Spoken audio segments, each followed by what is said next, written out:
Rain on the mix. Ọmọ Yorùbá ẹ ronú àti sọ́fà bó ti pẹ́. Ọmọ Yorùbá ẹ ronú àti sọ́fà bó ti pẹ́. Àsìkò tẹ̀wá ti tó ká fọwọ́sowọ́pọ̀ ṣẹgbọ́. Àsìkò tẹ̀wá ti tó ká fọwọ́sowọ́pọ̀ ṣẹgbọ́. Tọrọ ọ̀rọ̀ tá a bá dìjọ́rò igun ló ń kú. Àsìkò ti tó tẹ̀wé tàgbàdà máa di dàgbà wa. Lọ́wọ́ àwọn amúnisìn o. Sí mọ́tò abáfẹ́mọdé ọmọ òpè kí jẹ́bà lórí láti fòun gidigbe. Ọ̀rọ̀ Yorùbá ó gbọ́gbọ́ kan nílò mi nù. Gbogbo Yorùbá tó bá ń gbọ́ mi lórílẹ̀ ayé pátá. Igi gọ́gọ́rọ́ má fún mi lójú bó ṣe máa ń wí. Àtòkèrè ló yẹ kí olójú ti lọ fáráyé. Láti kékeré láti pẹ̀ka ìrókò tó bá yá. Ìbá ti dàgbà ó dájú pé pa òun lé ká. Ọmọ Yorùbá ṣẹ̀ ń gbọ́ mi àbí kì í dákẹ́jẹ́.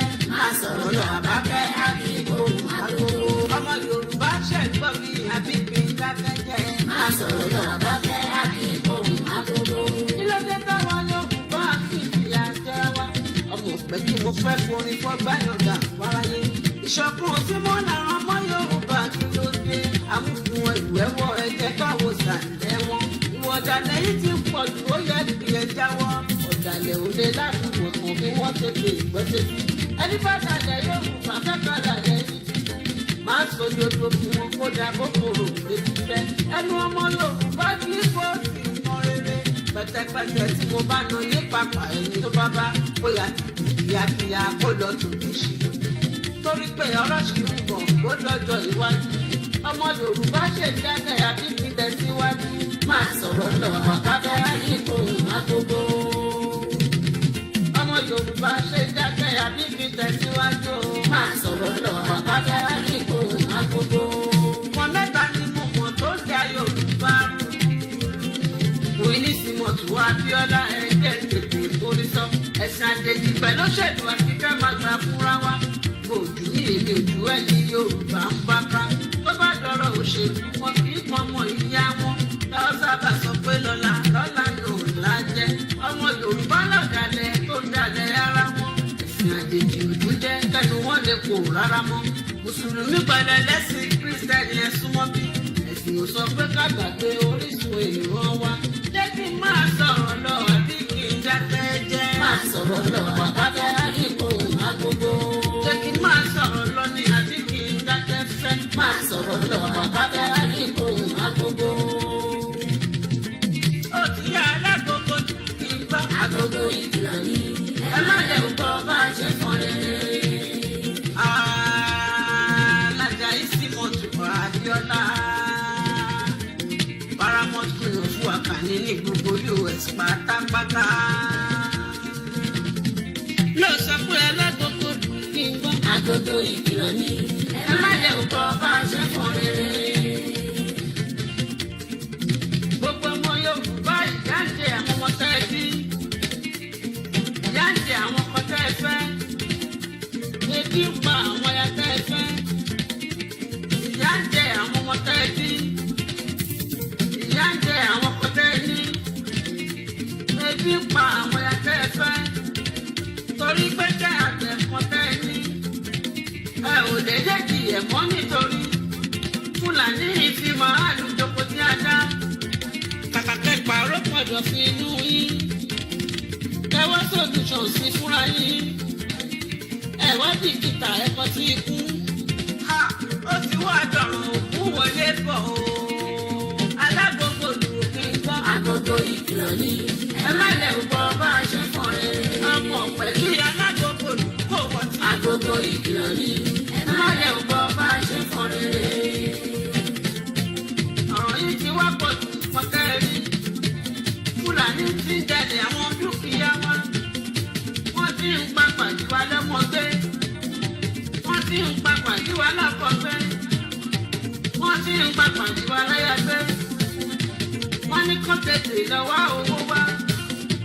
Ọ̀rọ̀ owó wọn máa pa àwọn tí wọ́n jí gbé. Yorùbá ò sọ̀rọ̀ wọ́n wéwòrán wọn. Lójúmọ́ ló ń ṣẹlẹ̀ kiri lágbègbè wa. Ìjọba ò sì tètè wá nǹkan ṣe.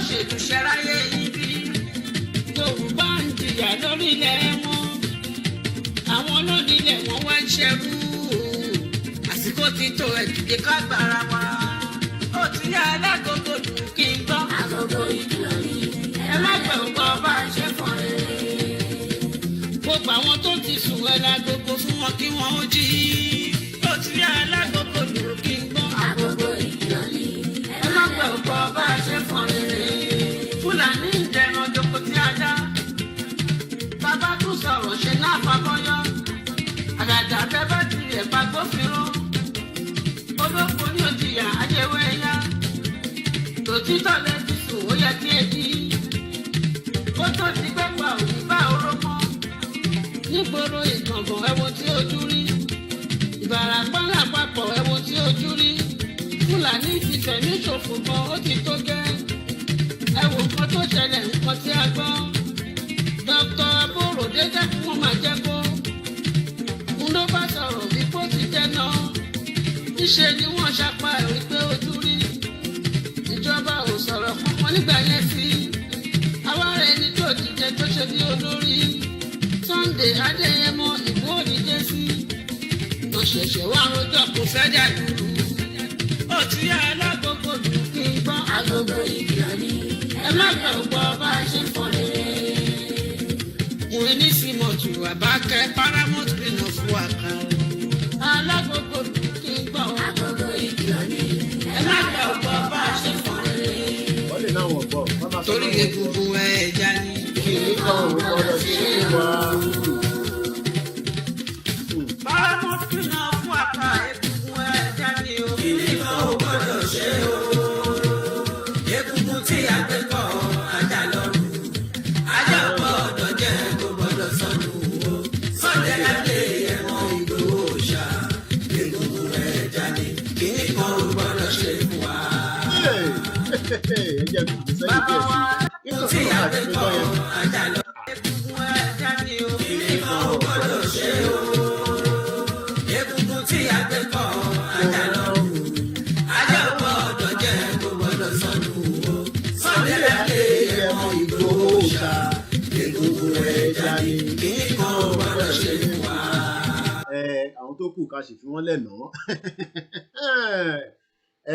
A tún padà dé bí a ti ṣe ń dé. Orúkọ tèmi ni Ọláyọmí Kóìkì tí gbogbo wa mọ̀ sí KOIKIMEDIA. Mo kí wa nílé, mo kí wa lóko, mo kí wa níbi tí olúkálukú ti wà tí à ń try láti struggle nítorí pé ìlú tiwa tí à ń pè ní Nàìjíríà ó lé gbogbo wa lọ sí oko ẹrú. Because we have already spent time with that my beautiful music. I love that so much. Because ìkìlọ̀ ní gbogbo tá à ń ṣe lọ́wọ́lọ́wọ́. So let's just go straight and start preparing for the program this afternoon as we do always. Because gbogbo alájọ ní ètò. Àtàwa tá à ń sọ, àtẹ̀yìn tẹ̀ ń gbọ́, gbogbo alájọ lè tò. Let's hear this.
And a very good afternoon and welcome to the live broadcast or live program or live transmission.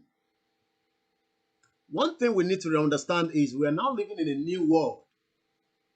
A world that is different from what our parents, our grandparents were living. We are living in a new world where we can communicate with each other. We can discuss. We can agree. We can disagree. We are living in a new world where not everybody might literally agree to everything everybody is doing. But we are living in a new world that I can sit down right in front of my camera and start broadcasting to every one of you from different parts of the globe. I can see you as you're all getting into the program. And we are also preparing the last bit of the transmission, which is the Twitter. I say good afternoon. Some of you are just waking up. If you're in America, I say good morning. While some of you are also just waking up. If you're in Canada, I say good morning. But if I go to Australia, I will be saying almost good evening. Nítorí pé we are running on different time zones across the globe. But right here in London, or we might say England, where I am currently broadcasting from, a lot of people must have been praying that why is it that the British government have not come after me for some of what we are discussing and why we want Nigeria to break. But that will be in their dreams, because this is not Nigeria and it can never be Nigeria. And this is where I live. And this is where I have the right as a citizen of this country. Even if I came here, I'm still part of this country. So if you are one of those Nigerians that believe that because we are outside the country and we want a total self-determination that is allowed, you are probably going to wait a very long time. Because what we are fighting for is what millions of people have done similarly. Whether Mandela, whether those that also fought for the freedom of their country, like the Americans, whether the Germans, or the newest countries around the globe. But one thing is, we as a media platform, we are here to enlighten, to educate, and to have conversation with so many of us from around the world. And if you look at the topic, which I always say, not literally going to be our conversation throughout the program, because we can dive into different areas, because that is the beauty of the new world that we are living, where I can communicate with you directly. Mo lè bá anybody sọ̀rọ̀. I don't have to go to Lai Mohammed that have restricted so many Nigerians from not allowing them to say how they feel from inside them, because they would have the DSS of the security of each of the governors running after them because they are saying something that the government does not like. That era, ó ti kúrò lọ́dọ̀ tàwa, ó sì lè wà ní Nàìjíríà. That era, pé tí bá sọ, ǹjẹ́ wọ́n ní rán àwọn ọmọ ọ̀tá kó wá ṣe mí léṣe? Ǹjẹ́ tí bá sọ, ǹjẹ́ kò ní di àkóbá fáwọn fámílì mi nílé? Ìdí ẹ̀ gan ni ọ̀pọ̀lọpọ̀ àwọn èèyàn wa ni ẹ̀rù ṣe ń bà wọ́n. Ìdí ẹ̀ ni ọ̀pọ̀lọpọ̀ àwọn èèyàn wa ni wọ́n ṣe fẹ́ sọ̀rọ̀. Àmọ́ bàbá wa kan wá dìde. Ọmọ sound yẹn jáde dáadáa. Èyí náà mọ̀ pé sound yẹn máa ń pariwo bẹ́ẹ̀ yẹn gìgìgì tí bá ń sọ̀rọ̀ ni. Ìdáyìn náà gbé sórí fóònù. Ọmọ ó jáde dáadáa. Láì lo microphone yẹn o. It's just a laptop. Ẹ wá imagine tá a bá tún wá connect gbẹ̀kúrú. Àwọn yẹn tẹ̀ ní nǹkan lọ́wọ́. Ẹ ní àwọn nǹkan bẹ́ẹ̀ yẹn lọ́wọ́. Ẹ bá wa fi na Fúlàní àti tó jẹ́ Yorùbá Fúlàní kẹ́ nà wọ́n ṣe léṣe kọ́ kúrò lórí ilẹ̀ wa. Àwọn oníjàgbàjàgbà. púpọ̀ nínú wọn tó bá yàgbẹ́ ní tọ́ílẹ̀tì wọn wọ́n ṣẹ̀ máa lọ fi omi korobá ẹ mọ̀ korobá ta ló rántí korobá nígbà tẹ́ wà ní primary school àbí secondary school torí pé èmi lò nígbà tá wà ní secondary school ta ló rántí korobá nígbà téèyàn bá yàgbẹ́ tán ní 2021 ẹ má bínú mo fi máa follow àwọn èèyàn ní kan mọ́ máa ka comment social media new world làwọn ń gbé àfihàn tó ń sọ kò ṣe gbogbo ẹ̀ náà la máa respond sí but mo fẹ́ máa kà á bẹ́ẹ̀ ni mo wo tẹlifíṣàn mi mo rí ibẹ̀ aláàjì bàbá mi Ṣítù ẹ jẹ́ kí àwọn èèyàn wa ná díẹ̀díẹ̀ béèyàn bá yàgbẹ́ ní àwọn ilé kọ̀ọ̀kan Nàìjíríà ó ṣe máa fi korobá ó ṣe máa fi da omi sínú toilet ní 21st century tí kò dẹ̀ ṣe pé láwọn engineer láwọn tí wọ́n ní ọpọlọ lórí láti fi ṣe gbogbo pé tó bá flush tíyàn bá flush ó níbi tó máa lọ people are still living in that age ọ̀pọ̀lọpọ̀ àwọn tó wà nílé bó bá lọ balùwẹ̀ nísìn tó bá ṣe number 2 tó bá ṣe gá wàá ṣẹ̀ wá lọ wá omi wàá ṣẹ̀ tún rọ omi kan gádí o wàá wá rọ́ sínú korobá wàá wá máa da ìgbà tó wá ta sí ẹ lójú ṣáyé náà nìyẹn ṣá ṣé ayé náà lẹ́ ń jẹ yẹn àbí yà and that is why we are saying that who is a proud Nigerian àbí òyìnbó yẹn right bí a tó bá right bí a kì í túkọ́ who is a proud Nigerian ẹ jẹ́ ń kẹ́yìn tẹ́ ti wà lórí ètò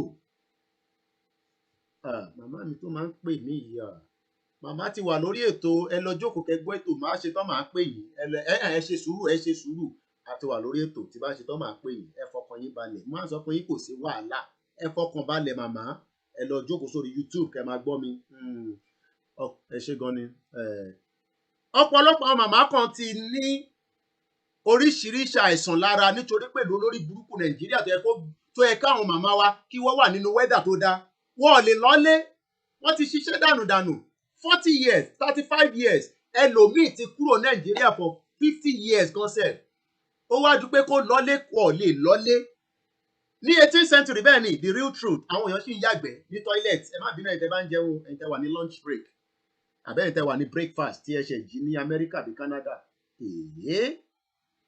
wọn ló ń pè ẹ má pè wá nísinsìnyí ẹ̀yin ò follow ètò ni our life nísìn ẹ kọ́kọ́ lọ gbọ́ program ẹ má ti pè ẹ lọ gbọ́ program tàbá ti ní káwọn èèyàn pè ká ṣe kí nìyẹn mò ń gbọ́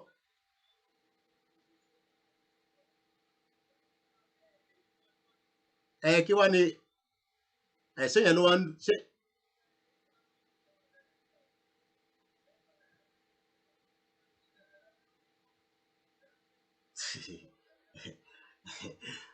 ọ̀dà ẹja ń gbé wá. Fúlàní kankan òbí ti yín rò ẹyẹ àtìbútì Fúlàní ọmọ Yorùbá làwa náà. ọmọ Yorùbá pa abúlé yín. ọmọ Èkó. ọmọ Èkó dúdú nìkan mú ọmọ bẹ́rù kó ara mi làwa. ẹ lọ kọ́kọ́ tún lé yín ṣe ẹyẹ máa pe Haúsá Fúlàní ń tẹ́ ẹ̀ bá ṣe fúnra yín Haúsá ò lè ṣe fún yín tẹ́ bá ní pàlú yín jẹ́ Haúsá máa bá yín bàjẹ́. ẹyẹ pe Fúlàní for everything. What is right in your own immediate environment. Gbogbo wa we are all contributors to the problem of the nation. No particular tribe ni ẹ bá ti associate abu sí particular tribe. Unnecessary division ni it is not expected of enlightened people like you living abroad to be the one. Gbogbo country tó dá lágbàlá ayé. Gbogbo pátápátá ẹ lọ wo history. Gbogbo tó dá lágbàáyé tó dá multiracial countries ni.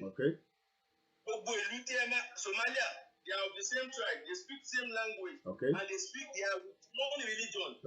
Kò sí ìlú tó ní problem tó. Tẹ́pá Yorùbá state nation lẹ́yìn Ìjẹ̀bú nígbà kẹ́gbàjẹ́gbọ́ president. Àwórì á kí fún yín ní Èkìtì. Ìjà tó lé wa kúrò nínú Nàìjíríà ló máa lé wa kúrò ló máa tú wa sí 12 country ní ẹ má ṣe bèrè 12 country láàrin Yorùbá nation yẹn. The best thing if you unite yourself in doing positive thing your energy channel it in doing positive thing within your own. So Buhari is just a transitional president ó máa kúrò bẹ́ẹ̀ ní few months time. Ó fẹ́ ó pọ̀ kò possible ká Hausa Fúlàní kankan sọ pé ó máa continue. Gbogbo propaganda tí wọ́n ṣe yìí is just àwọn bloggers. So the question is ìbéèrè ẹni ẹmọ kí mo wà live lórí program mo kàn mọ̀ pé wọlé káwọn èèyàn mo fẹ́ káwọn èèyàn gbọ́ mo ti fi speaker so you have to listen to them ẹ kò mo ti listen sí So if you want an interaction, I can disconnect you. There's nothing you can do.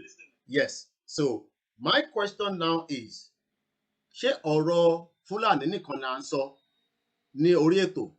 I'm point sáwọn Yorùbá politician ìyẹn kan. Then ṣé ká wà nínú Nàìjíríà ni àbí ká jáde nínú Nàìjíríà? Ká wà nínú Nàìjíríà ló pè wá. A smaller nation like Yoruba nation doesn't have any positive impact. Okay, kí ni ìdí tẹ́ ṣe ní ká? Ẹ máa useless ìlú tó gbò lọ. Okay. Okay. Okay. So kí ni reason tẹ́ ṣe fi pé ká wà nínú Nàìjíríà? Because that is the only thing, that is the country that can give us more power, more mouth in the whole Africa or the whole nation. I want one in Nigeria. Who is a Nigerian? We have almost 300 and something tribes in Nigeria. Who is a Nigerian? All of us are Nigerians. Who created Nigeria? Who created Nigeria? And we are amalgamating together to create Nigeria. Oh no, Mumbere. Who created Nigeria? God. Emma must anything. God created Nigeria. God. Oh yeah, Mongbo. Lugard tó ń ṣe amalgamation kò lè dá ṣe tí ò bá ṣe Ọlọ́run ó fún láàyè. Okay. So Ọlọ́run ló so wá papọ̀. Ta ló wá so wá papọ̀? No, ilẹ̀ èmi ẹ̀bẹ̀ lẹ́ni béèrè. Ọlọ́run ló so wá papọ̀. Marriage ṣẹ́rí táwùsí dájẹ́ bò kó useless tó yẹn wọ́n wúlò bàjẹ́bàjẹ́. So Ọlọ́run ló so wá papọ̀ pẹ̀lú àwọn ẹ̀yà tó kù. Ẹni sùúrù ẹ mọ̀ pé a jọ ń sọ̀rọ̀ nísìnyí. Ọlọ́run ló so wá papọ̀ pẹ̀lú àwọn ẹ̀yà tó kù ní 1914. So Ọlọ́run tó wá so wá papọ̀ yẹn, so lọ́kàn tí yín nísìnyí. How old ni yín ti bá béèrè bí roughly how old ni yín sà? Ọmọ 50 years old ni mí. Irọ́ lẹ̀ pa voice yẹn ò ṣe 50 ẹ ti add the voice mọ́ lóòótọ́ lẹ́nu lóòótọ́ lẹ́nu irọ́ ni mo believe ẹ̀. Èmi ló ń bẹ̀rẹ̀ pé how old do you think I am, young man? I'm 50 years old. Okay, 50. I was born 1971. 1971, okay then. So now, okay, agree. Okay, let's move on. So the question tí ẹ̀ ń try láti fún mi nísìn ni pé Ọlọ́run ló so wá papọ̀ pẹ̀lú àwọn ẹ̀yà tó kù. Okay. So nígbà tí Ọlọ́run wá so wá papọ̀ yẹn, kí ni Ọlọ́run wá sọ? Ọlọ́run ti so wá papọ̀, tí ò bá so wá papọ̀ by accident or coincidence, we were together for this one for over 100 years. Okay. All right. Níbo lẹ́yìn wà apá lẹ́yìn wà Nàìjíríà nísinsìnyí. Ṣé mi? Bẹ́ẹ̀ni sà. Abuja mo ń gbé. Abuja lẹ̀ ń gbé, okay. Bẹ́ẹ̀ni, bàbá mi àti ìyá mi wà l'Ékòó. Okay. All right. Sẹ́yìn most gbogbo ọ̀rọ̀ tí ẹ. So break. Yeah, mo ń gbọ́. Ìgbọ́dọ̀ ẹ̀rọ advocate yìí. Yeah. Kò lè sẹ́yìn tension yẹn tẹ̀sí ń lọ́kàn sí torí jẹ́ Buhari ló wà ń bẹ̀. So àwọn tó ti ń béèrè láti join before àwa torí Buhari náà ni àbí? Báwo ló béèrè yìí? Ìbọ̀lẹ̀ yín wà ní 2014 ẹ̀yin ò sí lé ní 2014 2017. Ta ló béèrè ní 2014? So ẹ̀yin ò gbọ́ pé wọ́n declare ní Adamasingba. So ẹ̀yin ò gbọ́ yẹn. Ṣé tí àwọn gómìnà Fáyọ̀ṣe lọ bẹ̀?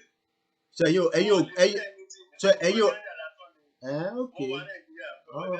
Propaganda. I'm very, very well acquainted with Nigerian politics.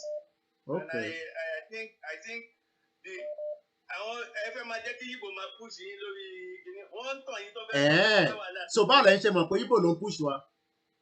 Nítorí Nnamdi Kanu sọ̀rọ̀ violence ó fẹ́ tú Nàìjíríà nítorí wọn kò hàn fún relevance. All these people you are propagating or you are Professor Akitoye, all of them are just looking to be important in that country. Kí ni bàbá 86 tó ti ní street tó ti wà important already, kí ló tún fẹ́ máa wà important síbẹ̀? Ó bọ́ síta ládùúgbò ẹ̀ kó tọ́ka sí ẹni tó ṣe lóore ládùúgbò ẹ̀. Okay. Wọ́n lè fi tẹ̀lé. Okay. These people you are calling. Ẹni kó ẹ sọ pé kí ló organize as a professor. Okay. Tó fi láti So now, so nísìn tí bá sọ pé who is a proud Nigerian? Èyí máa jáde àbí?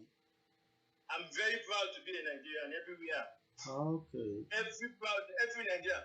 The problem of Nigeria is not one particular tribe. We are all problems because we are all. So kí làwọn problem Nigeria? Ẹ bá mi ṣàlàyé ẹ̀ díẹ̀.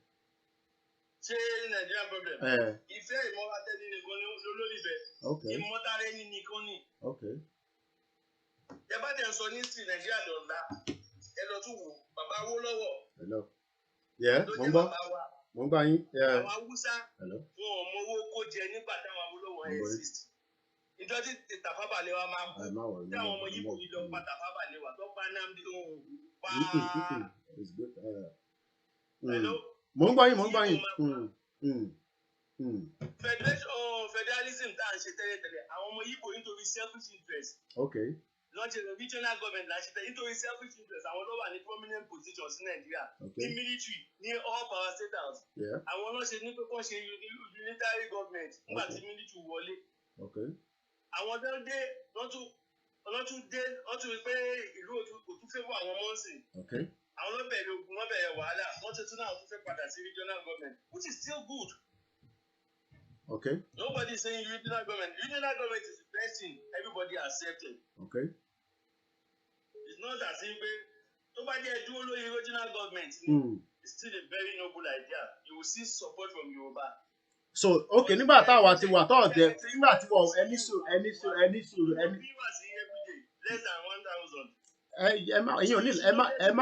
Ẹ̀yin ẹ ní láti worry nípa àwọn viewers conversation là ń sọ ẹ má worry nípa àwọn viewers àti kìnìún ìyẹn kọ́ ló má tà nísìn. Èyí tí mò ń béèrè lọ́wọ́ yín nísìn ni pé so àwọn tí wọ́n request fún restructure for 40 years tó restructure kí ló ṣẹlẹ̀? Ṣé Ọlọ́run ní pé kí wọ́n má restructure náà ni? Ìbẹ́ni ẹ̀wọ̀n Nàìjíríà sọ ẹ̀yin ò gbọ́ gbogbo pé wọ́n náà fẹ́ restructure Nàìjíríà. Restructuring kò sẹ́ni tó bẹ̀rẹ̀ restructuring 40 years. Military government yẹn lọ ni. Military government yẹn lọ 21 years ago ni. 22 years ago. Nígbà tó ń lọ tán yìí, ọmọ Yorùbá ló kọ́kọ́ bọ́ síbẹ̀. Ta lọmọ Yorùbá náà? Ọmọ Yorùbá bọ́ síbẹ̀.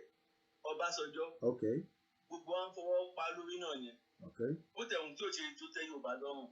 Ó tó di kó bọ́ sọ́wọ́ wọn, ó tún pè fún Haúsá. Nígbà tá Haúsá kú, wọ́n kú gbàdá gbó fún South. South láti wá abẹ́ náà ni. Ìsín ó ti wá dọ́wọ́ Buhari. We have to be realistic. Buhari met a country, a damaged country. I'm not in support of some of his policy. But give it to him. Don't let's be sentimental. Face reality. Buhari achieved with little money than any other person than Obasanjo. He utilized the fund he met better than our own Obasanjo. He's more prudent than Obasanjo. The problem he is facing is because the gang up, the mafias in the country, want it poor in every sector.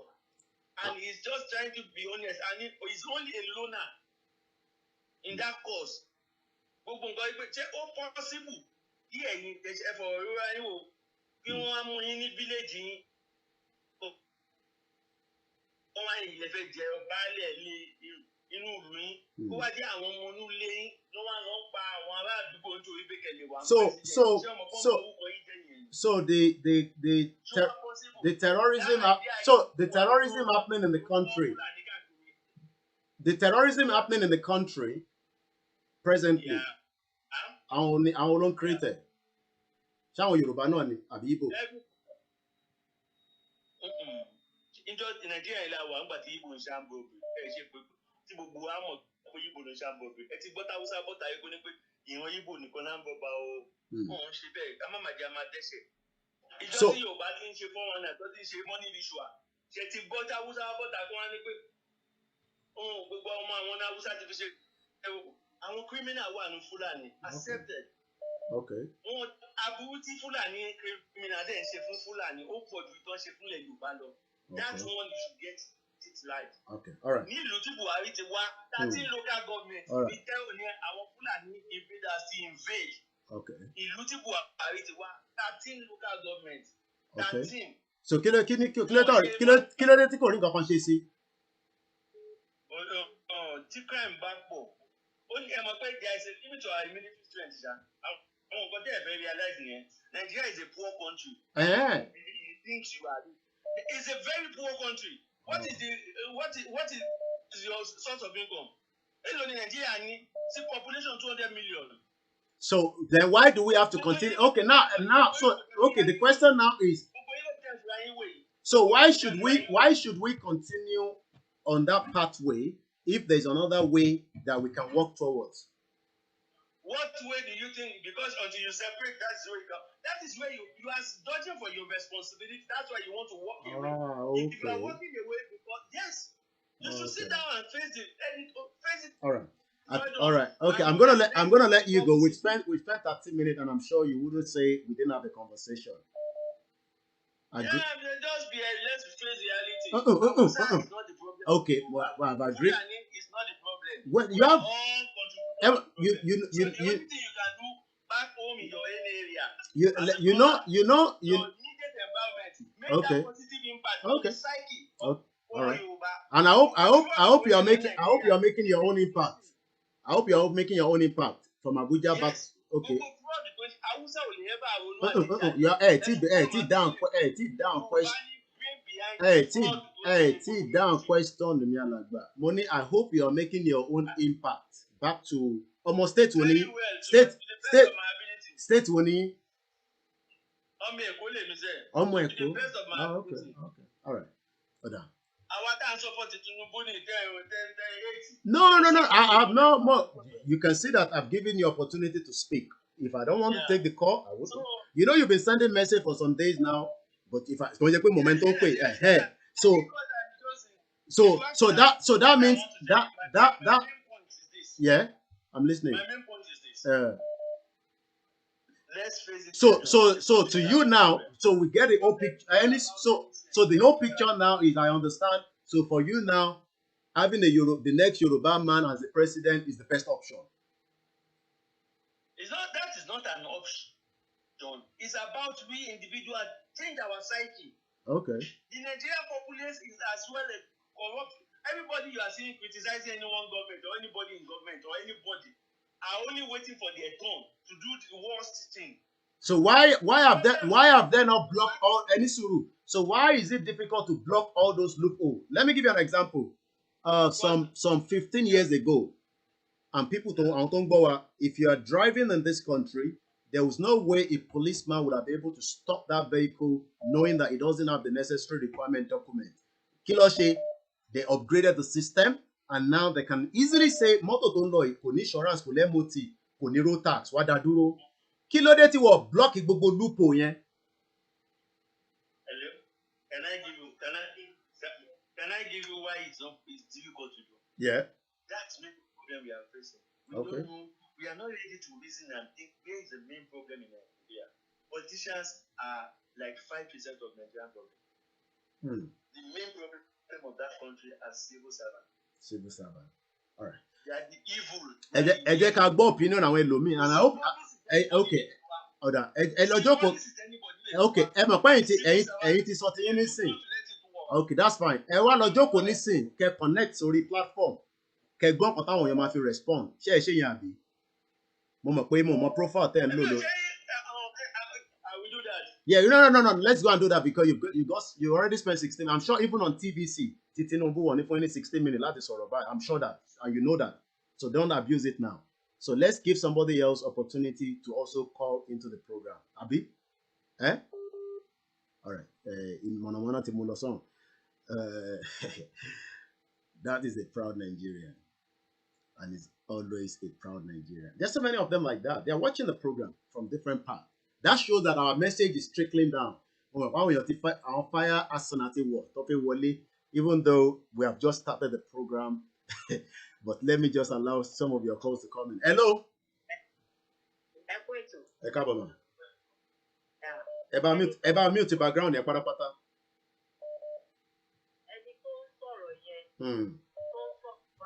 Bẹ́ẹ̀ni ma.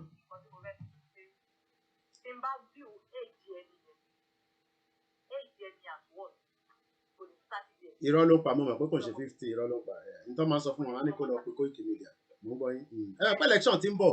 These are what we're going to be getting more now. I don't.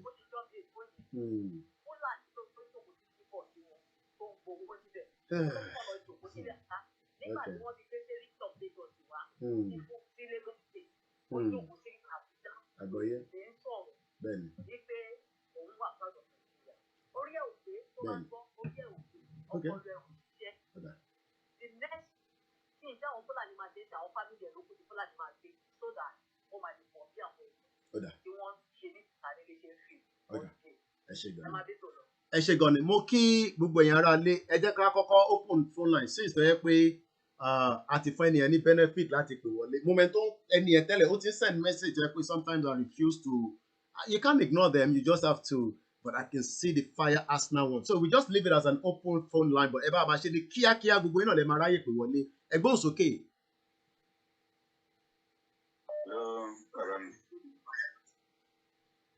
Tẹ́ bá mute background yín àlè gbọ́ yín dáadáa ẹ bá gbóhùn sókè there's a lot of people wants to call. Mr. Koiki. Ẹ ti wà live. Ẹ kú iṣẹ́. Àwọn ni ẹ sọ. Ọlọ́run a máa fún wa ṣe o. Lágbára Ọlọ́run. Ọlọ́run a mú wa dé ilẹ̀ lérí. Láìpẹ́ láì jìnnà. Ṣé rí máà tó ń sọ̀rọ̀ láti Àbújá yẹn? Bẹ́ẹ̀ni sọ. Bí mo ṣe ń sọ̀rọ̀ kó máa gbọ́ ọmọ máa lè pátápátá ni. Ara àwọn ọmọ máa lè tí wọ́n ti sọ orísun wọn nù ni. Ó ní pé ọmọ Èkó ló irọ́ ló ń pa. Tẹ́ bá gbọ́ ọ̀rọ̀ ẹnu ẹ̀ ẹ rí i pé it's from another state. Kò ń ṣe Èkó Ọ̀yọ́ gidi ló ń sọ lẹ́nu. Àwọn èèyàn náà wọ́n struggle láti gbọ́ yín ẹ jẹ́ kí ló dé táwọn èèyàn gbọ́ wá kẹ̀ Mike wa wà on. À ń gbọ́ yín sà. Ara àwọn máa lè tá ń sọ nípa àwọn tí wọ́n ń ta ilẹ̀ Yorùbá gan-an ara wọn ló ń fojú wọn yẹn. Ọlọ́run á dẹ̀ mú wa borí wọn á ṣẹ́gun fún wa agbára Ọlọ́run. So ẹ jẹ́ kí n sílẹ̀ máa bá ẹ ṣe gan ni. Thank you very much. Ẹ má bínú it seems a lot of people are saying I'm not sure àti nídìí tí bá connect the speaker mọ̀ ní sàwọn èèyàn náà tó gbọ́ náà ni so yẹn là ṣe connect the speaker so let's continue and see maybe more people will call and then the voice will change as well. Hello caller. Tẹ́ ẹ bá mute background I'm a struggle mute background I'm going sir. Ṣé ẹ gbọ́ mi báyìí? Loud and clear. Ọ̀rọ̀ bọ̀bọ̀ tó sọ̀rọ̀ lẹ́ẹ̀kan ló pa mí lẹ́rìn. Ọ̀pọ̀ bẹ́ẹ̀ náà so ọ̀pọ̀. Only 50 years ló ọ̀wọ́ ẹ̀ ṣe 50 years rárá ọ̀wọ́ ẹ̀ ò lè ju bí 30-something years lọ. Ó tún wá parọ́ kan ọ̀rọ̀ tó tún pa ẹ̀ ó ní pé ọ̀rẹ́ kò lò ó ló ń fẹ́ràn pé kí wọ́n ló platform bẹ́ẹ̀ bá sọ̀rọ̀ kékeré bẹ́ẹ̀ pé sáàdì wo ló ti wá ní Èkó tó ti wá ẹ̀ Èkó ló ti wá ní Èkó tó fẹ́ dárúkọ ẹ̀. Ọ̀wọ́ ẹ̀ kò ṣọmọ Èkó rárá kò tiẹ̀ ó kọ bí ó kọ́ rìn gbà Èkó ni kò ń ṣọmọ Èkó rárá eré àkọlọ́ ti wá wá ó wá nìkan tí mo wá fẹ́ sọ lórí ọ̀rọ̀ tó sọ pátápátá tó mẹ́ ẹ bẹ̀rẹ̀ kọ́kọ́ lọ́wọ́ ẹ̀ pé kí wá ní opinion titi ẹ̀ ṣé ká dó sórí ṣé ká gba Yorùbá ni àbí kí lòun rò òun ní pé ká dó sórí Nàìjíríà ọ̀wọ́ ẹ̀ ò gbádùn ara nǹkan mi wà lára ẹ̀ ó dà pé ọ̀wọ́ ẹ̀ ó ti sick mo dẹ̀ gbà láàdúrà pé ó ní nǹkan tí arábìnrin kan sọ tẹ́lẹ̀ mo gbà láàdúrà pé Fúlàní àtò á tó kí òun náà á tó kí àwọn fámìlì ẹ̀ tó ní wà lẹ́kọ̀ọ́ tó ń parọ́ ìlú èkèrè làwọn fámìlì ẹ̀ wà á tó kí tó bá ti kí àrè àbalẹ̀ á mọ nǹkan tó ń ṣẹlẹ̀ ní paríparí ẹ̀ wò àbámi bàbá Sunday Igboho ara wọn ya kò sí wàhálà mo rí gbogbo ọ̀rọ̀ tẹ́ sọ náà ní ọ̀dọ̀ bàbá Gbàgede mọ̀ tó gbé fídíò yìí jáde mo rí gbogbo ọ̀rọ̀ tẹ́ sọ pátá táwọn èèyàn náà tún ní ṣe nǹkan tó yẹ kó máa ṣe lẹ́yìn Ọlọ́run á wà pẹ̀lú gbogbo wa àdúrà àwọn Yorùbá nation yìí ó ti ṣe é ṣe àṣìṣe láìpẹ́ Elédùmarè. Thank you very much. Kò sí wọn ẹ máa bẹ́ tó lọ.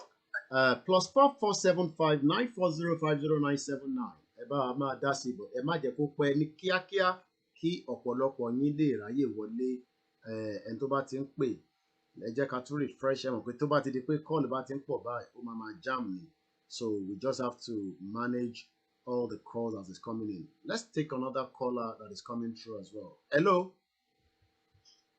Hello, Mr. Koiki ẹ káàsán. Ẹ káàbọ̀ sir. Erasa, any government is a mokwe, you are a man of policy. Seri man don't sorrow ye, olori buruko ye, tono, seri, isoloti Nigeria ni, black parallel family man ni. Me believe alien, you have allowed that guy to even speak for 13 minutes. Honestly speaking, you are a man.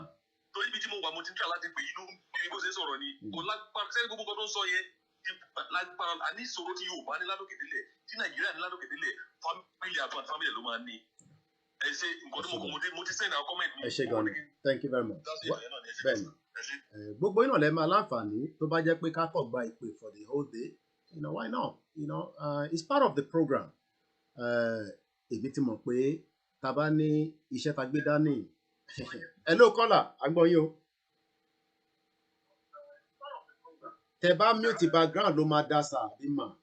Ẹ lè gbọ́ mi lórí phone, ẹ má gbọ́ mi lórí other device. Ẹ káàbọ̀ sà, ẹ dẹ̀ bá wa sọ̀rọ̀ sókè dáadáa. A ṣì ń gbọ́ ìtẹ̀ tó ń gbọ́ wa nínú ilé ìyẹn ń disturb. Fóònù yìí nìkan ni kẹ́ máa fi bá mi sọ̀rọ̀. Ẹ káàsán sà. Loud and clear. Bọ̀bọ̀ yẹn tá pé a lè collect padà.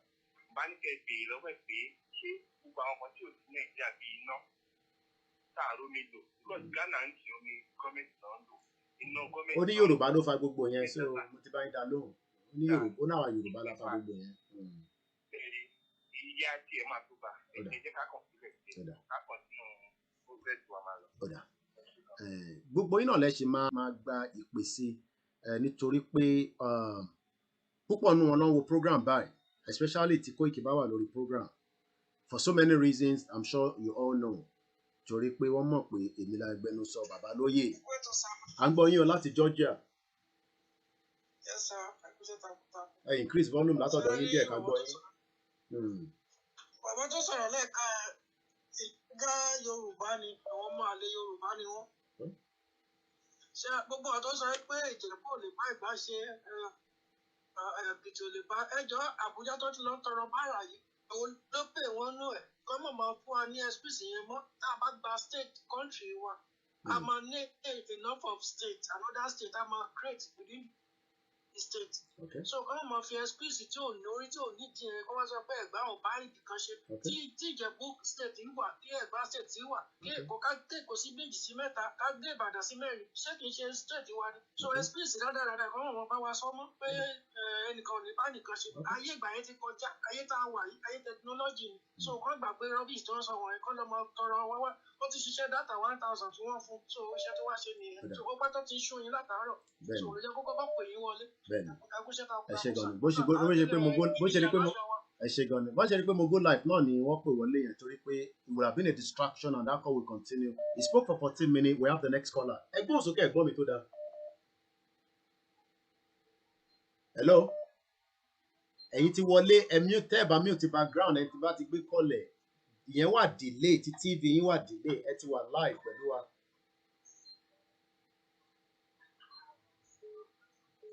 Hello. All right. Interesting. Election timber, so they will be doing so many things. Hello, caller. Good afternoon. You're welcome, sir. Sorry, I'm calling from Imo State. Good afternoon. Welcome. Welcome to the program. Yeah, good afternoon. Sorry, I was actually irritated when I was listening to that I don't know what to call that myself. The one that called from Abuja. Maybe we say I'm the way we say I'm now. You know, make my people hear. And they hear your own. See, brother, I must advise you on one thing. Yeah. You guys are doing a great job. Thank you, sir. You understand me? Most of those people they are just sell out. They are sell out.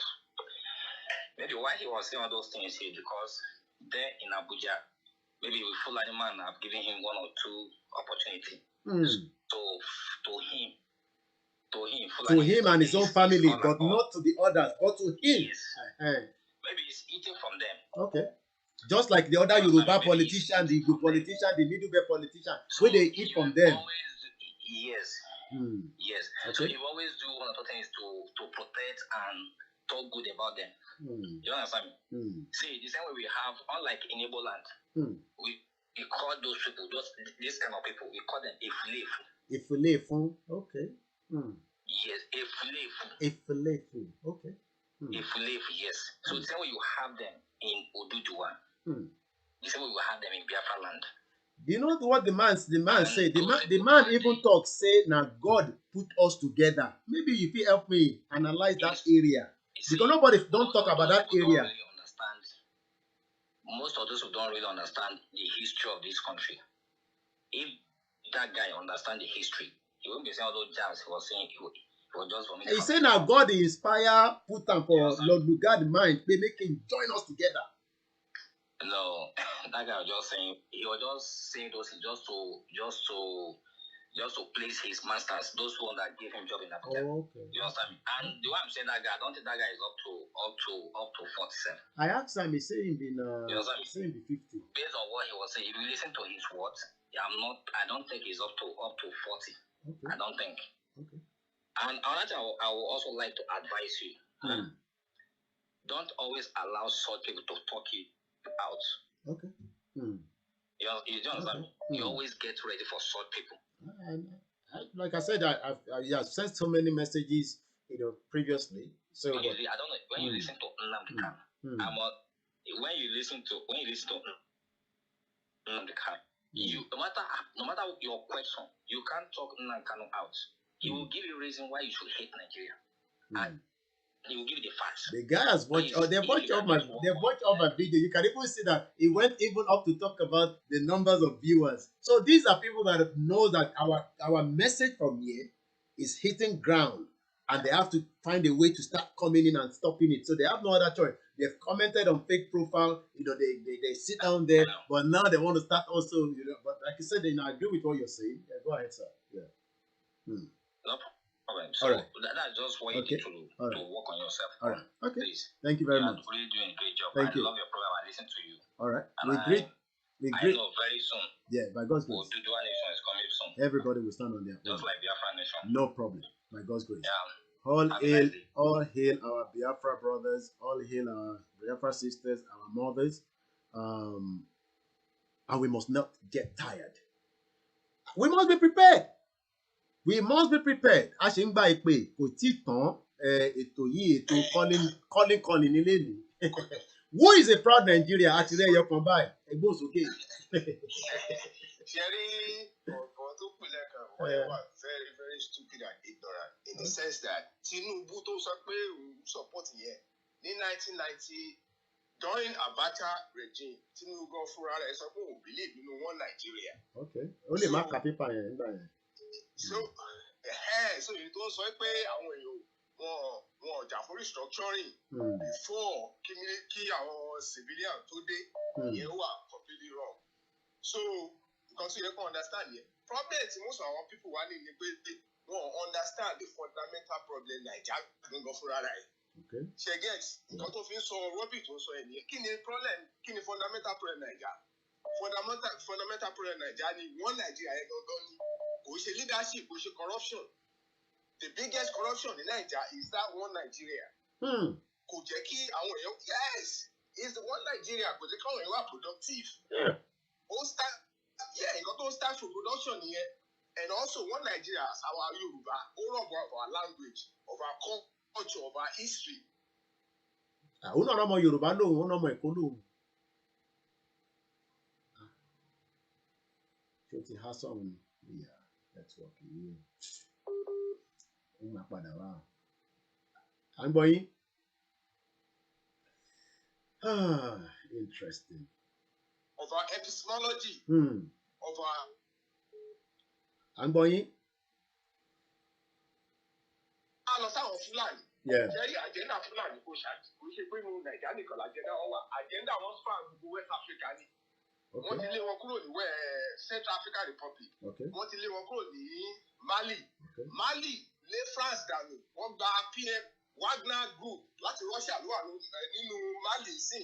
Because àwọn Fúlàní the French government wọ́n support Fúlàní nínú Mali.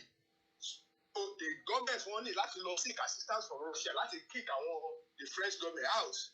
So nísìnyí gbogbo àwọn Fúlàní yẹn wọ́n troops nínú Nàìjíríà sí ni. Because problem they want to take over the whole of West Africa.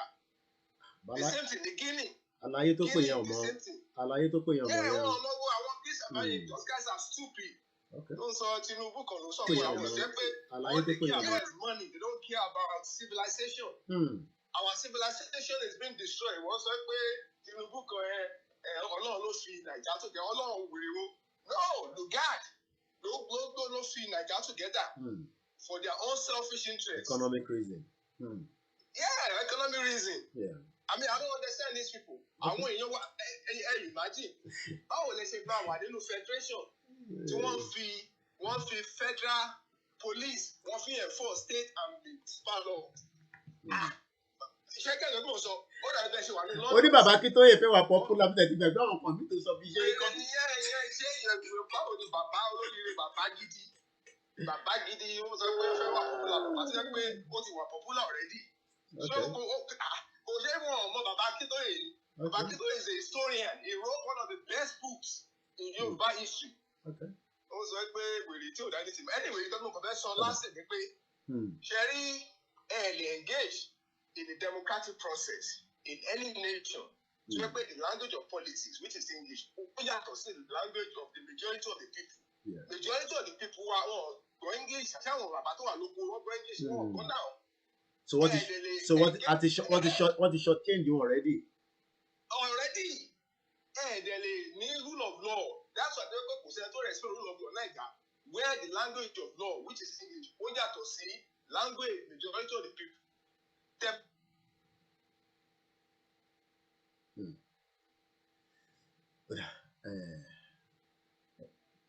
Ẹ jẹ́ n fi ẹ̀gbọ́n mi sílẹ̀. Ẹ já lọ sí Kenya. I'm not sure whether it's my critical about it, but sometimes it could be the connection. But that's a proud Nigerian guy that just called, and I hope he knows what he's talking about. Hello, caller.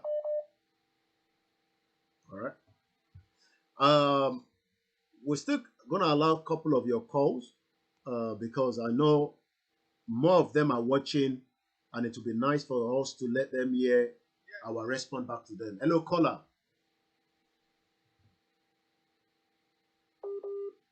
Okay, we're really struggling today with the network.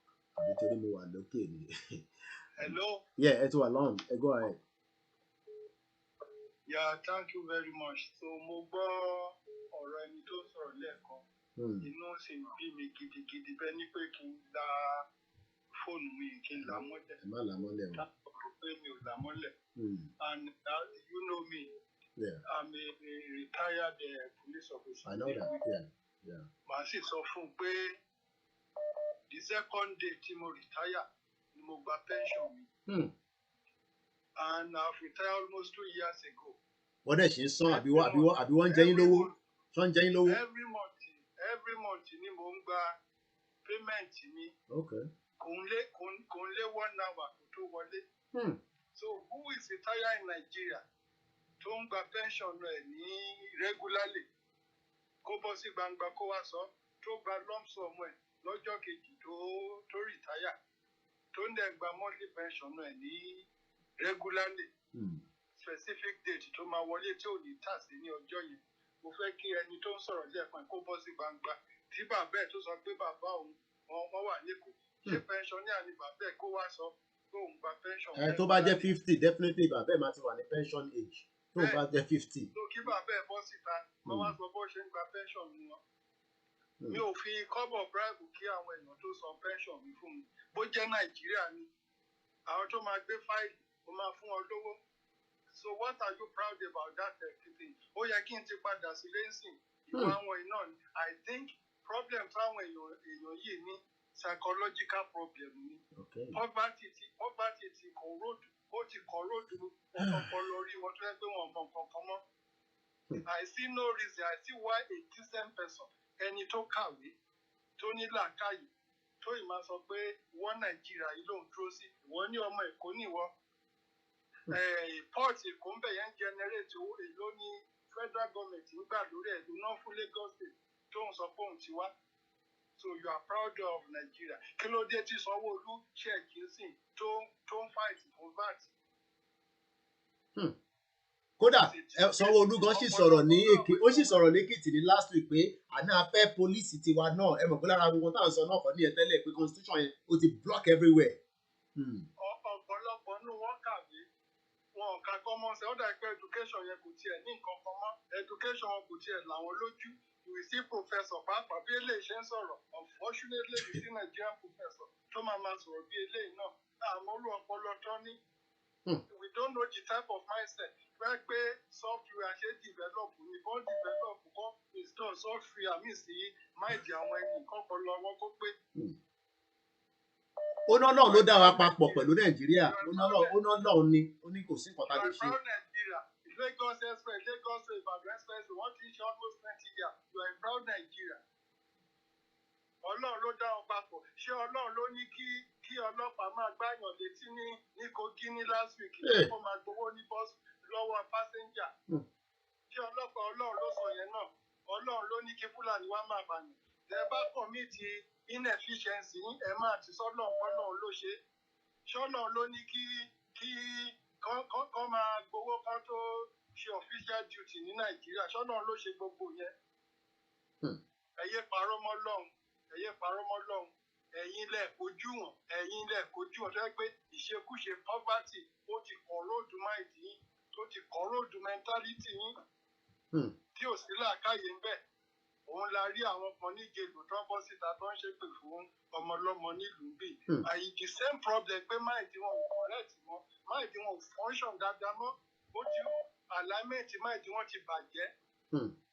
It's a shame disgrace nìyẹn o ẹ̀yin tẹ́ bá ń gbé wọ́n Nàìjíríà kátẹ̀mí pọ́pọ̀lọpọ̀ ti bàjẹ́ ìbọn gbogbo enlightenment tó ń sọ fún yín ẹ jẹ́ kó wọnú etí yín tí Tinubu mi ò ní problem pẹ̀lú Tinubu tó bá fẹ́ di president kó wá di president Yorùbá nation kó wá contest àáfúnláyè kó wá contest no more Nigeria ṣé ń gbọ́ràn mi.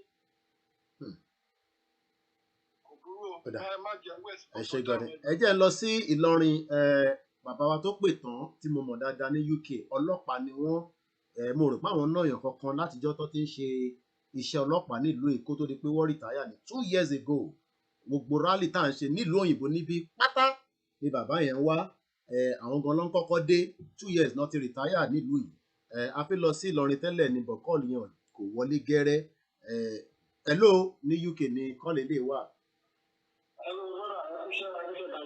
àwa ni àgbọ̀ yìí sà. So ṣe rí àwọn ọ̀gá náà sọ̀rọ̀ ó máa jẹ́ instead of because at this time election tó ń bọ̀ táwọn ọ̀rẹ́ ti ń fi election àwọn àdé sọ fún wọn ní kò ní sí election and those will be more getting more interested this time around. Àwa ni àjẹ́ sí wa àwọn máa fẹ́ máa ta ara wọn fún wa àwọn náà dẹ̀ láti ta nǹkan táwa nílẹ̀ fún wọn. So it depends on ṣẹ́ni láti gbà tẹ̀lé ìdìbò ayé kiri làwọn sọ ní ẹ̀tọ́ náà dùn. The likes of Sonia Adu, the likes of Orlando Owo, the likes of Barrister, the likes of Colin King, the likes of Fela Adekola Sokutu, and we are trying to know how to use sábẹ́rẹ́ ọ̀dọ̀ wọn ti sọ àwọn ọ̀rọ̀ mẹ́sọ̀ yìí. Wọ́n ti ń sọ àwọn orin pé gàrí ti gbówó lérí, iṣu ti gbówó lérí, ẹ̀pà ti gbówó lérí. Ìdáyà àwọn àti kiri ìjà ayé 80s àwọn ò pé nǹkan tí ló gbówó lérí ìṣẹ́láìwé wà yìí ní ìlú kiri. But along the line, nísìnyí àwọn náà ti di bàbá sáànà tó náà wọn lọ. Gbogbo kí ni ẹ̀ sọ̀rọ̀ à ń tún ìtìtú wa lórí ìlú pé àti ní sí ìsìná ti tó orin yìí. Nísìnyí náà àwọn ẹ̀kọ́ á kọ́ ní ẹsẹ̀ gàrí ti gbówó lórí. I can imagine. Ní 2015 nígbà tí ìjọba wọn ìjọba àwùjọ wọn ní sí báyìí ní Nàìjíríà, àìkẹ́dá People's Party, àìkẹ́dá People's Congress àbí kí ló wá sí. Right, a bag of rice was 8,000 naira. Because I have that you must have analysis in my own field. That was 8,000 naira and 38,000 naira Nigeria is down now. Can you imagine? This was 20,000 naira. So this was 10,000. This is 100,000 naira. Dollars are 2,000. 2,000 was 170 naira. This was 580 naira. Pounds was very 250, 240. In my own, it was 780 naira. So let that come back to me. All the allocation. Can not see. In the one on the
torí àsìkò ẹja tó fáwọn ẹlòmíì láàyè ẹ ṣé gan ni torí tá a bá ṣe bẹ́ẹ̀ àwọn ẹlòmíì tó fẹ́ pè náà pọ̀ ní ráyè wọlé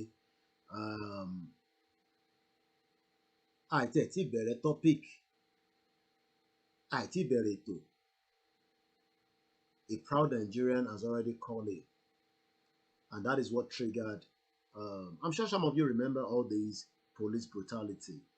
We're going to take maybe 2-3 more calls and then we're going to go straight into the program. And then, hello, caller.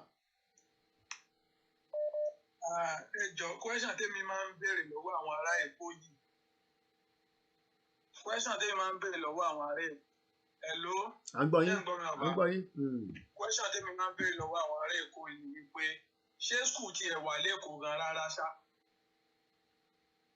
Títorí pé out of àwọn ọmọ Èkó tá à ń rí tá à ń pàdé 90% of them have nothing to offer to society.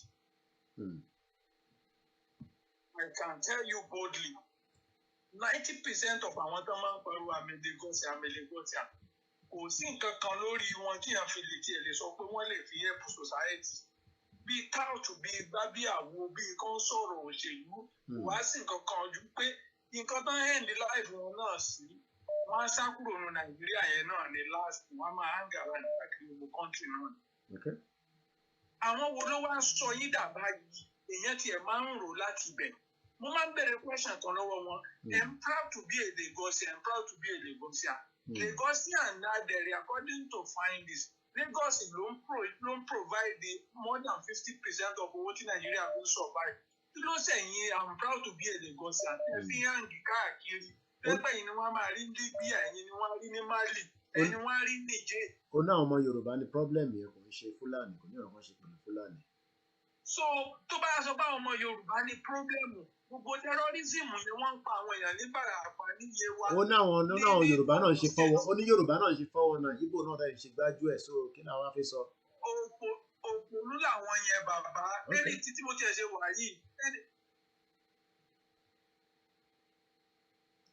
Bàbá mi from beginning tẹ́ ti bẹ̀rẹ̀ pọ̀ ọmọ ìlú wo ni tó ti sọ wípé ọmọ Lagos lòun mo ti mọ̀ pé nǹkan gidi kan ò lè jáde lẹ́nu ẹ̀. Èmi ti mọ̀ already. Téèyàn bá ti sọ pé àmì Lagosian mo ti mọ̀ pé kò ní nǹkan kan tó fẹ́ fi help society láàrin Yorùbá. So ọ̀rọ̀ wọn ń sọ̀rọ̀ téèyàn máa pọ́n lé jùjùjù. Wọ́n ti bà ayé àwọn yẹn jẹ́ sínú Èkó already. Kán máa ṣe táùtù kiri lókù kán dẹ̀ máa tẹ̀lé bàbá akíní káàkiri. Àwa tá à ń sọ̀rọ̀ yìí Tinubu ọ̀fà wa lówó tá a ṣe wà láùsáìdì àgbá. Àwa náà bá wà ní àwọn tí ò bá máa àtàkì gbogbo nǹkan jẹ́ ń ṣe lẹ́nìí. Wọ́n ní ká lọ open international account kan forward those account wa. a reject yẹ so ẹkẹ lọmọ yín pé gbogbo àwọn tó ń rà táàkì yín owó táwa reject òun làwọn ọ̀pọ̀lọpọ̀ wọn gbà náà fi ń ṣiṣẹ́ tó ń ṣe yẹn. Okay. So wọ́n ní group wọ́n ní WhatsApp group tó fi ń ṣe gbogbo kinní yẹn tó ń bèrè àkáǹtì àwọn èèyàn tó ní kí wọ́n máa kóra wọn jọ in different countries wọ́n gbé wá sọ́dọ̀ tí wàá reject ẹ̀ lọ́dọ̀ wa ni. So kẹ ìgò yẹn ọlọ́run ò ṣe é pọ́nlé táwọn tù làwọn ń bá káàkiri bí wọn. Ẹ ṣé gan ni mo kí gbogbo wa lẹ́ẹ̀kan sí i kò sẹ́ni tó bá gbọ́hùn alàgbà tó pè yẹn tí kò fẹ́ sọ ọ̀rọ̀ bíi méjì bíi mẹ́ta ẹ má yẹ kó pẹ́ ni à ń gbọ́ yín o. Hello. Yeah. Oh, thank God. Ṣé rí ẹni tó pè yẹn lọ? Bẹ́ẹ̀ ni mà. Ṣé rí ọ̀rọ̀ ẹ̀? Kò tiẹ̀ kò ó ń sọ̀rọ̀ ẹni tí ò lọ́pọlọ. Ó kàn bóyá ẹni gbogbo nǹkan tó máa ń kàn sọ létí ẹ̀ ló kàn òun náà kò kì í ṣẹni tó ń gan fúnra rẹ̀ kó ronú ara rẹ̀ deeply kó mọ nǹkan tó ń ṣẹlẹ̀ gangan. Gbogbo nǹkan tó kàn ń sọ sí àwọn ẹgbẹ́ wọn àwọn tí wọn ò lọ́pọlọ bí ẹ tiẹ̀ ló ń sọ ló wá sọ lórí forum. Ṣé rí number one Tinubu tó náà ń support Tinubu kó wo hate Tinubu kó wo hate Tinubu.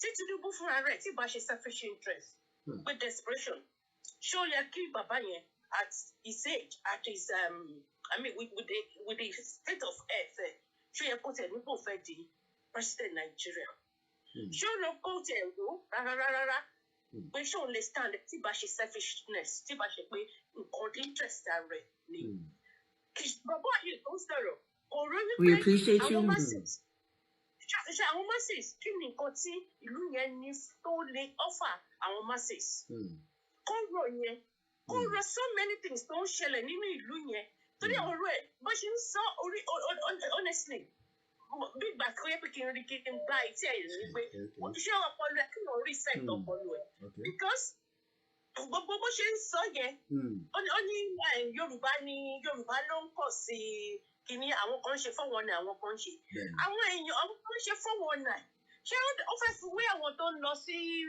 tó ń káwọn èèyàn wọlé tó dẹ̀ ń pa àwọn èèyàn tó ń ju àwọn èèyàn ní kìíní gbogbo all the top places ní Naija àwọn wo ló hẹ̀ dẹ̀ wọ́n ti eliminate gbogbo Naija Yorùbá tó wà ń bẹ̀ so is that how they going to continue that country tó ń sọ. So a lot of things bọ̀bọ̀ yẹn honestly kò ọ̀rọ̀ tí kò tiẹ̀ ṣe ká ìyá mọ̀ pé ẹnìkan tó wà senseless ni to be honest kò ní ọpọlọ rárá ẹ wo ẹni kémi fi sílẹ̀ kẹ́ máa kẹ́ Ọlọ́run. Ẹ ṣé gan ni mami, thank you very much, and it's good to also have one of our mothers to call. Ẹ jẹ́ ká kọ̀ wo True Nigerians in just 4 minutes. First, we want to say thank you to the Nigerian Embassy in Cameroon for celebrating us. We appreciate you more than you know. Other than that, we do not feel appreciated or celebrated after achieving this historical feat. In 2017, we won the AfroBasket Championship, and 3 days later, we were presented to the Father of Nations, Excellency President Muhammadu Buhari, and his entire cabinet by the former ministry, Honorable Solomon Dalon, as customary with handshake. We have defended our championship and brought back the cup in 2019 and 2021, which is historical, but still, no invitation has been extended to the team to visit Aso Rock or a presidential handshake. Why? President of MBBF, Musa Kita, said that the Federation isn't owing any players, officials, or vendors. This is far from the truth. The last time we checked, our allowances, stipends, bonuses, training grants, and donations made by banks for players, officials, and volunteers still have not been paid. We are owed $73,118 from the NBBF, $24,000 from the Ministry for the Tokyo Grant, and $100,000 from donations from 3 banks in Nigeria. Ever since our general manager and team manager resigned, we feel like we're being marginalized. Our senior leadership, like the former president, never really shows up for camps or competitions to boost our morale. And when we have significant concerns and issues that needs to be addressed, when he does show up, we get vague answers, as if our concerns aren't important to him. But when we win, they magically show up for photo ops and celebrations to use for political gain. Musa Kita was not in Cameroon. But somehow he showed up to Abuja to take pictures and to hoist a trophy, again, for political gain. The Tokyo 2020 Olympics was full of a bunch of distractions for all of us. We didn't know the final roster until the day before the flight. So our first team practice was in Tokyo days before the first game. There's a lot of things that could have been handled differently to increase our chances of success. Starting with our travel, there was a 36-hour flight, our team gear and uniforms, making sure they're up standard, 2 practices a day, not being able to access medical staff at certain points during the Olympics, as well as gift exchange between teams. Why hasn't the team been to Nigeria since 2019? We're wondering the same thing. As the Tigers players, we want to go back to Nigeria. We don't understand why we have not been to the country for the last 2 years for camp or for any celebration. It's customary that the team is to go home for major competitions so that we can have morale. It's also important that we inspire the next generation to follow their dreams. Every player that has been at the Tigers since 2017 has their own thoughts and feelings about the dissolved NBBF board and coaching staff over the course of the time. It is evident that our voices have not been heard, our requests for little things have been ignored, on top of not being celebrated or recognized as much as a 3 times back-to-back-to-back African Cup of Nations champion deserve. Our demands: all money owed to players, officials, and vendors, adequate travel to competitions, and a team manager for all team functions. If these demands are not met, with all due respect to the presidency, the NBBF, and the ministry, all the Tigers players will not be reporting to the FIBA World Cup tournament in 2022 in February. We are one united voice. I stand. I stand. I stand. I stand. I stand. I stand. I stand. I stand. I stand. I stand. Wow. Who is still a proud Nigerian? Once again, a very good afternoon. You never know. I know who is on the line, but those of our listeners from around the globe do not know. So when I open the phone lines and people call in, you never know what is coming up. Mr. David Lonsoro. Mr. David Lonsoro láti ilé ayé. Ṣé rí ọ̀gbẹ́ni tó sọ̀rọ̀ lẹ́ẹ̀kan yẹn? Ó gò ní. Ó believe pé àwọn èèyàn tó ń fowó báyìí ó believe kan ní life ni. Ṣòye yín. Àwọn yẹn ò kí ẹ̀ ń pa integrity because they believe that money is integrity. And integrity is beyond that. Ṣòye yín. Ó gò ní tí kò bá gò. Irú nǹkan tó sọ ní live television yẹn kò ní sọ. And unlike a caller tó sọ wípé he is doing exactly what his masters paid him for. Ṣòye yín. Caller yẹn right. Ṣòye yín sir. I'm not a proud Nigerian. Thank God I'm no more in Nigeria. I'm from Yoruba nation and I'm a Canadian. So mi ò kí ẹ̀ ń pa anything tí anybody bá ń support àwọn kìíní. But I just want my country as an African, as a Yoruba nation. I just want it to stand. And I don't care what it will take me. And I'm doing the littlest out of little that I can do with my skills to support this. I'm supporting this crusade. I'm never going back. And the Yoruba nation, whether anybody like it or not. Àwọn èèyàn tó dẹ̀ wá Nàìjíríà kẹ̀lẹ́ kò yé mi bóyá ọ̀pọ̀lọpọ̀ ọgọ́ ni. Ẹlòmíín ṣì ń bí ìdílé ẹlòmíín á máa sọ fún mi ẹnìkan yìí sọ fún mi lánàá pé kí lèmi ní tí mo fẹ́ ní irú nǹkan báyìí tún pé oyè wà yẹn wọn Nàìjíríà wọn lọ wọn kẹ̀lẹ́ kò mú ní kí ìwọ ṣáà máa bá Nàìjíríà lọ but don't complain to me anything tó bá ṣẹlẹ̀ nínú ìlú yẹn mọ́ ní mi ò fẹ́ gbọ́ ohun tí mo sọ fún mi yẹn. Ọlọ́run á ṣàánú wa ṣàì máa bí tòun sá. Ẹ ṣé gan ni. Àtúgbà pé bíi méjì mẹ́ta sí. We have a couple of videos that we put in between. Eléyìí ń bọ̀ láti Ìlọrin ni if you connect at all. Ẹ ti wọlé. Hello. Ẹ ti wọlé à ń gbọ́ yín sà. Hello, ẹ kú iṣẹ́ takuntakun fún wa. À ń gbọ́ yín sà. Ẹ kú iṣẹ́ takuntakun. Gbogbo Yorùbá nation pátápátá ibi ò ní bá wa. Àmín. àwọn ọlọ́dàlẹ̀ tó wà nínú Yorùbá nation ibi máa bá wọn.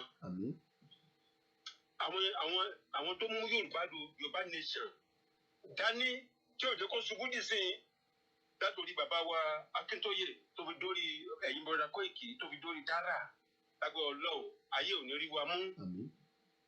We will not go down into the pit. Our enemy will be down into the pit under our foot by the grace of the Almighty Allah. Lágbára Ọlọ́run mo fẹ́ ṣe àdúrà kékeré kan fún Yorùbá nation tó ṣe tẹ̀mítẹ̀mí tí ìṣe àwọn ẹni bí tí wọ́n pretend bíi pé Yorùbá nation làwọn tó dẹ̀ wà nínú àwọn tó ń gbọ́ tí ó listen sí Yorùbá nation all the time. Mo fẹ́ ṣe àdúrà yìí látòrí Professor Akíntóyè tó fi dórí Yorùbá nation tó wà nísàlẹ̀ pátápátá tó fi tọkàntọkàn ṣe nǹkan kan ò ní ṣe wá. Bismillahirrahmanirrahim. Tabbat yada abi lahabin wa tabba. Ma agna an umadu wa ma kasaba. Sayasla naran dhata lahabi. Wa mar'atu ammalatal atba. Fi jidiha hablum min masad. The meaning in English, Abu Lahab and Binishi prophets. The hands of Abu Lahab shall perish, and also he himself. He shall be burnt in a flaming fire. His riches shall not profit him. Àdúrà tí mo ṣe yẹn, èpè tí mo ṣe yẹn kò dá lórí àwọn ẹni bí. Tó jẹ́ pé Yorùbá nation ló máa borí wọn lágbára Ọlọ́run. Bismillahirrahmanirrahim. Alam tara kaifa fa'ala rabbuka bi ashabil fil. Alam yaj'al kaydahum fi tadlil wa arsala alayhim tarna ababil tarmihim bi hijaratin min sijil fajalahum ka'asfin ma'kul. Láyé gbà Nábì wa Muhammad sallallahu alaihi wasallam tí wọ́n fẹ́ jà lójú ogun. Èyí táwọn òyìnbó ń ṣe jet fighter nísìnyí tí wọ́n ń ṣú tilẹ̀ jet fighter. Tó yẹ pé ọ̀tá máa jáde láti inú plane wọn ni láti inú jet fighter wọn. Àti àwọn ẹyẹ kan láyé jọ̀hún ni Ọlọ́run gbé dìde tó lọ bá àwọn ọ̀tájà. So gbogbo àdúrà tí mo ṣe kalẹ̀ ní Arabic yìí mo fi ṣépè fún wọn kàn tú ni. Nǹkan tó ń ṣe ní kọ̀kọ̀ ló gbé jáde yẹn. Wọ́n ń gbé lórí yín, wọ́n ń gbé lórí Akíntóyè, wọ́n ń gbé lórí Dárà, wọ́n gbé tiwọn jáde àti ni wọ́n ti tú wọ́n gbé lórí obìnrin. Obìnrin báwo obìnrin láíláí. Ẹ máa rí nǹkan tó máa ṣẹlẹ̀ ní Nàìjíríà yìí, ẹ máa rí nǹkan tó máa ṣẹlẹ̀ lágbára Ọlọ́run. Insha Allah, la hawla wa la quwwata. Mùsùlùmí ń bẹ ní Yorùbá nation, Kírísítẹ́nì ń bẹ ń bẹ, oníṣẹ̀ṣe ń bẹ bẹ́ẹ̀. Lágbára Ọlọ́run, adélẹ̀ lérí. Lágbára Ọlọ́run. Ẹ ṣé gan ni. Ẹ máa bá tún lọ. Thank you very much. I think to prepare a couple of videos, but I took by ìpè bíi méjì mẹ́ta sí ẹni tó bá mọ nọ́mbà yẹn +447594050979. Wọ́n ní Kóìkì ó máa wà too fast pẹ̀lú nọ́mbà yẹn. Nọ́mbà yẹn náà ló ń stroll lókè. I think that number is also here. Ẹ jẹ́ kí n rọra drop frame yìí díẹ̀. Òun náà nìyẹn. So fún àǹfààní ẹ̀yin tí ẹ bá rí òun ló wà lókè mi níbi tó kọ live sí yẹn. So let's take few more calls and we come back into the conversation. Mo ń kí gbogbo wa o, mo ń fi tọmọlúàbí mo fi ń kí wa. Àwọn tí wọ́n believe in Yorùbá nation, ẹ jẹ́ àṣàlàyé fún mi. Kí ló wà ń bẹ̀ gangan? Arákùnrin tó pè, ó náà ló dá wa papọ̀ pẹ̀lú Nàìjíríà. Ẹgbọ́n sókè bàbá mi, ẹ jẹ́ àgbọ̀n yín sà. Ẹ ṣé gan, mi ni àjọ sọ̀rọ̀ ní Glasgow níjọ́ tẹ wá. Mo rántí. Mo fẹ́ dá sí ètò nípa arákùnrin tó pè tó sọ wípé òun ló dá Nàìjíríà. Ẹ jọ̀ọ́ mi nífẹ̀ẹ́ kí ẹ fi ọwọ́ kékeré mú ohun tó sọ yẹn. Ìdí ni wípé nǹkan tí ọ̀pọ̀lọpọ̀ àwọn onígbàgbọ́ òfin àwọn pàápàá àwọn Kristẹni tí ò jẹ́ kán lọ́wọ́ sí nǹkan tó ń lọ lọ́wọ́lọ́wọ́ nìyẹn. Wọ́n gbàgbọ́ wípé Ọlọ́run ló gbé Nàìjíríà kalẹ̀. Pé tó bá dẹ̀ jẹ́ pé Ọlọ́run ló gbé kalẹ̀, Ọlọ́run fúnra rẹ̀ náà ló máa tú ká. Ṣùgbọ́n nǹkan kan tí èmi wá fẹ́ mú jáde tí n bá sọ fún arákùnrin yẹn ni wípé n bá bèèrè lọ́wọ́ ẹ̀ pé Ọlọ́run wo gangan ló gbé kalẹ̀. Ìbéèrè tó mi gbà dún yẹn torí pé ṣé Ọlọ́run àwọn British ni àbí Ọlọ́run ti ilẹ̀ Odùduwà tàbí ilẹ̀ ti Yorùbá àbí Ọlọ́run ti wa àbí Ọlọ́run ti àwọn Haúsá àbí Ọlọ́run tàwọn Ìgbò. Ìdí ni wípé kó tó di pé àwọn òyìnbó wá àwọn bàbá wa wọ́n ti ń ṣe ẹ̀sìn. Ilẹ̀ Yorùbá dẹ̀ tó wà. Nígbà tí ilẹ̀ Yorùbá wá wà so Ọlọ́run wo ló wá tó wá ṣẹ̀ wá mú ilẹ̀ Yorùbá àti Haúsá àti Ìgbò tó wá kólu papọ̀ so ìyẹn lèmi ò mọrú Ọlọ́run tó ń sọ Ọlọ́run tó sọ̀rọ̀. Then ìkéde wípé ká ní Ọlọ́run yẹn bá sọ̀rọ̀. Tí Ọlọ́run yẹn bá dẹ̀ wá sọ ṣé Ọlọ́run yẹn gbà tó wá kó àwọn èèyàn papọ̀ ṣé irú Ọlọ́run tó ń níyẹn Ọlọ́run tó ní tó ń bá kó àwọn èèyàn papọ̀ káwọn èèyàn máa jìyà. Kí ebi máa pa wọ́n. Kí pàlú máa pa wọ́n kọ́ sì máa ṣẹrú. Torí ẹ̀ Ọlọ́run tẹ̀mí mọ́ nínú Bíbélì nígbà tó jẹ́ pé àwọn ọmọ Ísírẹ́lì ló tó ń ṣẹrú tó jẹ́ pé Ọlọ́run fúnra ẹ̀ gan ló fi àwọn ọmọ Ísírẹ́lì sóko ẹrú tá a bá wo ìtàn yẹn bó ṣe ṣẹlẹ̀. Ọlọ́run yẹn wá tún ṣe ó wá ṣèlérí pé nígbà tábòkú bá tó òun máa tú wọn sílẹ̀ nínú oko ẹrú yẹn. Ọlọ́run wá tú wọn sílẹ̀. Ọlọ́run tèmi náà tún wá ń sìn ó rán Jésù wá láti wá tú wa kúrò nínú ẹrú oko ẹ̀ṣẹ̀. Ọlọ́run tiẹ̀ tó máa ń fi èèyàn sí abẹ́ ìsìnrú. Bí èèyàn bá ti wà ní abẹ́ ìsìnrú tí Ọlọ́run tèmi sì bá ti wá Ọlọ́run yẹn máa ń túyàn sílẹ̀ ni. Èmi gbàgbọ́ pé àkókò tí a wà yìí o àkókò tí Ọlọ́run fẹ́ tú àwọn ọmọ Yorùbá kúrò ní oko ẹrú ni. Àwọn tí ò bá sì mọ̀ àwọn ni kó mọ̀. Nǹkan ẹyọ kan tí mo lè wá fẹ́ sọ kí n tó parí ọ̀rọ̀ mi. Ẹ máa ti ń sọ àwọn ọ̀rọ̀ kan èmi ń tẹ̀lé yín dáadáa mo dẹ̀ gbà mí ò gbogbo nǹkan táwọn èèyàn máa sá Kóìkì ló sọ báyìí ní ìgbà wọn gbọ́. Tẹ́ ẹ bá ti rí ibi tí àwọn èèyàn ti bọ́ lóko ẹrú àwọn fúnra wọn ló máa yọra wọn kúrò lóko ẹrú kò sẹ́nìkan tó máa yọ wá. Tá a bá ń dúró de òyìnbó àwọn kan ní kinní kan irọ́ là ń pa. Tí a bá ti bẹ̀rẹ̀ iṣẹ́ tó yẹ ká ṣe gẹ́gẹ́ bí àwọn tó fẹ́ kúrò lóko ẹrú ètò tó ń ṣe ètò àgbáyé tó ń ṣe kọjá tá a fi lọ ń pariwo yẹn àwọn gangan ọ̀rọ̀ wa náà bá máa sọ níbẹ̀. Torí pé wọ́n ní àwọn kan máa wà lórílẹ̀‐èdè Nàìjíríà tó máa fẹ́ kúrò lóko ẹrú gbogbo bẹ́ẹ̀ máa ti dàrú báwo la ṣe fẹ́ ìgbà yẹn lẹ máa rí tí wọ́n máa sá káàkiri. Tá a bá ti rẹ́jì tá a bá ti ṣe tán tá a bá fẹ́ kúrò ní oko ẹrú a máa dìde. Èmi tí mo sọ̀rọ̀ ní ẹ̀ṣẹ̀ tó mo dẹ̀ tó jà oríṣiríṣi gbogbo iléèwé tí mo ti lọ ni mo ti jà mo dẹ̀ ṣe gbà tí mo lọ sí Korea mo bá wọn jà mo bá ìjọba wọn jà tó bá mọ̀. Mo débẹ̀ mo ní wọn ìjà ìtọ́jú àwọn Korea wọn máa ń bẹ̀rù olórí wọn gan mo sọ fún wọn pé mi ò ṣe bẹ́ẹ̀. La máa yìí wá jẹ́ kó máa ṣe oríṣiríṣi. Mo jà á dẹ̀ wín. Tí ò bá dìde fúnra ra ẹ̀ tí ò bá dìde láti sọ pé ó ti tó gẹ́ẹ́ ẹjọ́ ẹ má jẹ́ ká tàn yín. Ẹ ṣé gan ni bàbá wa. Thank you very much. Ẹ ṣé gan ni. Ẹ jẹ́ ká tún wo fọ́nrán bíi méjì sí i. A ṣì ń bọ̀ lórí ìpè tá a fi gbé. Ẹ rí i pé mò ń change background mi. Some people prefer the bread than the kọ́kọ́rọ́ tá a máa fi ṣí géètì yẹn.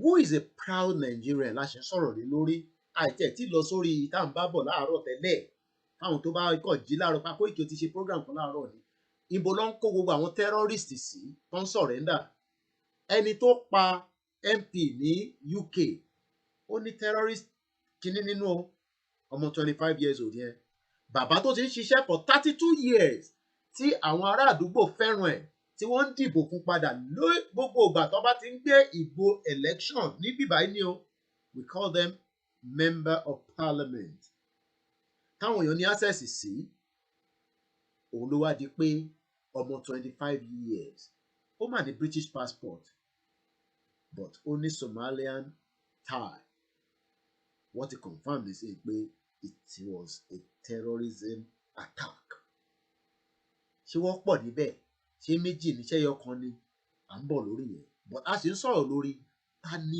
ọmọ Nàìjíríà gangan a ti rí kan láàárọ̀ yìí ọ̀pọ̀lọpọ̀ wà tó ń wò wá bẹ́ẹ̀ bí bàbá wa dẹ̀ ṣe pè tán lẹ́ẹ̀kan pé ká má fọwọ́ yẹpẹrẹ mú nítorí pé ọ̀pọ̀lọpọ̀ mọ́ṣáláṣí ọ̀pọ̀lọpọ̀ ṣọ́ọ̀ṣì ọ̀pọ̀lọpọ̀ àwọn oníṣẹ̀ṣe míì náà wọ́n má ṣe ń sọ pé bí arákùnrin yẹn ṣe sọ Ọlọ́run ló kó wa papọ̀ kí lẹ wá fẹ́ túká kí lẹ̀yin evil people àwa nìyẹn kí la fẹ́ túká fún káàfin tọ́lọ́run kó papọ̀ àwa wá fẹ́ tú tí Ọlọ́run tó kó papọ̀ àwa fẹ́ túká ìtàn sọ fún wa nìyẹn o ìyẹn ni ọ̀pọ̀lọpọ̀ ṣe ní ìdásí ẹ̀yin tẹ́ ń pè ẹ ṣe sùúrù díẹ̀ àní ẹ jẹ́ ká tún jọ lọ wo àwòrán yìí lọ́dọ̀ bàbá wa tí wọ́n bá wa sọ̀rọ̀ a ti gbọ́ tẹ́lẹ̀ rí bọ̀kákọ̀ tuntun gbọ́.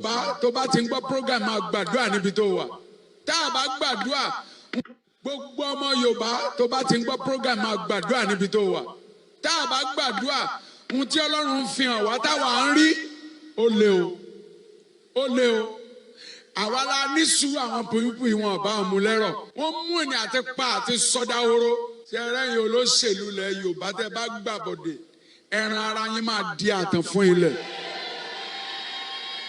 ọba ilẹ̀ Yorùbá tó bá gbàbọ̀dé ìran rẹ̀ wọ́n ní rí ọba jẹ nílùú yìí mọ́ mo fẹ́ kà nínú ìwé onídàájọ́ orí 5 láti ẹsẹ̀ 18.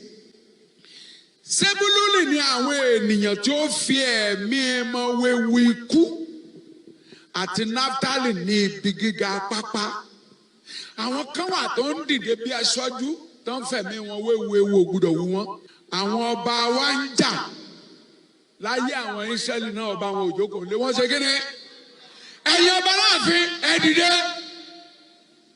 àwọn ọba àtijọ́ tí mo wọ̀n ní jagunjagun tiwọn kẹ́ ẹ lọ wá bí gbèrò sọ̀rọ̀ ìsìn yín sí kan tó dáná sun yín tààfin ọ̀tá wọlé tán a fẹ́ pín àdúrà yìí sọ́nà 3 ó máa kó papọ̀ ní ibi tá à ń lọ sí jì àwọn tí ń ṣíwájú wa nínú ìjà yìí tí wọ́n ń fi ẹ̀mí wọn wewu nítorí ilẹ̀ Yorùbá Olúwa máa jà fún wọn. Gbogbo ọba tó bá dìde lákòókò yìí ìjòyè tó bá dìde láti jà fúnlẹ̀ Yorùbá Olúwa máa tì wọ́n lẹ́yìn. Ẹ̀yin áńgẹ́lì lọ́rùn ẹ dìde ẹ jà fúnlẹ̀ Yorùbá gbogbo ẹ̀yin ẹ gbàdúrà. Àdúrà òun la máa gbà nítorí pé àdúrà ni a máa fi ṣẹ́gun èyí tó wà nílẹ̀. State governors had earlier expressed views for a power shift to any 3 geopolitical zone in the south with a view to promoting unity and peace in the nation. Notwithstanding their comments, the forum unanimously condemned the statement by the Southern Governors Forum that the presidency must go to the south. The statement is quite contradictory with the provision of the Constitution of the Federal Republic of Nigeria, 1999, as amended, that the elected president shall A. score the majority votes, B. score at least 25% of the votes cast in 2/3 states of the Federation, C. in the case of run-up, simple majority will win the election. Number 6. The Northern State Governors Forum considered the ongoing national debate on collection of value-added tax, VAT. As responsible leaders, while we are concerned by the fact that the matter is sub judice, we, however, for the purposes of educating the public, make the following observations. A. The judgment of the Federal High Court calls to question the constitutionality of VAT, withholding tax, education tax, Niger Delta Development Commission, National Information Technology Development Agency, 13% derivation, National Economic Development Council, and many other currently levied and collected by the federal government of Nigeria and the Federal Inland Revenue Service. B. Rivers and Lagos State government had enacted their own VAT laws, and the Southern Governors Forum have expressed support for this course of action. C.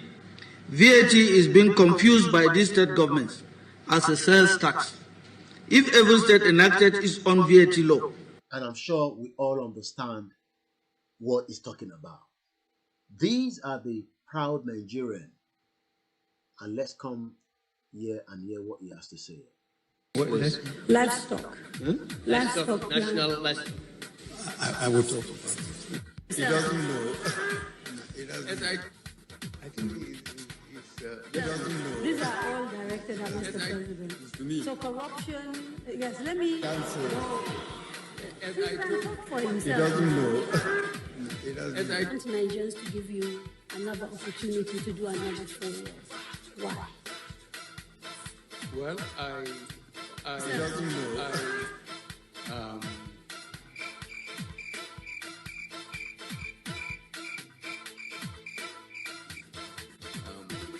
think he doesn't know, and he can never know. Let's hear Mayegun here. Okay, let's hear this one first, and then we're gonna come to Mayegun. Then I still have one of our father that spoke to us as well. Maybe we should hear him first, and then we come back to that caller there. eléyìí ni wípé a fẹ́ gba ara wa kúrò nínú oko ẹrú ayérayé. A fẹ́ fún àwọn ọmọ wa ní àǹfààní gẹ́gẹ́ bí àǹfààní ṣe wà gẹ́gẹ́ bí nílò òyìnbó tá a wà yìí táwọn èèyàn láǹfààní tó ń lè jẹ tó ń lè mu tó ń lè ṣe ohun gbogbo nígbà tó ń fẹ́ irú ẹ̀ náà la fẹ́ fún orílẹ̀-èdè wa pé ìyà tá a ti jẹ yẹn ó ti pọ̀ jù kò sọ́nà kò sóúnjẹ kò sómi kò sí iná kò sí gbogbo ẹ̀ ṣé tí gbogbo ayé dẹ̀ ta dẹ̀ sọ pé agbọ́n èmi ò rú ọgbọ́n tó wà bẹ́ẹ̀ mi dẹ̀ rú ẹ̀sìn tó gbarú ẹ̀ láyè wípé wọ́n máa kó àwọn èèyàn wá sí oko ẹrú so ìyẹn ni èmi fi ń bẹ̀bẹ̀ léni fún gbogbo àwọn àlùfáà wa àwọn pásítọ̀ wa àwọn tó jẹ́ kírísítẹ́nì tán bá kàn wò pé wọ́n ń gbàdúrà kẹ́mọ̀ àwa kan wá ń bẹ̀ pé wọ́n ní kí a ṣáà máa gbàdúrà àdúrà tá a bá gbà tí ò bá ní iṣẹ́ nínú àdúrà asán ni so a gbọ́dọ̀ dìde báyìí kí gbogbo wa parapọ̀ ká sọ pé rárá àjìyà mọ́ ìyà tá a ti jẹ yẹn ó ti tó gẹ́ẹ́ bàbá gbàdúrà dọ̀la tá a bá dìde wàhálà tó ń bọ̀ ó pọ̀ o torí gẹ́gẹ́ bí mo ṣe sọ fún yín kan tó Ọlọ́run sọ fún mi. Ẹ bá mi sọ ọdún tí Ọlọ́run fi ìran ẹ̀wọ̀n yìí lẹ́ẹ̀kan sí bàbá. 1981 gbàyẹn ni mo jáde ní teacher training gbàyẹn lọ́lọ́run fi hàn kàn pé Nàìjíríà máa pín. Ibo gan la wà bàbá ká ti ń sọ̀rọ̀ yìí fáǹfààní àwọn tó bá ń láǹfààní àti rí àwòrán yìí. Wọ́n pè bí ní George Square ní Glasgow ní United Kingdom. Àdúpẹ́ fọlọ́run. George Square, that was when we went to Glasgow. Let us come now and hear what this man has to say. Governor Obiano went to complain to President Buhari that politicians were inducing false flag operations in the East. And you know that if for a governor to say that, don't forget, when asked on China television, Governor Zodima also said the same thing, that there were false flag operations being carried out by politicians. Obiano has repeated it. I have said that on this station twice. I've said that on channels. I've said that on the BBC. That these are false flag operations being committed by fifth columnists working for the Buhari administration. Do you have your claim? Do you have your proof? Yes, one proof, let me tell you. I was in Owerri the day when there was the raid and burning of the police headquarters. I watched from my hotel room as they operated for 3 hours, 20 minutes. Later in the morning, I went to the police headquarters to check. I was looking. No single gunshot. When I later asked, was any policeman killed? They said no. Did you kill anybody? They said no. So how could that happen? For 3 hours, 20 minutes, and there is no reaction. That meant there was a stand down. And the only authority that can instruct an actionable stand down is order from above. With that, I concluded these things are staged. So, and if you look at the government, they're not honest. Why do you think someone will be interested in staging such actions? Because the people who work for President Buhari are the same people who work with him for Sani Abacha. It took the death of Sani Abacha for Sergeant Rochas to come confess at the Twitter panel that all they were doing were false flag operations.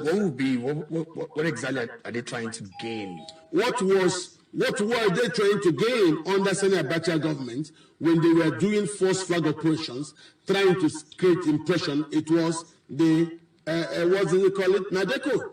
So what they are trying to do there is that a bunch of... And I'm sure you all understand all that. Now let's hear what Mayegun was explaining to us in Glasgow. It's about 5 minutes, but let us watch it. It might be you, that man. Yes, not everybody would agree for a total disintegration. Some people don't like the word breakup. Not everybody agrees with self-determination. Some believe that we can restructure the country and go back to the regional government. Some believe that we should go for 2023 election. Some Nigerians believe that it's about the leadership of that country. But what about those that also say enough is enough? This union is not taking us anywhere. It's depriving us to explore. It's depriving us to grow. But the man that called, and there are millions of them like that are still proud Nigerians that believe that that is total nonsense. You can't sit down abroad and tell us that because it's about Fulani. No, it's about Yorubas as well. It's about the Biafrans as well, the Middle Belt, and all the other tribes engaged in different part of Nigeria that is holding the Nigerians' jugular from not growing. Do you agree? Or do you disagree? And that is why it's a platform. I gave him 14 minutes. Does not mean I didn't know what I was doing. Just like he has his own voice to disagree with us. But it is up to us to explain to millions of people around the world, while with a country that are less than our own population. And I was hearing the analysis that the vice president gave. I'm sure some of you must have watched that video. If I can find the clip, I'll try and bring it onto the broadcast, if not maybe tomorrow. When the vice president was speaking at Ekiti Summit and comparing Ekiti with so many other countries, smaller, and trying to tell us that Ekiti has a big GDP. But in reality, does the market women know that that GDP is having impact on him? Ǹjẹ́ ẹni tí ó ń ta ata ní inú Èkìtì, ǹjẹ́ wọ́n mọ̀ bóyá GDP Èkìtì ó ń kọlù wọn rárá? Ǹjẹ́ bàbá tí ó fẹ́ dá bísínẹ́sì sílẹ̀ láti máa ṣe okòwò, ǹjẹ́ ó understand it? Let's hear what Mayegun has to tell us here. Damaturu, Damask, or whatever other places they have there. But guess what? As some of you were unbothered today, they continue to go for every person, every ethnic group, every organization, just everyone that ever asked them that why can't we just do a kind of a renegotiation, something that has to do with our differences. Why can't we talk about it? Why should anybody be killed for wanting to talk about something that is not working for them in large numbers? Unfortunately, politicians agree that Nigeria is not working. They all agree. But what they didn't agree to is that the problem they are complaining about or presenting themselves to resolve, they actually created the problems, right? So when they couldn't agree that they created the problem, how can you then believe then that they can solve the problem? You can't solve a problem you cannot acknowledge. Now, being part of the problem will never make you part of the solution. No, they agreed. But what they also didn't want to agree to is that, yes, there is a problem. But you know what? We will solve it. Don't worry. You don't have to have a say. Your opinion doesn't really matter. We can take care of it. Remember, we are your leaders. Forgetting that they brought us here, offering to take us out. And every time they promise to take us out, they dig us even deeper and deeper. But when you pay attention, they are never victims. You and I are the victims. And that's why I said, when they started sharing killings, sharing poverty, sharing underdevelopment, sharing this whole depression, sharing this whole exodus happening in Nigeria today, brain drain, the best of Nigeria, ending up all over the world, scurrying about anything they could survive with. But guess what? As they brought us there, they can't take us out. The exodus you are witnessing today was them. And they said, to resolve the problem, you don't have to be involved. Just vote. Vote for us. We will fix it. But they never fix anything. Now that is why, because they don't have that capacity of, let me say, the empathy of leadership to listen, ask questions. Know that as humans, you can make mistakes. As elders and leaders, you must accept responsibility. Now, as leaders, if you don't take responsibility, then you are not leaders. That means when the leaders shift their responsibilities onto those who elected them and gave them the sovereignty to act on their behalf, when leaders are unable to actually negotiate what works for millions, but only deal with what works for few, what do you get? Brain, exodus. And what do you also get? The wars of Nigeria will continue to lead Nigeria. That is why they don't want to have a chat. Yorubas wanted the Yorubas killed for asking for Yoruba nation. Igbos wanted Igbos killed for asking for Biafra. Now, yeah, the Fulani, the Hausas are not yet asking for Arewa, but trust me, if they dare ask for it, they will kill them too. Why? Nigeria is wrongly arranged, a completely disorganized nation. Over 250 nationalities makes up a country called Nigeria. There was never a Nigeria. There are many Nigerias. These divisions, these differences are still Glasgow Queen Station in Glasgow. To ask their leaders to look into differences that has brought about, underdevelopment, corruption, poverty, and now terrorism.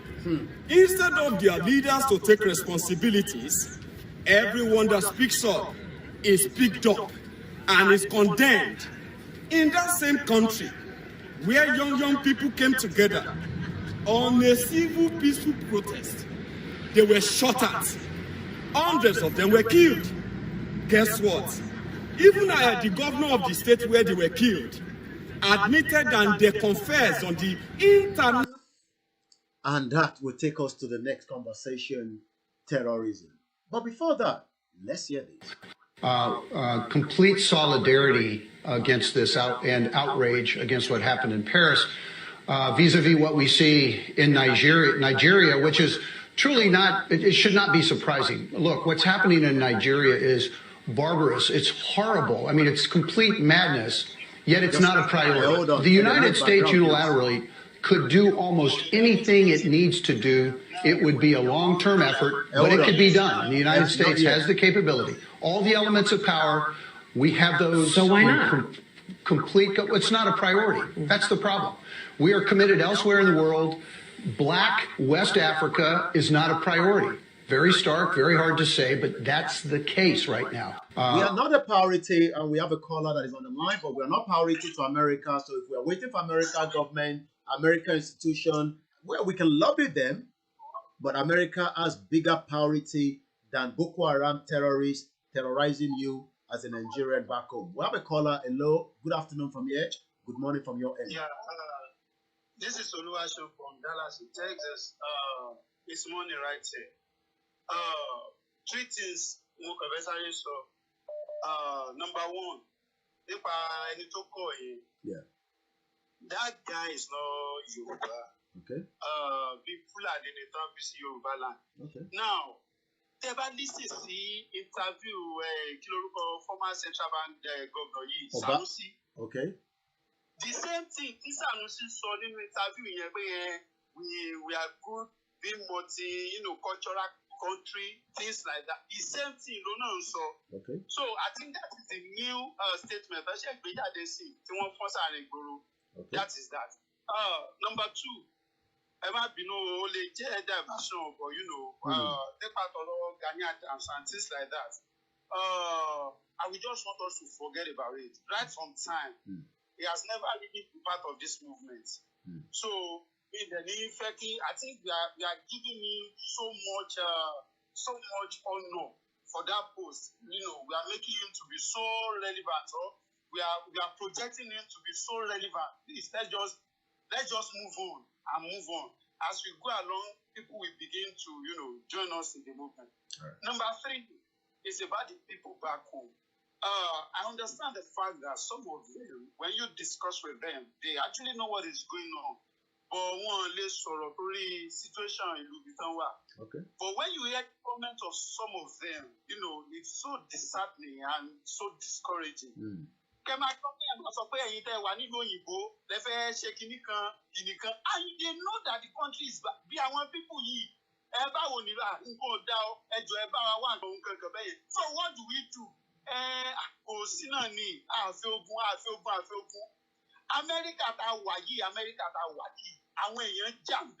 People lost their life for the freedom we are enjoying today. The major problem that are the religious leaders. Okay. Let me just give you one example. I'm gonna be specific now, and I'm gonna go to next. Look at, because I was a member of that church back at home, Look at our pastor, Gio. That man, he has so much influence on so many people. But I was shocked because I was in that church for many years. And the Katiba Baba Songa and Nigeria, America, they don't even love God.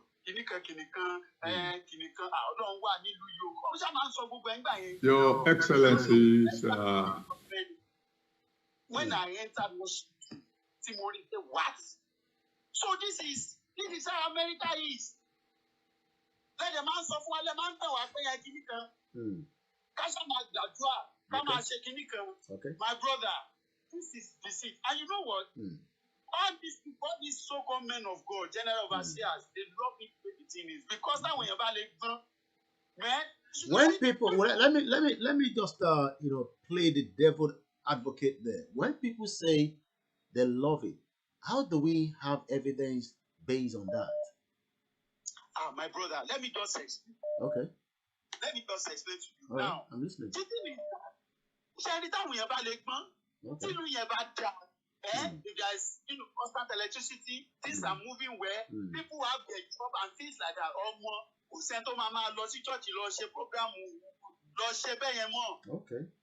America, I'm just thanking God. The only prayer you can pray in America is God. When you have health, there is good medical facility, but and the neutral tank, there is job, there is everything. There is everything. Okay. That is how they are making their own money. All right. Let's hear somebody else's view as well. And I'm going to ask that question to the next couple of callers. Eshegoni Lati, Dallas. When we say the problem is from our religious bodies, let's hear what Pastor Adeboye said. I want us to hear this. This was, I think, last year. I've just gone into my collections. Let's see what he has to say here. Your Royal Majesty, my brothers and sisters, I want to thank the Almighty God for a day like this, and I want to thank the organizers for asking me to come and pray for you and pray for Nigeria. But when they told me that I will be ministering for about 10 minutes, I said, if I pray for 10 minutes, by the time I finish praying, I hope those who are listening to me will not be falling asleep. So I believe that what they actually mentioned is that probably I will share a few thoughts with you before I pray. I'm sure you all know that I'm not a politician. I don't belong to any political party. I've never been governor, or neither do I ever hope to be. As a matter of fact, each time I travel throughout the world and I have the opportunity of visiting heads of states, I always come out of there thanking God that I'm a pastor, because when you consider all the protocols, all the security checks, you can only come to the conclusion that it's easier to see Jesus Christ than to see some of our heads of states. But before I became a pastor, I was a mathematician, an applied mathematician. And mathematicians they practically live their lives solving problems. You see, when we begin to talk about Nigeria, so in the year 2060, the first question that a mathematician will want to ask is, one, are we sure there will be Nigeria in the year 2060? In other words, you're talking about something that you are not 100% sure will be there at the time you are talking about it. You see, because before we can begin to discuss Nigeria of 2060, we need to address the problems that we have right now, that if these problems are not solved, then this will be just an academic exercise. Not that I don't enjoy the exercise. I mean, it's very refreshing. But you see, I think on one of the occasions when I was on a long flight from London to Singapore, a journey of about 13 hours or something. For those saying I should increase the volume, that's how far the volume is from the video. I've checked the volume on my phone here and it's much perfect. Maybe it's your own device. There's not much I can do. Let's continue with the video. You've eaten and you slept and you woke up and then discover you still have some 7 hours to go. Definitely you have time to fool around a little bit. And then I was thinking about Nigeria. And I have these thoughts within myself, which I think I will just share with you. By the time I finish sharing it, you are likely to consider it a joke from a mathematician, because after all, mathematicians can be eccentric at times. I just felt that why can't we have a system of government that is 100% Nigerian, unique to us?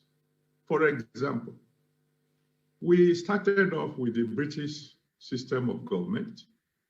Somewhere along the line, we moved over to the American system of government. And I was just wondering, can't we have a combination of both and see whether it could help us solve a problem? You see, because in mathematics, if you want to solve a problem and you try what we call real analysis and it doesn't work, then you move on to complex analysis and see if that will help you. If that fails, you move on to vector analysis and so on. I believe that probably we might need to look at the problem of Nigeria in a slightly different manner. You see, because some people feel that all our problems will be over if Nigeria should break up. I think that is trying to solve the problem of Nigeria as if it's a simple equation problem. The problems of Nigeria will require quite a bit of simultaneous equations, and some of them are not going to be linear either. Forgive me, I'm talking as a mathematician. So I was thinking, why can't we, for example, have a system of government that will create a kind of what I would call United States of Nigeria? And let me explain. we all know that we must restructure. I mean, it's either we restructure or we break. That means say you don't have to be a prophet to know that one. That is certain to come. Restructure or break up. Now, we don't want to break up. I mean, God forbid. In restructuring, why don't we have, like I said, a Nigerian kind of democracy? At the federal level, for example, why don't we have a president and a prime minister? Hey, what do you mean? Well, if we have a president and a prime minister, and we share responsibilities between these two, so that one is not an appendage of the other.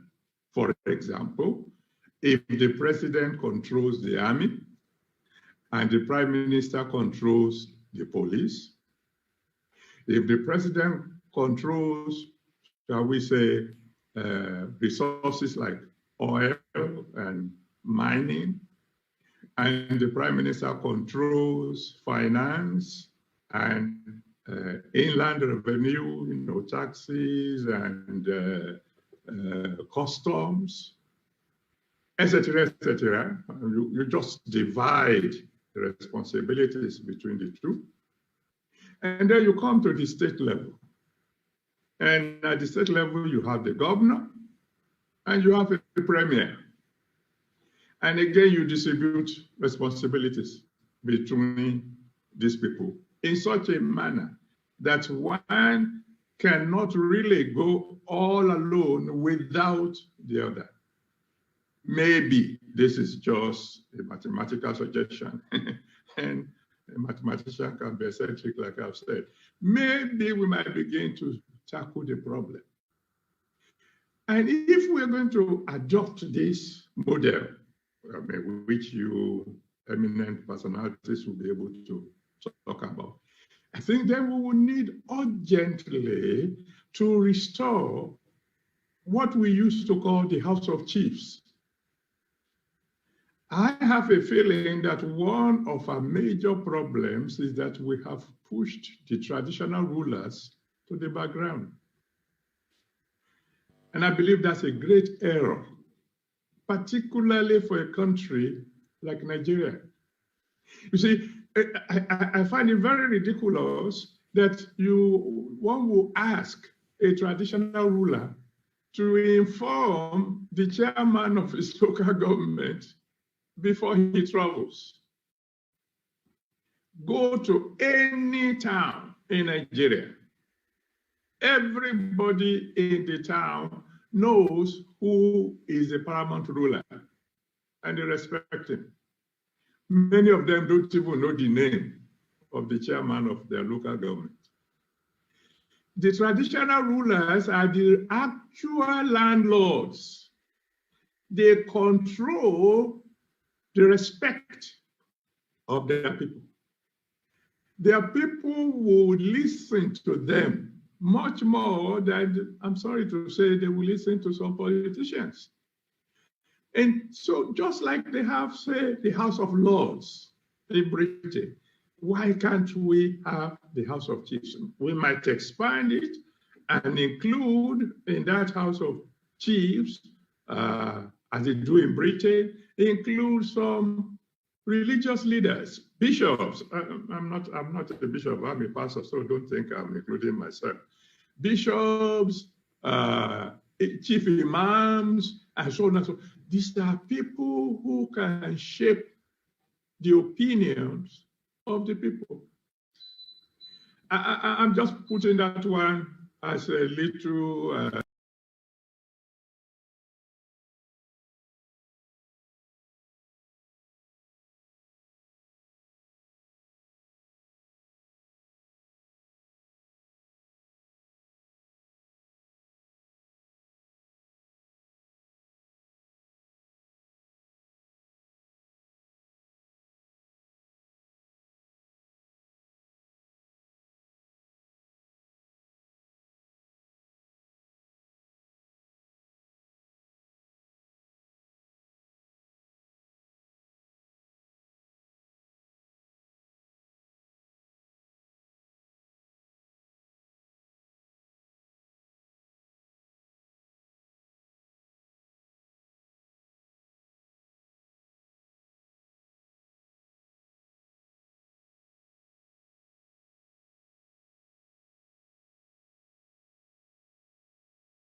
yèyé ẹ má bínú màmá wa ẹ má bínú màmá wa ẹ ní sùúrù màmá wa èmi àti yín nìkan la jọ ń sọ̀rọ̀ gbogbo àwọn èèyàn gbọ́kàn tá a jọ ń sọ láti bíi 30 seconds ẹ má bínú iṣẹ́ wa yìí ọlọ́run àwọn èèyàn lọ́nà confuse èèyàn nígbà tí èèyàn kan bá náwó gbọ́kàn tá à ń sọ so what I do is I mute my own mic so that kí bàbá tó ń sọ̀rọ̀ so ẹ̀ ní máa gbọ́ gbogbo echo tó ń lọ ní background ìyẹn mo ṣe mute mic tèmi so ọ̀dà ẹ jẹ́ ká gbé láti ibi tí ẹ kọ́kọ́ ti fẹ́ sọ̀rọ̀ lórí tí bàbá wa tí ẹ fẹ́ sọ̀rọ̀ lé lórí then àwa wọnú conversation èyí tá à ń bá lọ ẹgbọ́n sókè. àwọn fídíò kan lánàá yẹn ni tí mo rí bàbá Gani Adams yẹn bí wọ́n ṣẹ̀ṣẹ̀ ń ṣe àdúrà tó ń ṣépè tí ẹ̀yìn àdúrà ló ń ṣe o èpè yẹn ọlọ́run ti tọ̀nù yẹn àráǹdò ó yẹ ti di for good. Mo dẹ̀ ń kúnlẹ̀ báyìí mo dẹ̀ ń gba àdúrà yẹn mo dẹ̀ ń dá àdúrà yẹn padà sóhun àtàwọn tọ́jọ́ dúró síbẹ̀ torí mi ò mọ àwọn ènìyàn wa because I don't know ìgbà míì mo ní mi tiẹ̀ fẹ́ máa listen sí agitator ọ̀kọ̀mọ̀gbọ̀n mi ìfẹ́ máa gbọ́ Nigerian news tó ló máa ń ba inú mi jẹ́. Mo ń wo Tinubu báwọn èrò tún ṣe pọ̀ sí lẹ́yìn mo kàn wọ́n báyìí pé irú àwọn èèyàn wo la ní nílùú yìí náà ṣé kò tí ká tí ẹ gbàgbé pé Yorùbá nation or break up kó tí ẹ wo ìlú yẹn kó tí ẹ jókòó kó tí ẹ wo ìlú yẹn bó ṣe rí kó wo àwọn èèyàn inú ẹ̀ bó ṣe rí kó wo bí ìlú yẹn ṣe ń lọ kó tí ẹ wo kó jókòó kó wo wọn Nàìjíríà yẹn kó wo tẹ́rọ́rìsì àbí báńdíìtì ó jẹ́ wọ́n fi ṣe custom officer knowledge wo ló ní education wo ló ní àwọn tó ní ẹgbẹ́ lọ sí school tó ń ṣe gbogbo ẹ̀ wọ́n rí opportunity custom officer ní Nàìjíríà ṣé custom officer ṣé wọn kàwé débẹ̀ ni tẹ́ fi gbé illiterate bandit killer tẹ́ fi gbé sí wọn síbẹ̀ tẹ́ni kan máa ṣe custom sí ìlú tó ní ọba tó dín níjòyè and nobody talk àwọn leader kan dẹ̀ wá bẹ́ẹ̀ tí wọ́n sọ̀rọ̀ ṣátìrí gbogbo àwọn pastors Christian ni mímọ́ dẹ̀ máa ń lọ church ṣùgbọ́n mo rí pé Nigerian politician ṣọ́yẹ yín nítorí wọ́n ní a society tí the citizen they are not following the leaders wọ́n ní wọn normal so tí gbogbo Nigerian citizen gbogbo àwọn bọ́ìsì wọn gbogbo wọn tó bá di játijàti they are normal nítorí pé nǹkan tí leaders wọn ń kọ́ wọn ló ń ṣe for them not to be following the leaders òun làwọn pastors wọn yìí fi jáde bẹ́ẹ̀ ni mo sọ fún yín òun ló fi ń jáde òun ló fi ń lọ ṣọ́ọ̀ṣì tó fi ń sọ fún wọn ẹ bá máa wo Nigerian politicians ṣe pastor ló máa pè why so that they can use pastor to control the mind of the people so that the people at least they will become normal to the society. But àwọn tó ní wọ́n kàn gínú wọn àwọn ló ń ṣe játijàti yẹn. For that country to move forward they need to break it up from these useless leaders that are not leading right or teaching nothing. In fact wọ́n ní ẹ wo inú Nàìjíríà akọ mi ó sọ pé tóun bá rí àwọn èèyàn tóun bá ní agbára wọ́n pa gbogbo àwọn leaders yẹn that is the only solution if they want to won one Nigeria they need to kill all of them bí wọ́n ní ìṣẹ̀ṣe kọ́kọ́ pa gbogbo wọn dànù àwa tún bẹ̀rẹ̀ ìgbà yẹn láwọn lè ní alẹ́ ní one Nigeria but for these people to still be alive ruling it's nonsense. ẹ̀rí pa Amosun ti ń jà ó ti ń jà padà ìjà tó jà nígbà tó fi ṣe governorship election ó tuntun ń jàjà yẹn nísìn just like every one of them they are all the same. Ẹ ṣé gan for that. I don't know. Yeah. People just came up and like agitating for something. Can't they sit down and see that they were doing wrong? Wọ́n ní tó ròdù yẹn ó dà pé ọ̀dọ̀ Máyégún ni mo ti gbọ́rọ̀ yẹn tó Lẹ́kì tó ròdù yẹn wọ́n ní private company ló gbé fún and that private company tó build there Lagos State àwọn company yẹn máa gba owó tó ròdù yẹn for 30 years Tinubu náà dẹ̀ wà part of the company ó yẹ sọ fún mi irú ìjọba wo nìyẹn irú àwọn wèrè wo ló ṣì ń tẹ̀lé Tinubu irú àwọn wèrè politician wo ni ṣé Lagos State kò ní owó tó lè fi ṣe Lekki Toll Road ni tẹ́fi pé fún company kan tó máa gbowó ẹ̀ for 30 years ẹ wo bó ṣe bá yé àwọn èèyàn ọmọ àmà take care ẹ jẹ́ àgbọ̀ opinion ẹlòmíì ẹ ṣé gan ni.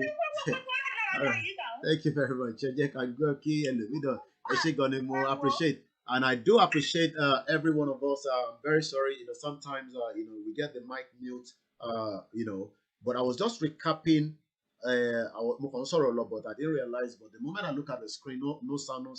I knew I should have unmute my mic. So we do apologize for that. The area I want us to talk on should have gone into the terrorist section of this program. But sometimes, when we key into a particular conversation, just like the first caller, the first caller brought up a lot of different people emotion. I mean, I was just here listening to him. He has his right to to conversation, and maybe every platform will give them those opportunity. They do send so many messages like that. We have them, but the most important thing is we must continue to educate them. And we must continue to give them, the reasons that after listening to this video, which millions of people around the world listen to, the only area, God forbid a breakup in Nigeria. Just like the other guy said, God put us together. So if our pastor says, God forbid a breakup, that was his own opinion according to his own mathematician. I'm sure you all listened to that video.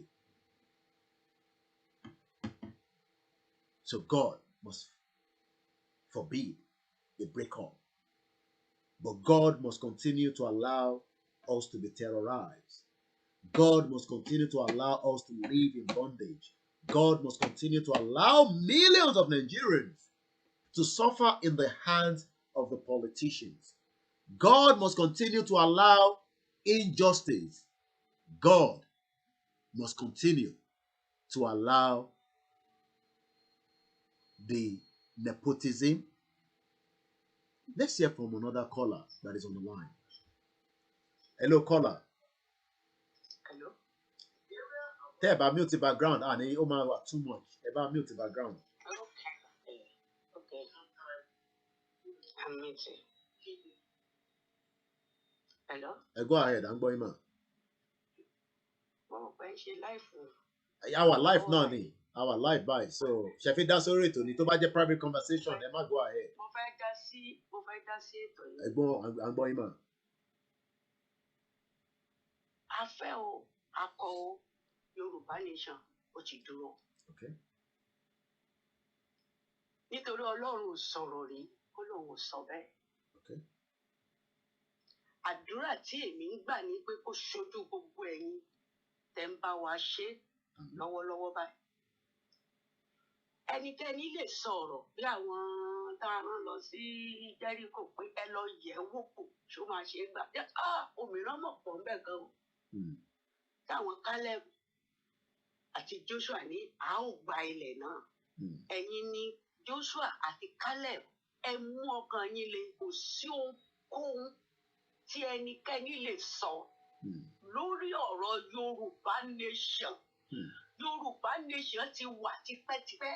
Olúwa ṣẹ̀ṣẹ̀ wá gbé ẹ̀yin ènìyàn mi dìde láti jà fún, láti mú wá sí ìmúṣẹ yẹn. Kò sí lábẹ́ oòrùn bí ayé ti pọ̀ tó yìí. Yorùbá nation ti dúró. Màmá, moment tó ń sọ̀rọ̀, ẹ má bínú pé mo cut in. Ẹ kàn bá mi ṣàlàyé 35 years ago. Kí ló ṣẹlẹ̀ gan? Kí lẹ gbọ́? Kí lẹ smell? Kí lẹ rí? Ẹ bá mi ṣàlàyé, màmá. Ẹ̀yin ọmọ Yorùbá nation tẹ́ ń gbọ́ prógámù yìí lọ́wọ́. Mo fẹ́ jẹ́rìí ọ̀rọ̀ tí ó ṣẹlẹ̀ lórí ọ̀rọ̀ Yorùbá nation fún yín tẹ́ ò mọ̀. Nígbà tí bàbá wa Olúbùṣe ọba Ilé-Ifẹ̀ tàná, nígbà tó wà lórí oyè, ẹ fetí sílẹ̀ dáadáa o. Ó máa ń lọ sí ṣọ́ọ̀ṣì kan ní Ilé-Ifẹ̀ tó ń pè ní Àgbàlá Daniel. Ní 30 ọdún sẹ́yìn, ọ̀rọ̀ 30 ọdún sẹ́yìn ni wọ́n sọ fún yín o. bàbá wa Olúbùṣe wà ní chọ́ọ̀chì lọ́jọ́ yìí. Mo dúpẹ́ lọ́wọ́ Ọlọ́run pé mọ̀mọ́ tó ní chọ́ọ̀chì yẹn sì wà láyé tó bá ń gbọ́ mi lọ́wọ́lọ́wọ́ báyìí. Ibi tí mọ̀mọ́ tó ní chọ́ọ̀chì yìí ti ń wàásù ní chọ́ọ̀chì Àgbàlá Dánẹ́ẹ̀lì lọ́jọ́ náà ló kọjú sí ọba Olúbùṣe. Ó ní kábíyèsí o bàbá. Ó ní mo rí ìran kan nísìnyí o. Ó ní mo rí fídì yẹn ó pọ̀. Ó lọ rẹ́rẹ́rẹ́rẹ́. Ó lóun wá rí ìkòkò kan láàrin fídì yẹn. Ó ní òun wá rí àgbò mẹ́ta. Ó mu omi, wọ́n ń jẹun nínú àgbò yẹn. Wọ́n jọ kí orí sí àgbò yẹn, wọ́n ń jẹun. Wọ́n ní ṣàdédé rí lòun rí tí àwọn àgbò mẹ́tẹ̀ẹ̀ta yẹn bẹ̀rẹ̀ sí fi orí kanra wọn nínú ìkòkò tí wọ́n ti ń jẹun yẹn. Ó ní kò pẹ́ kò jìnnà ní kòkò bá fọ́. Làwọn àgbò mẹ́tẹ̀ẹ̀ta yẹn wọ́n bá gbójú wọn sókè ní ẹjọ́ wo ìkíní wò kíní ìkejì wò kejì. Wọ́n dẹ̀ jà wọ́n ta. Ó ní lóńkálukú bá bá tiẹ̀ lọ sí ọ̀nà tiẹ̀. Ó ní kábíyèsí o bàbá. Ó ní tó bá yá ó ní Ọlọ́run máa pín orílẹ̀-èdè Nàìjíríà sí mẹ́ta. Ó ní látọwọ́ Olúwa ló ti máa wá. Ìgbà tí bàbá wa Olúbùṣe gbọ́ ọ̀rọ̀ yìí lọ́jọ́ náà lọ́hùn ló bá dìde. Kí ló fẹ́ ṣe? Wọ́n wá sọ fún màmá wòlíì yẹn. Ó ní iṣẹ́ wà lọ́wọ́ yín tẹ́ fẹ́ ṣe lórí ọ̀rọ̀ yìí nínú chọ́ọ̀chì lọ́jọ́ Sunday. Bí bàbá Olúbùṣe ṣe dìde nìyẹn. Ẹgbẹ́ Awólọ́wọ̀ ni bàbá Olúbùṣe máa ń ṣe ní ìgbà náà. Bàbá Olúbùṣe wá jókòó ronú pé jẹ́ kó yí padà sí ẹgbẹ́ àwọn Arẹwà tí ìjọba wà lọ́wọ́ wọn. Bí bàbá Olúbùṣe ẹ ṣé mo dúpẹ́ ẹ ti gbé bàbá mi hàn mí. Bí bàbá Olúbùṣe bó ṣe dìde nìyẹn tó lọ so mọ́ Babangida. Pé Babangida jọ̀ọ́ bá mi pín Nàìjíríà sí mẹ́ta. Ọlọ́run ní òun máa pín òun máa fi ìjọba tóun léun lọ́wọ́. Ní Olúbùṣe wá ní Babangida ní ìpínlẹ̀ rẹ̀ ò tó gba nation. Ẹ jẹ́ ká kọ́kọ́ bẹ̀rẹ̀ níbi báyìí. Ká bẹ̀rẹ̀ sí pín state. Tá a bá bá yín pín state tá a fọ́ state yín sí wẹ́wẹ́. Á lè tó pín sí láti lè tó gba nation. Ìgbà tí Babangida dìde láti pín láti máa fún wa ní state báwọn Arẹwà ṣe bẹ̀rẹ̀ wàhálà pẹ̀lú Babangida nìyẹn. No! Ó gbọ́dọ̀ pín. Ó gbọ́dọ̀ ṣe àwọn náà ní àwọn náà máa gbà. Àwọn náà máa gbà. Ó ṣàyà Babangida ṣáà lo agbára tó ní. Ó pín Ọ̀yọ́ sí méjì. Ó pín Oǹdó sí méjì. Ibẹ̀ láti yọ Èkìtì.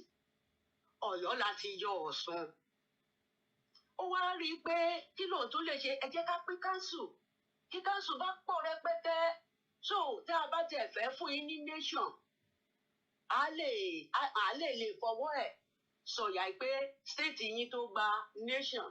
Ibi tí wàhálà ti bẹ̀rẹ̀ nìyẹn táwọn Haúsá ò jẹ́ kí Babangida gbádùn. Ó ṣàpín káńsù fún wa lọ rẹpẹtẹ.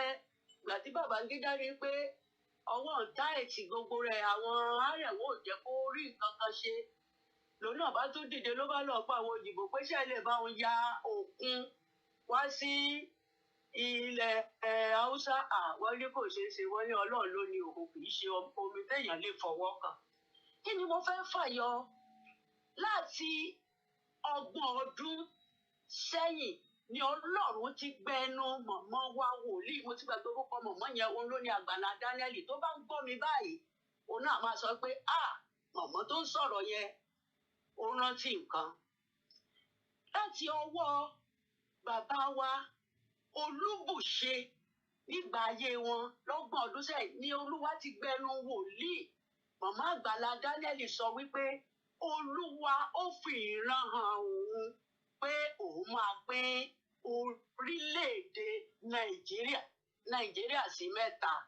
So láti gbà yẹn ládé tí ń ṣọ́gù bóyá ṣeéṣe kò ṣeéṣe làwọn Arẹwà ti wá sán sókòtò pé àwọn aráabí tó bá yá wọn sì máa lọ o. Gbogbo àwọn ìránṣẹ́ Ọlọ́run tó ń jáde náà wọ́n rí ṣùgbọ́n ó wá fi ògo fún Ọlọ́run. Lọ́jọ́ tí mo rí Kóìkí lórí social media tó nìkan mi rìn lọ tó ń rìn bọ̀ tó ń rìn lọ tó ń rìn bọ̀ ní UK lọ́jọ́ náà lọ́hùn-ún mo lólúwo ṣeun orílẹ̀-èdè máa pín láìpẹ́ títí gbogbo ẹ̀ bẹ̀rẹ̀ sí kọjá wá sí Nàìjíríà tóun àti bàbá wa Sunday ọmọ Adéyẹmọ tí wọ́n gbé ọ̀rọ̀ náà sókè. So inú mi wá dùn kò sóhun tẹ́nikẹ́ni lè sọ kò sí ìṣiṣẹ́ tí ọba lè gbé tí pírẹsidẹ́ǹtì lè gbé tí ìjòyè lè gbé Nàìjíríà ti pín ọ̀rẹ́dì Olúwa ló pín kì í ṣe ènìyàn. Ẹ ṣé gan ni màmá wa. Olúwa ló pín o. Ẹ ṣé gan ni. Thank you Olúwa very ló much. pín Olúwa máa fún yín ní okun àti agbára ẹ má wo ohun tẹ́nikẹ́ni bá sọ agbára Ọlọ́run wà lẹ́yìn yín àsìkò náà ti súnmọ́ ó ti súnmọ́ ó ti máa ṣe la ò mọ̀. Thank you very much. Ẹ ṣé gan ni. A dúpẹ́ lọ́wọ́ gbogbo ẹ̀yin tí ẹ̀ ń bá wa fi ẹ̀mí bá ètò yẹn lọ.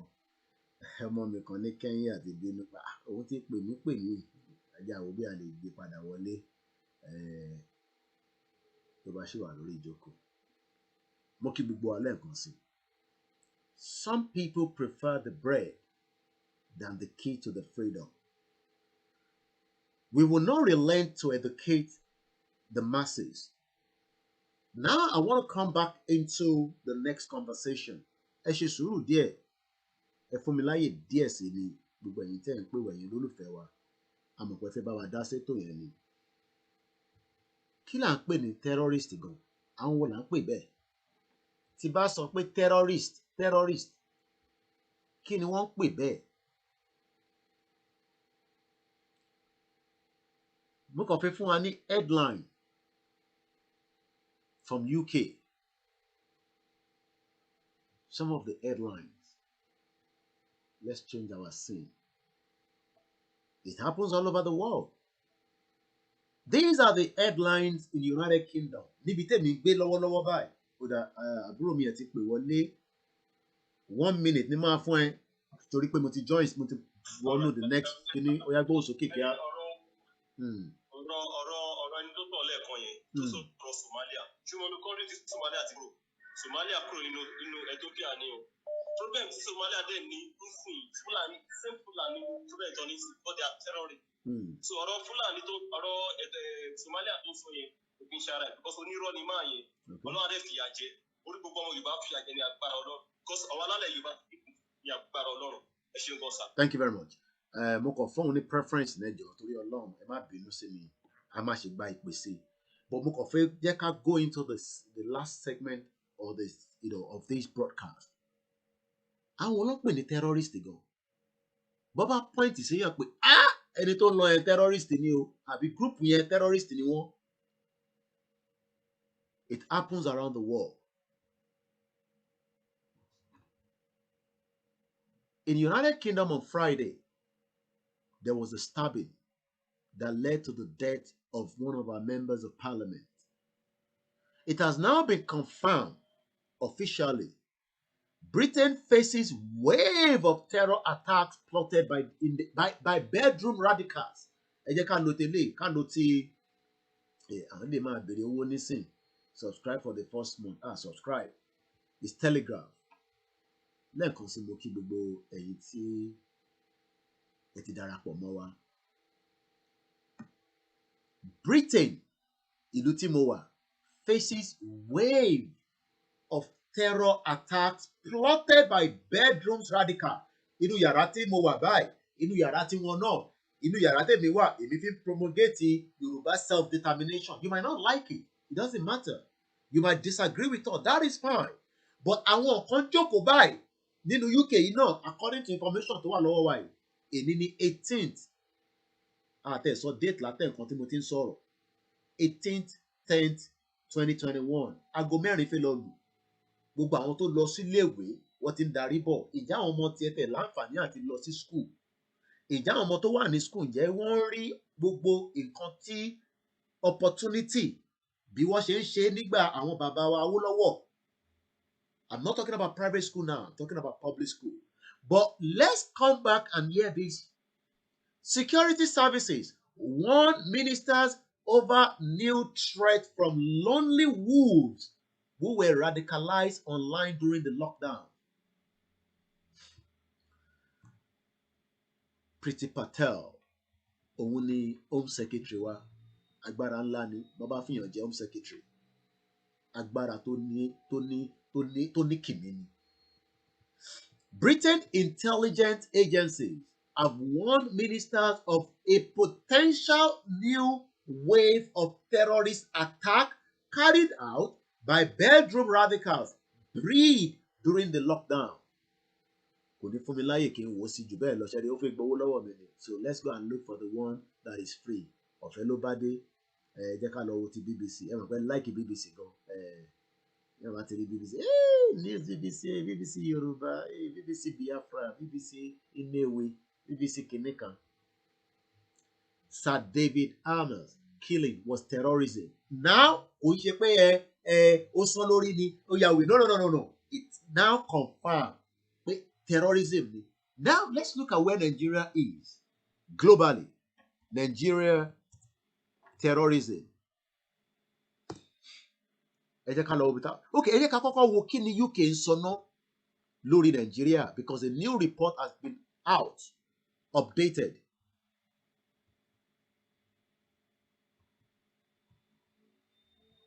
No, it is not this one, but there's a new report. My guest report yẹn jáde. 12 states UK níyàn gbọ́dọ̀ dé. Sórí wọ́n tó ń sọ pé yẹn òfin gbọ́n kankan yẹn wàá gbọ́ tó bá yá. Gbé British passport dání kí wọ́n lọ sí 12 states yẹn kó wá pé British government wàá bí ọmọdé ẹ lóhùn. But mo fẹ́ lọ wo bí ó ní Nigeria gangan wà when it comes to Nigeria global terrorism index. Ibi tí mo wá gangan nìyẹn. Where is it? I think it might be this one. Nah, it's a PDF. You don't need a PDF. No matter what index.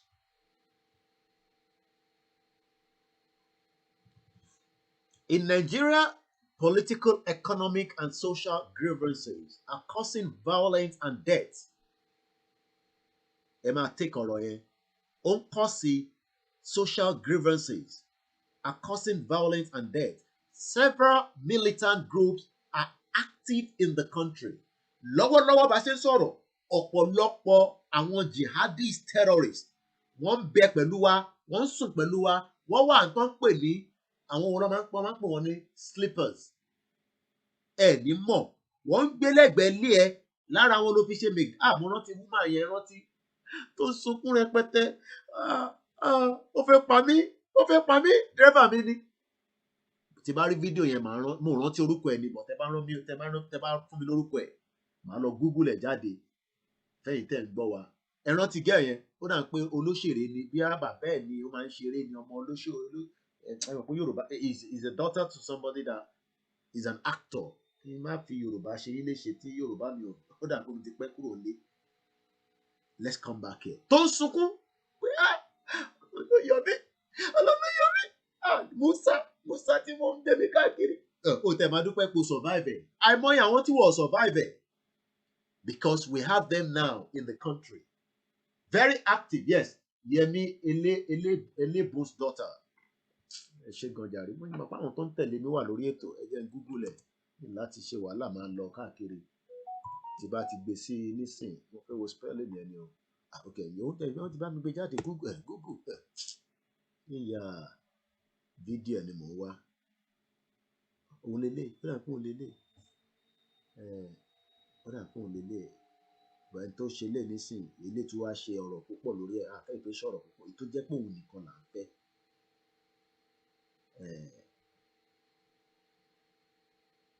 Èyí tó jẹ́ òun nìkan. Tó ń sunkún tàtà tìtìtìtì. Mo ní òtẹ́ máa dúpẹ́ fẹ̀mí ẹ. Àìmọye àwọn ẹ̀mí tó ti mú lọ. Ní sùúrù. Mo fẹ́ ká gbóhùn ọmọ yẹn ni o. Bọ̀tẹ́ mọ̀ pé gbogbo advert àwọn eléyìí.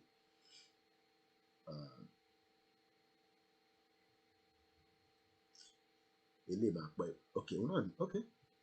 Ó tẹ̀ kọ́kọ́ mọ mi lé ìpẹ̀lẹ́. Mọ mi náà. Má ṣe. Ìpẹ̀lẹ́.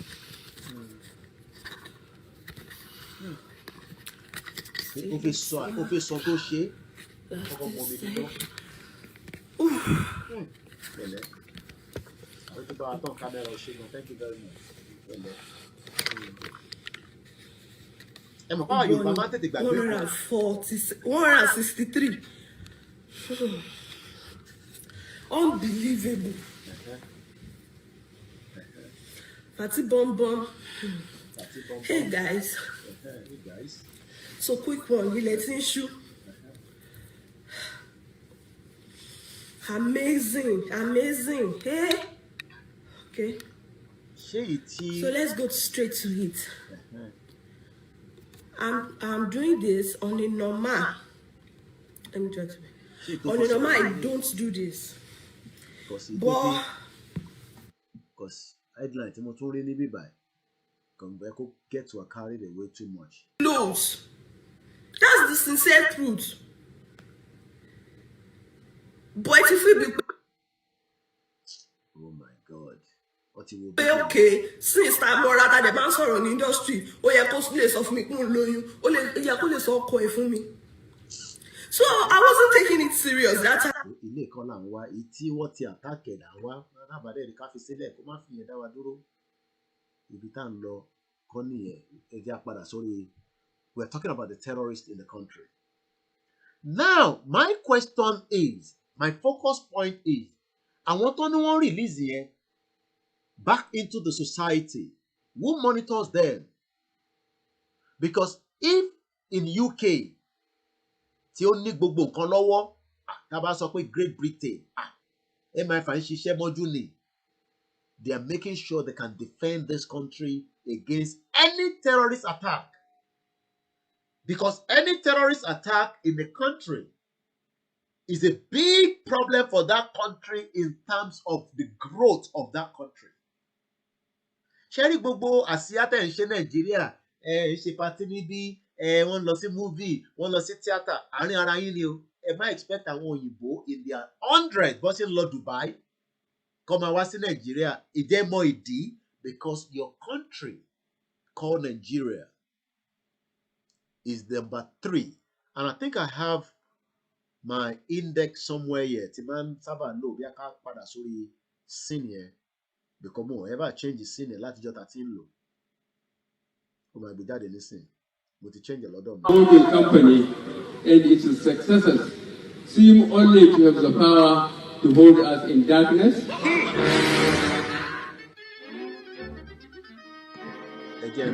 Shall we continue in a situation where 250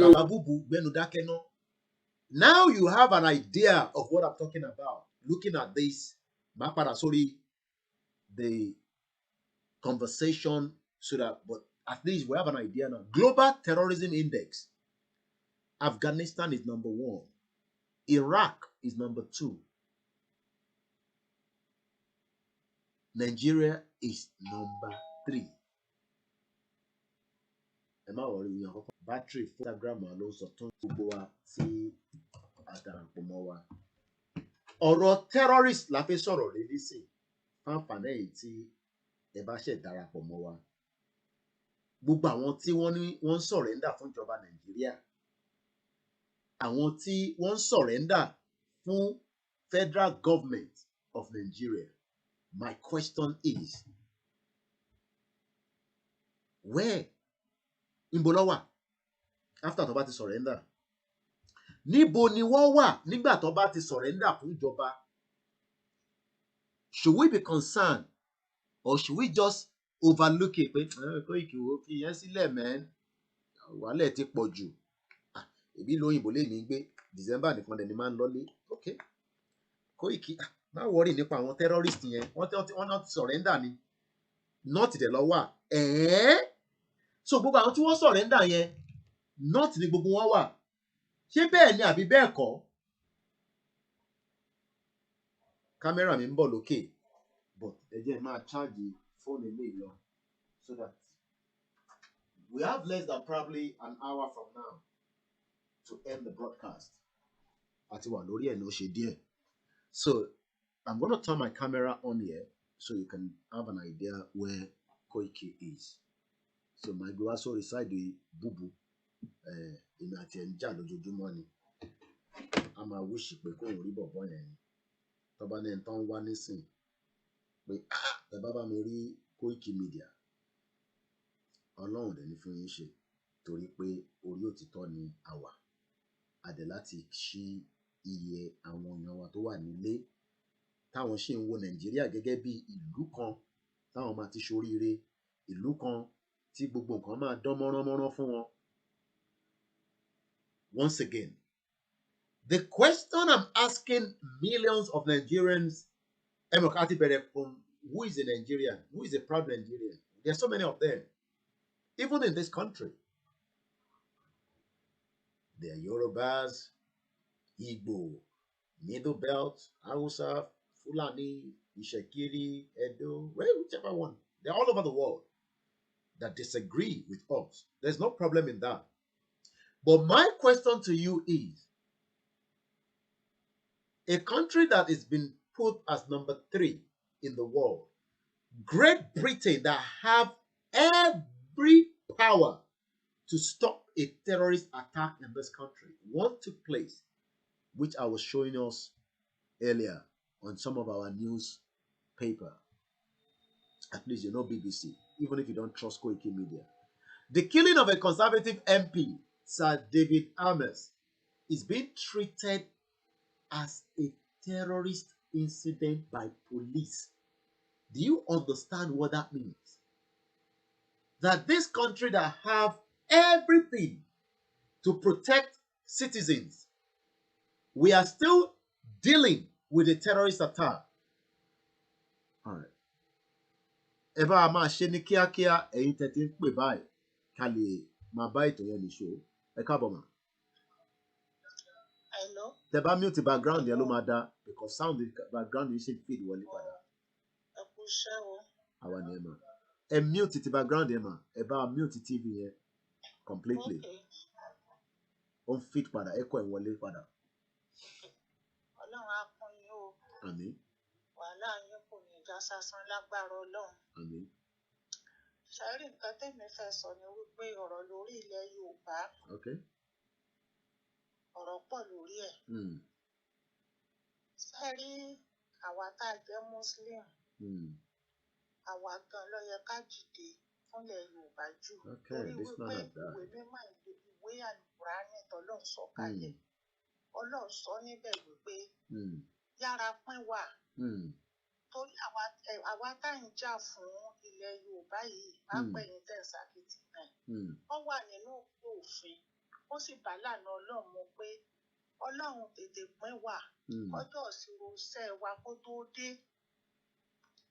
Ṣé wá rí Buhari gangan tó wá jẹ́ ààrẹ Nàìjíríà, ó ti ṣàbòsí fọ́lọ́run. Ó ti ṣe àbòsí. Ọlọ́run sì mọ̀ bí ó ṣe fìyà rẹ̀ jẹ tòró náà. Ó lè ka Kùránì ó sì lè má kà. Ṣùgbọ́n Ọlọ́run ti rẹ́dì láti fìyà rẹ̀ jẹ. Tí Nàìjíríà lọ bá ń ṣe wá rí àwọn tí wọ́n wá jẹ́ olórí fún wa nílẹ̀ Yorùbá wa gangan tá a fẹ́ gbà yìí. Àwọn náà ṣàbòsí. Ọlọ́run ó sì fìyà àbòsí tí wọ́n ṣe. Ọlọ́run ó fi jẹ wọ́n torí pé wọ́n rí òdodo. Wọ́n sọ. Ọlọ́run bá wá pa Nàìjíríà rẹ̀ lónìí tọ́ra àwọn tí òun wà tó bá yẹn nígbà kan Ọlọ́run ti pa wọ́n rẹ́ ó sì ti gbẹ́ lòmíì dìde. Kí ni ìṣòro iṣẹ́ tí wọ́n fẹ́ kí ọmọ ilẹ̀ Yorùbá kó ṣe fọ́lọ́run nígbà táwọn tí ìyà ń jẹ tí wọn ò rún jẹjẹ tí wọn ò rówó ná tára ni wọ́n? Kí ni wọ́n fẹ́ fi jábọ̀ fọ́lọ́run? Gbogbo àwọn olórí wa pátápátá wọ́n ṣe àbòsí fún wa. Ọlọ́run ó sì fi ìyà rẹ̀ yóò sì fi jẹ wọ́n. Tí wọ́n bá tètè ronú pìwàdà kò lè sí ìyà fún wọn. Ṣùgbọ́n lérí èyí tí wọ́n ń ṣeun àtọba ní àtìjòyè ní àtàwọn gbogbo àwọn lídà wọ̀nyẹn tó dórí Tinubu, gbogbo wọn àbòsí ni wọ́n ṣe fún ilẹ̀ Yorùbá. Ọlọ́run ó sì gba ilẹ̀ Yorùbá fún wa ní kọ̀pẹ́kọ̀pẹ́ ní kíákíá pẹ̀lú ògo Ọlọ́run. Torí wípé nígbà tí Ọlọ́run sọ̀ wá kalẹ̀ láti inú ọgbà àlùjánnà tá a ṣẹ̀, tọ́lọ́run sì foríjì wá. Ilẹ̀ Yorùbá yìí gangan ni Ọlọ́run sọ̀ wá kalẹ̀ sí. Pé ń tẹ́jẹ tẹ́kùn ó wà lórí ilẹ̀, ó ti pèsè rẹ̀ fún yín. Ọlọ́run gangan tó dálẹ̀ Yorùbá, ọ̀rọ̀ wà lọ́rọ̀, kò síyà fún wa, kò sí ìbànújẹ́ fún wa lórí ilẹ̀ Yorùbá. Ṣùgbọ́n àwọn tí wọ́n jẹ́ olùdarí ilẹ̀ Yorùbá yìí wọ́n ti ṣàbòsí fọ́lọ́run torí náà nǹkan àfi kí wọ́n tètè ronúpìwàdà nínú Ọlọ́run fi ní tó wọn ní kíákíá pẹ̀lú ògo Ọlọ́run akitiyan yín tẹ̀sí lórí ilẹ̀ Yorùbá Ọlọ́run ní jẹ́ kó gbé kò ní jẹ́ kó gbé Ọlọ́run ti pín wa ná ó sì ti bá a fàṣẹ sí i pẹ̀lú ògo Ọlọ́run ń bẹ́nu kúra nídìí tí ń sọ yìí o Ọlọ́run ó dá wa láre pẹ̀lú ògo Ọlọ́run ṣáàlà. Thank you very much. Sàlámù àlékún. Àlékún sàlám. Ìdáṣẹ́ ń kí yín là ń kí gbogbo ẹ̀yin olólùfẹ́ wa. Akọ́gbà pé kan sí again and then I move on with the broadcast. Ẹ bá a ṣe ní kíákíá ẹ ti wọlé. Hello caller. Okay, 11 seconds. Nothing is coming from them. Hello? All right, let's continue with the program. Okay, I think they're trying again one more time. Hello? Hello, okay. All right, go ahead. Just 2 minutes.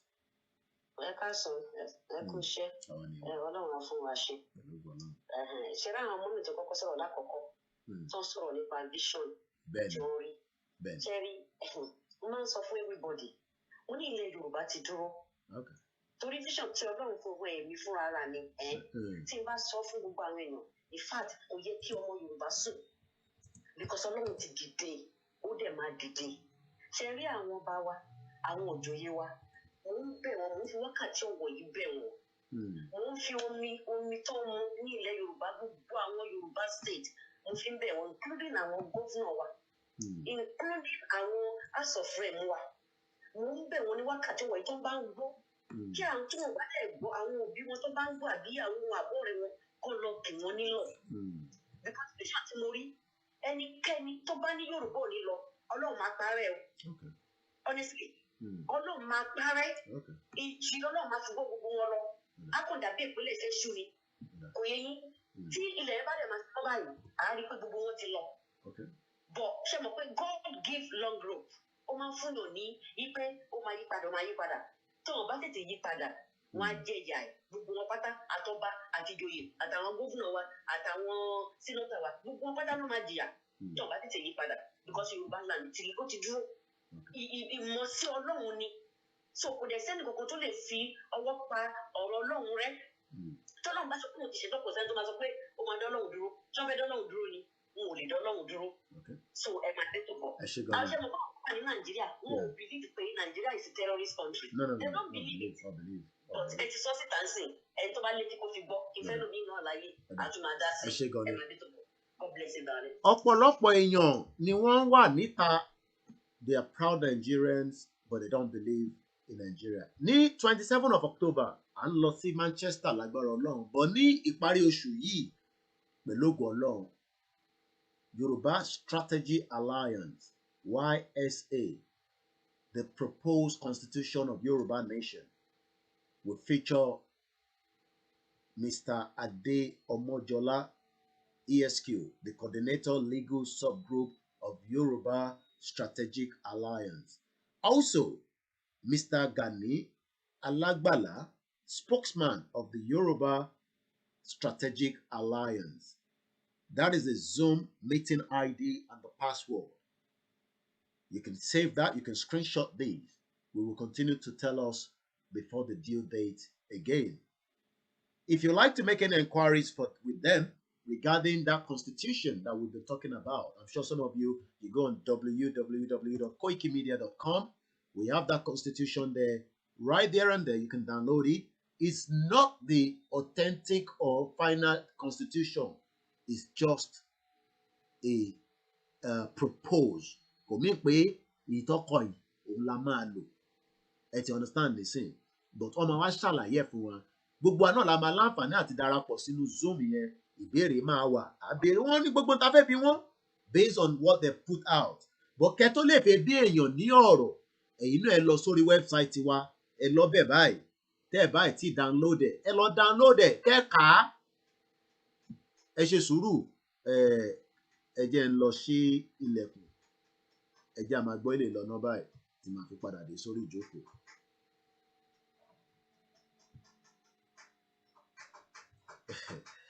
Solidarity against this outrage against what happened in Paris.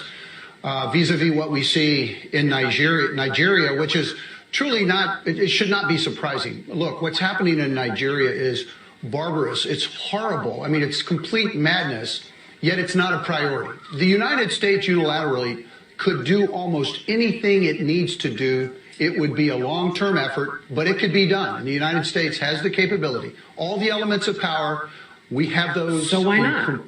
It's not a priority. That's the problem. We are committed elsewhere in the world. Black West Africa is not a priority. Very stark, very hard to say, but that's the case right now. So, ẹ̀yin tẹ́ ń dúró. So, bí ẹ ṣe máa wáyé nìyẹn ní 31st. So, ká fi sí ọkàn, a lè ṣe screenshot ẹ̀, or you can go on our page and just keep it. The link as well, the Zoom ID link, òun lélẹ́yìí. I'll see if I can share it in this broadcast. I'm just doing a copy of it and then I'll share tabati kúrò lórí screen yìí. So you can do so to join us on the 31st. Ẹ láǹfààní àti béèrè gbogbo ìbéèrè tí ẹ bá fẹ́ béèrè. Kí ló dé tí ẹ ṣe fèlè síbẹ̀? But tẹ́ ẹ bá lọ ka constitution yẹn sílẹ̀, propose ni o, ìtẹ́fẹ́ bí wọ́n kò ní ṣe béèrè dáadáa. So mo bẹ̀ gbogbo wa, ẹ má bínú pé ètò yẹn ó ti long ju bá ṣe fẹ́ kó lọ, but let us start, reading it up. Kó tó gbà yẹn, àwa náà tún ṣe program lé lórí. We go there, like I said, is a proposed constitution. 480 days, no election in Nigeria come 2023 because the constitution is a fraud. If we go and hear what Ninas have told us, which is still there. The Nigerian Indigenous Nationalities Alliance for Self-Determination. December last year, the constitution was put into force majeure. We've explained all that. We'll be doing that continuously again. Let us remember all that as well. A lot of people are asking, Imbola de Imbolawa. We'll probably talk a little bit about that before the end of the broadcast. Again, we're still demanding, the unconditional release of Lady K and Oladele that a lot of us are asking, why is it taking so long? Why is it taking so long that we've not been able, to get their release? Is because the government is still holding these two proud Yoruba sons and daughters, for an offense they've not committed. But we hope that they will be released as quickly as possible. Also, like we said on the 27th, we will be having that peaceful rally in Manchester. I think they're organizing a coach. If you'd like to find out more details, you can call Sister Booking. For those of us that wants to travel with that coach, I'm aware that it's £30 that will take us go to and fro on that coach. And there's also room for those that might not be able to pay, especially some of our elders living within the M25. Manchester on the 27th. Manchester, not literally, it has to be those in Manchester, Lancashire, wherever you are within that axis, let us come together on the 27th of November next month. Also on Wednesday, it's going to be 1 year. NSAS, I want to work by NSAS. It's going to be 1 year. I'm sure everybody knows what NSAS. A lot of our children were killed. They might still believe in one Nigeria. Does not mean that we allow the Nigerian government to kill them like that. So on Wednesday, there will be a gathering at 6 p.m. in front of the Nigerian High Commission here in London. I'm aware that there's quite a lot also being put together in Nigeria. Those are options for those at home that might want to attend. But again, here in UK, and if you look at that, I think that is Burna Boy there during that time as well. We hope they can all come out like the video and continue to tell the world the atrocity. We've all listened to DJ Switch. She's currently in Canada, taking a safe haven because the Nigerian government are looking to kill her. So so she has to run away for her life. These are people that probably now understand that Nigeria is not one to be proud of. So for those that are still thinking you can fix Nigeria, let's go back to the conversation. This is what the UK government is advising people like myself, their citizens, and anyone living here that thinks you want to go back to Nigeria for whatever reason. It's a direct call from Nigeria. That's why we're giving it a priority. Okay, it's gone. Any contest number any. UK advises citizens against traveling to 12 Nigerian states. United Kingdom has advised its citizens in Nigeria, Nigeria, to steer clear. Ẹ má tẹ̀ láǹfààní pé ẹ má gbèrò pé ẹ tẹ̀ fi lọ síbẹ̀. Ẹ mọ̀ dí, Boko Haram insurgents were likely to kidnap foreign nationals. Moriembe, Michael Godwell. And the question we're asking them is, Moriembe, Mama mi Funke Bello, Evangelist Funke Ige, mo kàn sáré kí gbogbo ẹ̀yin yá wa kankan àtẹ̀yìn tẹ́tí wọlé, Pastor Mo Adesanya, Mama wa Gbélékè, bó ṣe kí gbogbo yín náà ní orí YouTube lẹ́nà kí lórí Mixlr. Orúkọ tèmi lẹ́ẹ̀kan sá máa jẹ́ Ọláyọmí Kóìkì tí gbogbo yín mọ̀ sí KOIKIMEDIA. Àwọn ọmọ yín ti dé, so voice wọn a máa pọ̀ nù broadcast àwọn ọmọ Oòduà nìyẹn. Ìjà àwọn ọmọ tí ẹ ráyè lọ sí school ìbéèrè ni ọ̀pọ̀lọpọ̀ wa ni a ní àwọn grandchildren wa nílé. Àwọn wà lọ́kàn pé ká tẹ̀ kó wọn kúrò Nàìjíríà káwọn náà lè wá jẹ ìgbádùn. Àmọ́ tá a bá jọ fọwọ́ papọ̀ nísìnyí, Nàìjíríà yẹn àgbéwálẹ̀ láṣẹ Èdùmàrè pẹ̀lú ògo Ọlọ́run. Àwọn bo ní Britain ní UK ní káwọn èèyàn máa lọ. The UK Foreign Commonwealth and Development Office, wọ́n ń pè ní FCDO. Ẹ rántí pé nígbà tá n campaign ní on the 1st of October, Adéwájú building yẹn, Citizen AY made a speech right in front of it as well. Gbogbo yín ni mò ń kí láti gbogbo Ogun State, Ọ̀ṣun, Èkìtì, Ondo, Lagos, Kwara, Kogi, Èkìtì, àti gbogbo ilẹ̀ káàárọ̀ òjìrè àtàyàn ọmọ káàárọ̀ òjìrè tí ẹ wà ní the northern part of the country. A lot of you are worried. Ṣé tí gbogbo wàhálà yìí bá dé ǹjẹ́ kò ní affect wa? Gbogbo wa náà ló ti affect.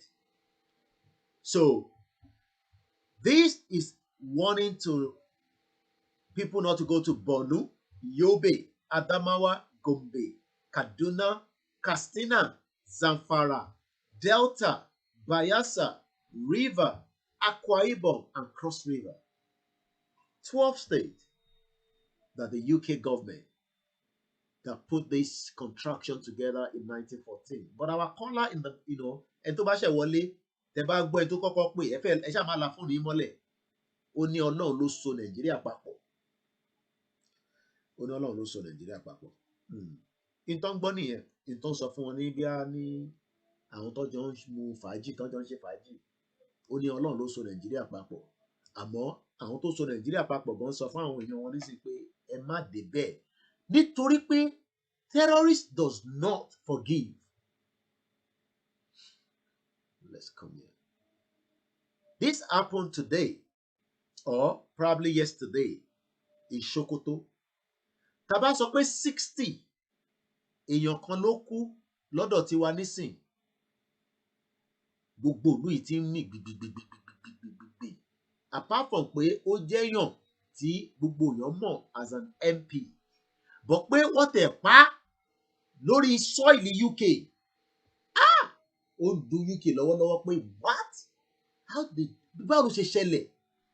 Eléyìí ò ṣe pé a mistaken identity pé ẹni tó pa yẹn kò. No. Now we know it's a terrorism situation. Somebody just asked, how can we confront and defeat Boko Haram when Buhari and Lai Mohammed does not allow freedom of speech?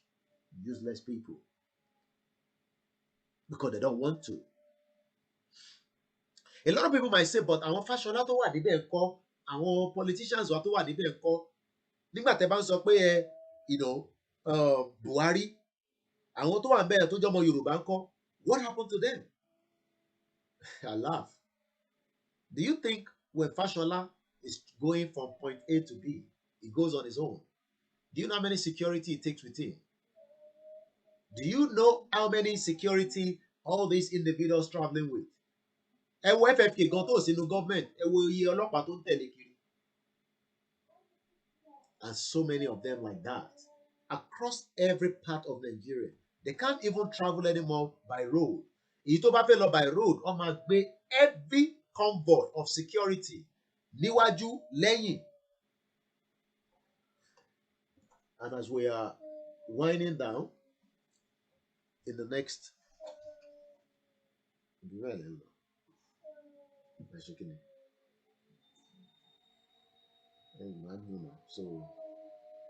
so all I can tell us is, let us remember that complete solidarity against this and outrage against what happened in Paris, vis-a-vis what we see in Nigeria, which is truly not, it should not be surprising. Look, what's happening in Nigeria is barbarous. It's horrible. I mean, it's complete madness, yet it's not a priority. The United States unilaterally could do almost anything it needs to do. It would be a long-term effort, but it could be done. And the United States has the capability. All the elements of power, we have those. So why not?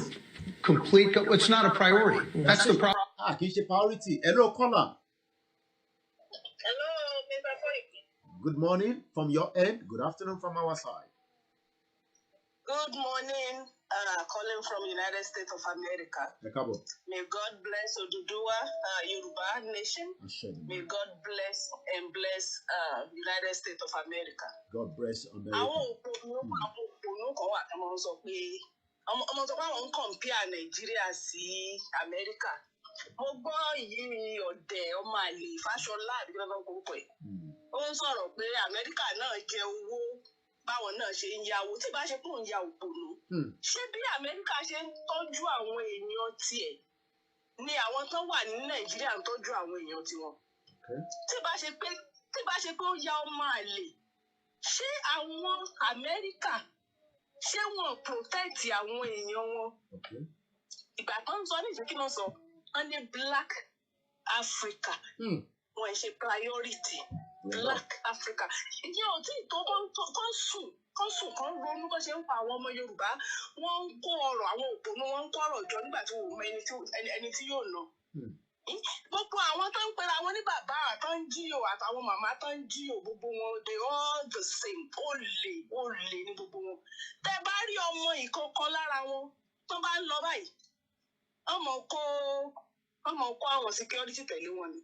Àwọn ọmọ ìjọ dẹ̀ ní wọ́n nìkan gba omi àtòróró.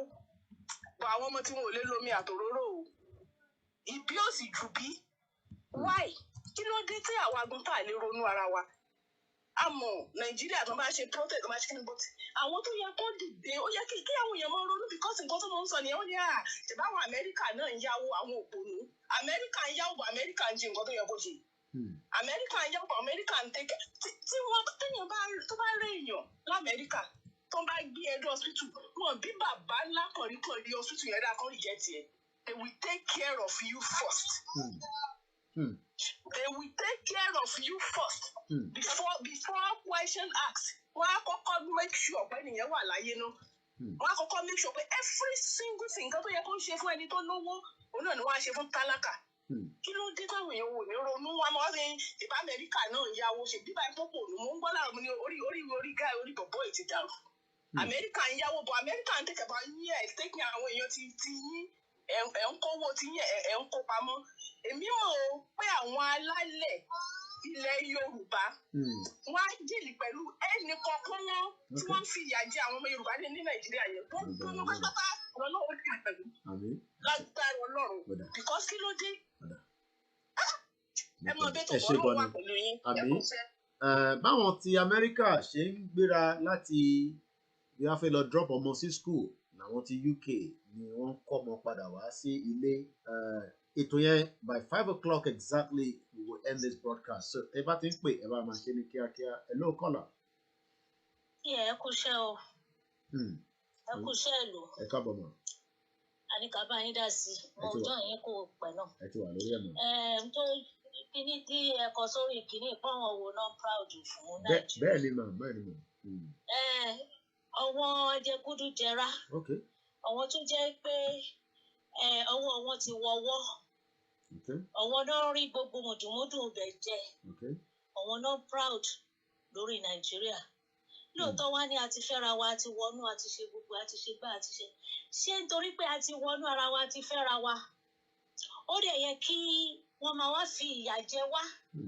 kí ìran kan kó wá jẹ́ òun ló máa dominate wa tó máa control wa torí pé a ti fẹ́ wọn láya a ti fẹ́ wọn lọ́kọ lóòótọ́ gbogbo states ní nǹkan yìí ti ń ṣẹlẹ̀ but ọ̀rọ̀ ti di pé jà fún ojo kó ní kálukú jà fún nation tiẹ̀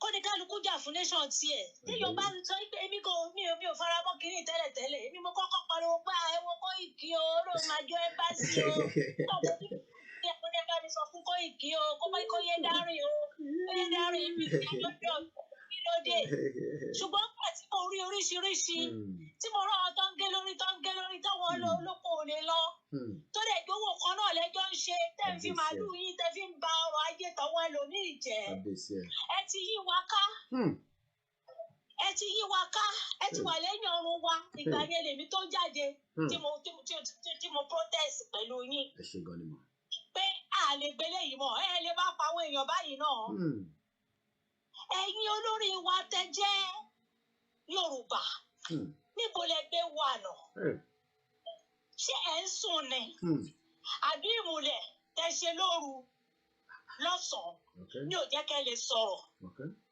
torí mi ò lérò pé ìkóláyàjẹ ló tó eléyìí fún yín tí ò bá jẹ́ wípé nǹkan tí ẹ fẹ́ jẹ tí ò jẹ́ kẹ́ lajú ọgbọ́n tí bàbá wa Awólọ́wọ̀ lò níjọ́sí wọ́n ti mú ọgbọ́n yẹn ó sọ̀rọ̀ síta báwa ṣe máa ń ṣe yìí wọ́n ti mú ọgbọ́n yẹn wọ́n ti fi yí wa po wọ́n ti bọ́dà wa níbí báyìí wọ́n ṣí tiwọn gbogbo nǹkan wọn ibi ń pa wọ́n sìn ohun tí wọ́n fi ń mú mẹ̀kúnnù nísìnyí òun ni wípé wọ́n fìyà ibi jẹ wọ́n ẹni tó bá wá pín tọ́rọ́ kọ́bọ̀ fún àṣẹ tiwọn mo dúpẹ́ lọ́wọ́ àwọn tó ń ṣe tẹkinọ́lọ́jì yìí o because tí ò bá sí tiwọn ni àní mọ nǹkan tó ń ṣẹlẹ̀ ojú dúdú wọ́n dẹ̀ mọ́mọ́ ìkà ni wọ́n ẹ̀ ń fún ìlú mi níná ẹ fẹ́ kọ́wọ́ èèyàn wá gbẹ́rọ́ kán gbọ́ rédíò Jesus.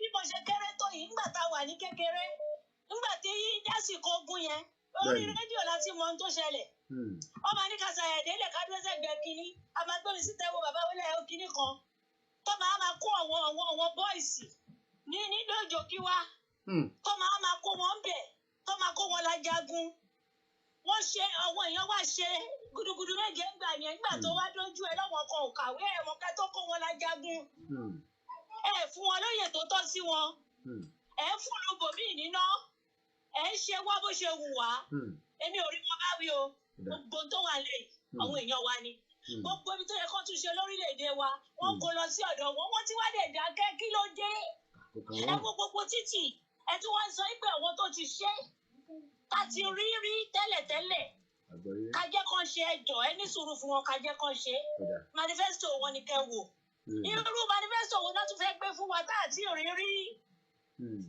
irú èwo náà fẹ́ gbé wa tó fi búrẹ́dì kó wa lọ́bẹ̀ jẹ tí àwọn kan wá ń gbẹ bọ̀dẹ̀ lábẹ́lẹ̀ tó ń ṣeun tí ò dáa gbogbo ẹnikẹ́ni tó bá yọ ilẹ̀ dà ilẹ̀ ó máa báwo ló ṣe wí ó burúkú máa yọ wọn ṣe ni o ẹni orí ọ̀la ọrùn ọ̀la ẹsẹ̀ nítorí alábòsí ni wọ́n ti fi Nàìjíríà rè ọjọ́ October 1st tí wọ́n ti gbé kinní yẹn lé wọn lọ́wọ́ ọ̀pọ̀lọpọ̀ ọmọ tó bá wọn jáde ètì on the 1st yẹn ọ̀pọ̀lọpọ̀ nínú wọn bí Nàìjíríà ṣe ń ṣe náà ṣe máa ń ṣe lọ́dì 1st mo sọ́ọ́rì ẹ má bínú àwọn tó bí ń déètì on the 1st kankan October oṣù tó dáa gidi gan ni olóríire ló wà nù ẹ̀ ṣùgbọ́n kébé tí Nàìjíríà ṣe nírú àwọn ọ̀pọ̀lọpọ̀ ẹlòmíín inú wọn ń ṣe tó ń da lérú tó ń dọ̀nà ọ̀rù Ọlọ́run ní ẹ̀ bá máa mú wọn máa káṣírí gbogbo wọn.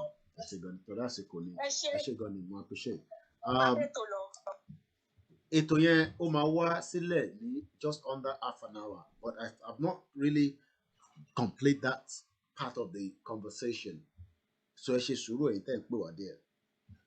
ṣe rí tá bá ń sọ̀rọ̀ terrorist kò mọ bí Koiki ló ń lọ nínú mọ́tò yẹn kò mọ̀ bóyá Adébímpé ló ń lọ lọ́nà ọbẹ̀ yẹn kò mọ̀ bóyá ọmọ Yorùbá lẹni tó ń lọ nínú convoy yẹn kò mọ̀ bóyá ọmọ Igbo ni. Terrorist does not understand that language. So I pity a lot of Nigerians that are not looking at Nigeria now as a country that has been hijacked from our hands. You can still be seeing the mirage of things moving, naming ceremony, turban ceremony, party, movement. People are coming into the country and they're going back. But the country has already been hijacked. It has been hijacked. And that is where we're going to be ending that conversation this afternoon. I know it's a long one. I've just paused that video. Sokoto yesterday.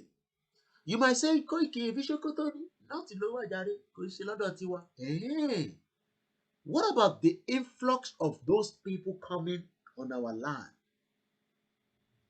Àwọn tó ń sọ̀kalẹ̀ wá, tó ń wá in their numbers. What do we do with them? Bloodbath in Sokoto State yesterday evening as terrorists gunned down at least 30 innocent Nigerians.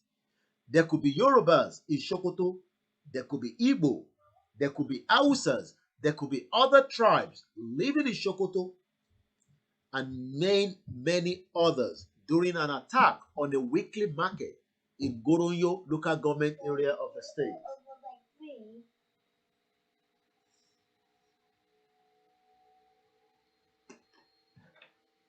What do you say? Àbí nǹkan tí mo sọ yé wa? Around 5 p.m. nígbà tí àwa wà níbi táwa wà around the globe, doing whatever we were doing, maybe having dinner with our family, spending time after the church service, having a Zoom meeting, whatever we were doing, about 100 terrorists suspected to have links with what we call a notorious terror leader, the Jew, reportedly stormed the market, began shooting sporadically, killing 60 people, injuring many more. I pity a lot of Nigerians in your numbers. I pity a lot of Nigerians. Oh yeah, there we go. No, it's gonna start. You take that one. Ọ̀pọ̀lọpọ̀ yín do not know that kò ń ṣe country tiwa mọ́, country tọ̀dọ̀ ti yín ni, because ẹ̀yin ni proud Nigeria. You can be traveling on the train that you think is safe because you think they now put a train for you. It's not like the train tèmi máa lọ wọ̀ láti ilé mi nísìnyí tí máa lọ sí anywhere around this country. Dad, I can drink it. Okay. I should drink it. No, you drink it. Àbọ̀rọ̀ mi ò yé yín nísìn. Are you thinking what I'm thinking? Sometimes when I put posts on our timeline, are you thinking what I'm thinking? Ǹjẹ́ tẹ̀ ń ronú táwa ń rò? Or ẹ kọ̀ wá, ẹ mọ̀ pé everybody ní Nàìjíríà nísìn is open to a terrorist attack at any time without no warning, without no notice, without government telling you. Ẹ mọ̀ pé ní ọ̀dọ̀ wa nísìn wọ́n máa increase irú ìṣẹ̀lẹ̀ tó ṣẹlẹ̀ yẹn nísìn. Oh my God, látijọ́ Friday yẹn kò sórun fún gbogbo àwọn officials yẹn because they are not sure where the next suspect wants to kill the next person. Hey Nigerians, hey, I'm a proud Nigerian. Ẹ̀yin kàn sùn, ẹ̀ ń jí, ẹ̀ ń hustle. Sórí ibi tó ti ń hustle yẹn, wàá kàn ti náà bọ petrol tanker kan, á kàn lọ boom. Ìwọ tó ń rìn lọ, ọ̀rẹ́ ọlọ́pàá yẹn, á nà ẹ̀. Terrorist attack náà ni. Sórí ìwọ tó ń lọ yẹn, sórí títì, àwọn Nigerian níbi ṣe ń drive lọ báyìí, a fi gbògà ó bá wọnú pọ́tò tí mò ń sọ kò ń ṣe pọ́tò tí ó máa mi mọ́tò. Terrorist attack náà ni. All these are terrorist attack. But we are thinking is odigba tó bá gbébọn torí AK-47 tó bẹ̀rẹ̀. But majority of you are not taking us serious. Let me put a full screen of myself so that you can see my expression properly. Some of Nigerians elites are probably waiting for America. Americana. we give couple of more calls, but aago márùn-ún la máa gbá ètò yẹn wá sílẹ̀. So ẹni tó bá ti ń pè mo ní any other reason than to rush you. Ẹ jẹ́ n lọ sí Ghana because I missed a call from Ghana. We still have the bodies of Babawa Alhaji Adisa Adigun. Hello. Ẹ ti wọlé ẹ̀ka dá sí ní kíákíá mọ́sámọ́sá. Ẹ ṣe gan láti Ghana ni mo ti ń pè. Mo ti rí bẹ́ẹ̀. Ẹ jọ nǹkan tó wá sọ ni pé ṣe rí láti bẹ̀rẹ̀ ilé ayé mi. Mo ṣe rí sí pé gbogbo nǹkan tí mo gbá ń pọ̀ Nàìjíríà pátápátá tó ń kọ́ mi kọ́ nípa Nàìjíríà. Irọ́ ńlá irọ́ pátá ni gbogbo ẹ̀. Ó lè yẹ kó jẹ́ kó jẹ́ kó ó dùn èèyàn gan. Ṣé àwọn ẹgbẹ́ ṣe Nàìjíríà àwùjọ ìwádìí ẹ̀rù fún ọ? Ṣé rí wọ́n kọ àánú wọn ṣe mí gidi gan. Àánú wọn ṣe mí gidi gan. Ghana bí báyìí ó wà far better. Far better. Ṣé Mr. Koiki no going back ni o? Ìbáyọ̀ sọ fún yẹn fún yẹn. Ẹnikẹ́ni tí ó bá understand ẹ jẹ́ kó lọ fún ẹ kó lọ sí ẹni tó bá believe ẹni tí yóò bá tẹ̀ sọ rárá tó believe ẹni tí yóò sọ ẹni yẹn kàn relax kó kàn lọ sí research fúnra rẹ̀ kó ṣe research sí bóyá tí kò tó ń sọ báyìí sí tó rẹ̀ báyìí báwo ló ṣe rí jẹ́ kó pé mi bẹ̀ sí follow movie mo dídì after tí mo rí pé mo kò tó Nàìjíríà irọ́ ńlá ni mo lọ ṣe research fúnra mi ṣe wá rí pé you know to song. Nigeria take back so many of our lives that we might not be able to regain or collect back. Are we supposed to be? Are we supposed? Ọ̀dà ẹ ṣé gan ni. Ní kankan in common. Thank you very much. Àmì ẹ ṣé gan ni. All the way from Ghana. Ẹ bá ń kí gbogbo àwọn èèyàn wa tó wà ní Ghana. Hello caller ní kíákíá. Hello, ẹ̀kọ́ àtàwọn. Àwa nìyẹn. Ṣẹ́rí àkọ́kọ́ ṣẹ́rí ó máa ń da àwọn tẹ kọ́kọ́ fún ní àyè ẹni tó kọ́kọ́ pè wọlé ní ìbẹ̀rẹ̀ program ó dà bẹ́ẹ̀. Irú àwọn èèyàn bẹ́ẹ̀ yẹn ó yẹ ká máa fún wọn ní ààyè láti béèrè question títí wọn. Èmi ò bá ní kẹ́ béèrè question dúró sí Nàìjíríà kó fún ní 10 reasons. Nǹkan tí Nàìjíríà tí wọ́n ṣì ń benefit ní Nàìjíríà tí wọ́n fi fẹ́ jẹ́ ká dúró sí Nàìjíríà yìí. Ẹ bèrè lọ́wọ́ wọn ẹ jẹ́ kí wọ́n tiẹ̀ sọ̀rọ̀ wọn ẹ jẹ́ ká gbọ́ nǹkan tó fẹ́ sọ. Kò sẹ́ni tó mọ̀ pé bí gbogbo ẹ ṣe ń lọ ní orílẹ̀-èdè yẹn ní ìsìn báyìí orílẹ̀-èdè yẹn ti pín already. Ṣé rí Ọlọ́run ló máa pín orílẹ̀-èdè yẹn. Ọlọ́run ló máa pín orílẹ̀-èdè yẹn.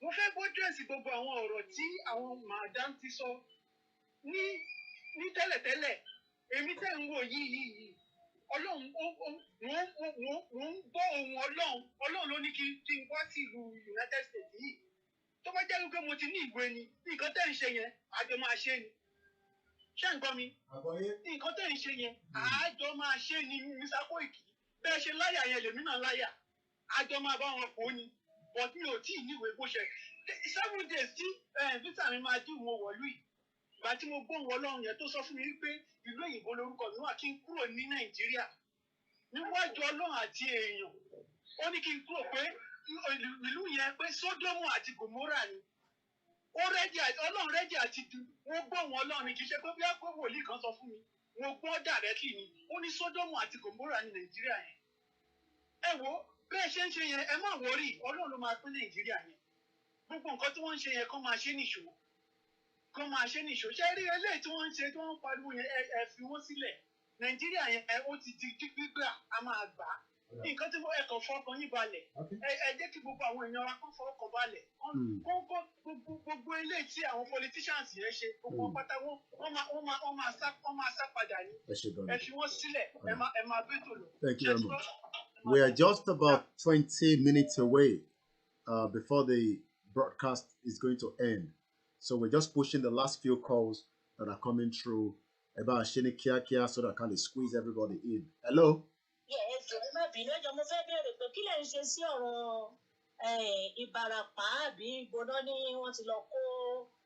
Kí làwọn ṣe sí ẹ béèrè pé kí ni gómìnà Ọ̀yọ́ state yìí ṣe sí owó ẹ̀ lówó wà náà ọwọ́ gómìnà lówó wà ó ní òun ló gba security vote kò ṣe Koiki. I'm just joking. We're making mobile meeting here, but go to the voice note. So, I mean, our governors are still the chief security, and we expect them to protect our citizens.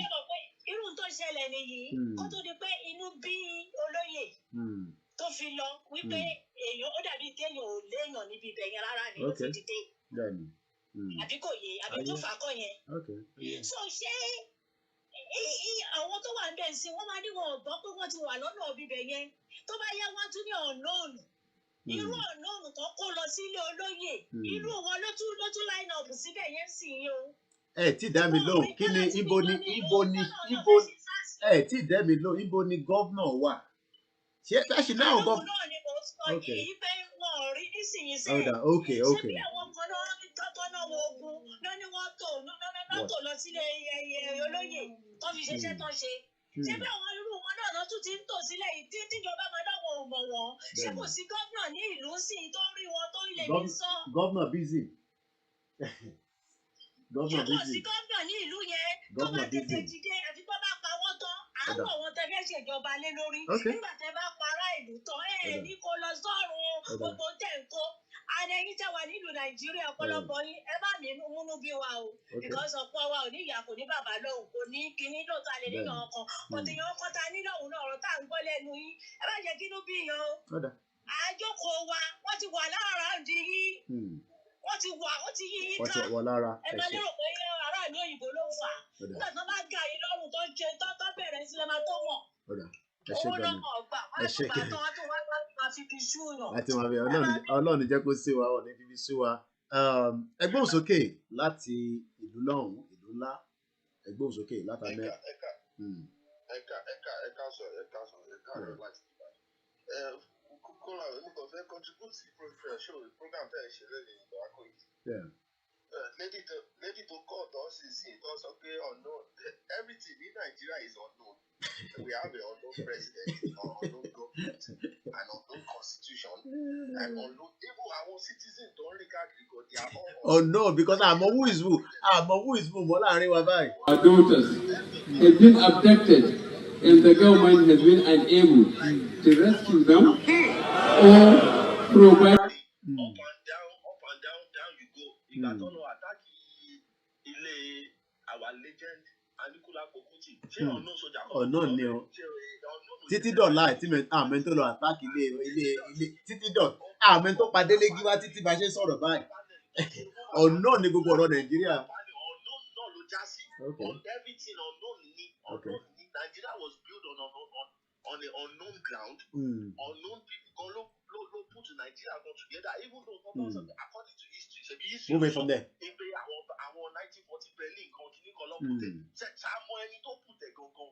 We don't know. It's an unknown. So ẹgbẹ́ 1960 ìgbà tó gba independent. Tí wọ́n sọ pé kìíní kan pé wọ́n send the representative Queen Elizabeth send the representative kan princess kìíní kan unknown náà ní gbogbo wọn. Báwo la ṣe mọ orúkọ ẹ̀ nìyẹn? We don't know. So like àwọn Nigerian Nigeria àwọn ni don't believe in one Nigeria right now. Mọ̀ pé àwa tá à ń sọ pé we don't want Nigeria anymore. I like Nigeria jù lọ. Ṣé ní ibi tó bí mi sí Mercy hospital lọ bí mi sí bọ̀dá Koiki tẹ́ bá lọ sí Mercy yẹn lẹ́yìn ẹ máa bí lẹ́nu ọ̀nà Mercy ni. 1989 lọ bí èmi ò ní Mercy hospital tó wà ní Lagos Island ní Ọbájínà. Ibẹ̀ lọ bí mi sí kò sẹ́ni bọ́dì tó lè sọ pé anybody tó bá fún ìyàwó ẹ̀ lóyún l'Amẹ́ríkà nígbà yìí ṣe kó sọ pé òkè o ìyàwó mi o nítorí pé wọ́n bí mi sí Mercy and Mercy was a very glorious hospital back in the 80s back in the 70s wípé back in the 60s Mercy hospital was very very great ẹ pé àwọn òyìnbó ló ṣiṣẹ́ bẹ̀. Jẹ èmi náà mo fẹ́ mú ìyàwó mi okay ìyàwó mi ò yá já lọ sí Mercy ò wá lọ bímọ sí Mercy ìgbà tí mo yá wèrè pásítọ̀ kan tó bá sọ fún mi pé kí n lọ mú ìyàwó mi pé kó lọ bímọ sí Mercy òun máa kọ́ ṣépè fún pásítọ̀ yẹn gbódà yín kó dẹ̀ ti gbálẹ̀ òun mọ̀ nǹkan tó ti ẹ̀ sọ. So like kọ́ máa rò bóyá àwọn nìkan làwọn láìkì Nàìjíríà àwa gan láìkì Nàìjíríà but a ti bójú wa rí pé Nàìjíríà ò lè work kò ń ṣe gamble eléyìí ò ṣe pé roulette là ń ta kó tó bá yí dice. Nigeria honestly in accordance with the constitution. We will strive to secure. Tẹ́ bá lo laptop sí tó bá gbá gbaná mọ́ yín lójú ṣe máa sọ pé bí laptop ṣe gbaná mọ́ yín lójú ẹ fẹ́ gbé lọ sí repair shop ẹ mọ̀ pé iye tẹ́ máa ná ní repair shop is enough for you to buy a new laptop. Ṣètìlí foolishness in Nigeria, that's the foolishness tó wà nínú àwọn Nigerians. Nǹkan máa back up níwájú wọn. Wọ́n máa sọ pé àwọn fẹ́ lọ tún ṣe. Wọ́n ti gbàgbé pé owó táwọn ná fi tún ṣe is enough for you to buy a brand new one. Instead of you buying a brand new one, Nigeria máa lọ waste owó láti fi tún nǹkan tó ti back up ṣe. That is the foolishness. Foolishness tó ń ṣe wọ́n ní Nigeria nìyẹn. And anybody tó bá ti kọ́kọ́ dé America báyìí, tó bá ti kọ́kọ́ dé America gbàrà for the first time. Wàá mọ̀ pé eléyìí ò ṣe pé Ọlọ́run gbàdúrà ẹ̀. Common sense ló wà agbárí ẹ̀. It is called common sense. There is nothing like God in the United States. It is common sense. They believe in God. When they are singing their national anthem, they give their faith and their belief to the Almighty God. With the power of man and strength and unity together, we can conquer this with the backing and the power of God. But our Nigeria, they are not ready to walk. They are waiting for God to send Angel Michael and Angel Lucifer down to earth to come and help them to fight the battle that they need to fight for themselves. Don't want to provide the resources they need, but they are still waiting for that God to come down from that heaven. Go heaven. Go deliver them from all the ridiculous things. Don't share them. That is the mentality of Nigerians. That is the foolishness. Don't want to know our Nigerians. They clearly, but I've been in the United States for 12 years, and I'm not thinking of going back to Nigeria anytime soon because I cannot deal with foolish people. But they are so foolish, so backward, so ridiculous. They are going to wait. I will look in woman sorrow sometimes. They are going, I can't just understand the level of pain. Other man say, I graduated from University of Lagos, University of Ibadan, University of Benin, but you are still foolish. You still think foolishly. You think backward. You don't connect. You don't know how to connect the dots. You don't know how to connect the dots before you say something. You just talk in a ridiculous type of way. I don't even understand me. That is the problem of Nigeria. So can we I hate Nigeria for me. I can hate Nigeria from anywhere. No, we don't hate Nigeria from anywhere.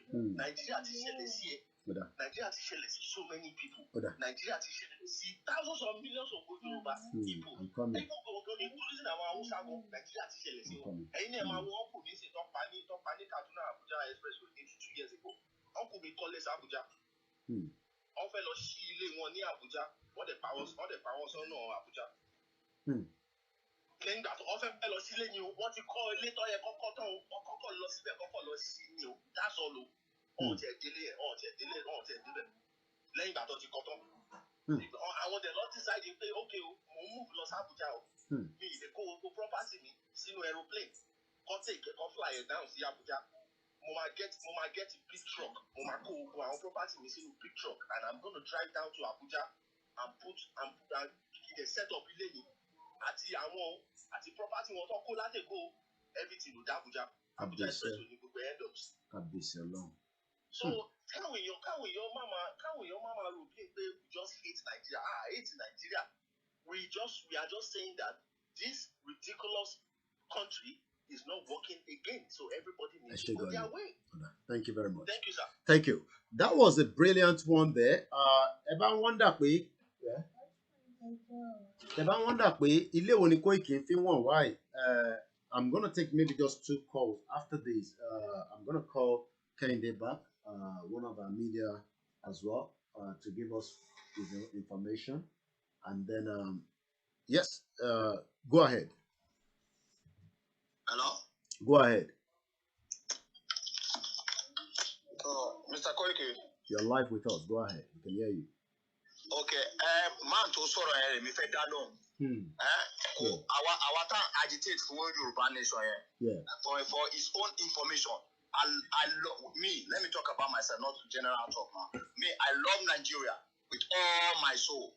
Before, I voted for Muhammadu Buhari 2015. 2019, I used my personal money to campaign for Buhari. I voted and I campaigned for people. I campaigned, for people to realize that we should not allow Atiku to enter. You understand me? We voted. I convinced a lot of people. We voted for Buhari. You understand me now? Now you are not saying this is the common sense. You are not saying that okay, gbogbo ẹ̀yà I want to need you one level. Okay, ká pé Buhari kọ́ ló rán àwọn Fúlàní pé kó máa pààyàn. Okay, accepted. Okay, ìgbà tó wá rí pé òun kọ́ lòun rán àwọn Fúlàní kó máa pààyàn kó máa pa àwọn èèyàn kó máa kidnap kó máa ṣe whatever tó ń ṣe kó máa fẹ́ Islamize Nigeria why tó fi gbé gbèsè immediately láti curve situation yẹn why tí Muhammadu Buhari Nigerian president kò gbé gbèsè láti curve àwọn Fúlàní terrorists yẹn. So for us to know that he loves Nigeria, Buhari himself have separated Nigeria already. Okay. Because he's giving Fulani people preference, over other tribes. Kani àwọn Yorùbá àbáwọn Igbo ni wọ́n ṣe nǹkan táwọn Fulani ṣe yẹn àti wọ́n àwọn army àdájọ àwọn police kọ́ lọ arrest wọn. You understand? So we love Nigeria, but now we still only know the truth, and the truth shall set you free. We've known the truth already. We've known the truth, and the truth will set us free. We don't want to be part of Nigeria anymore. We want a new nation. We want a new mentality. Because now, our politicians say, anybody who wants to politics in Nigeria say, what the man says, are you getting the president? What the man says, now, if we have a new nation now, all those we need a new nation, we need a newborn baby, we need a new mentality. So that's what we are advocating for, that's what we are fighting for, that's what we want. We don't want to suffer anymore. Like me now, if I tell you that I spent over 700,000 2019 for Buhari. So you understand me? So we want a new nation. We want a new nation. So to answer that young man that just called, it's not only him that love Nigeria. We love Nigeria before, but now we know the truth. So Nigeria and God never created Nigeria. God, Eledumare, never created Nigeria. Okay. Nigeria was created by man, by the British people. So it's high time everybody should go separate ways. So thank you, Mr. Thank you very much. Yeah. I don't think we will have time to take any more calls. I know there's still a lot of us that wants to contribute, but there will always be another day and another time. President Buhari, go back to Futa Jalon, where you belong to. These are some of the images from there. Let's just in just 7 minutes at exactly 5, like I said, we will end the broadcast. But let's hear what they promise you watching me from Nigeria. Let's watch Nigeria honestly in accordance with the Constitution. We will strive to secure the country and efficiently manage the economy.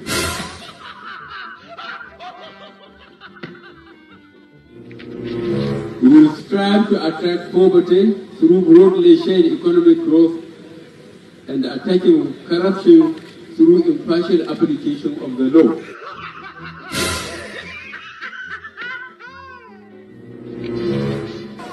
We will turn Nigeria to a position of international respect through patriotic foreign policy.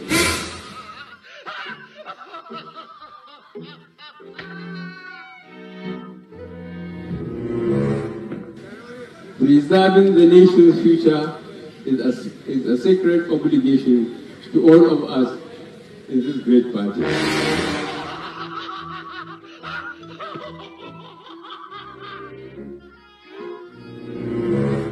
Shall we at home continue to live in a condition where the power-holding company and its successors seem only to have the power to hold us in darkness?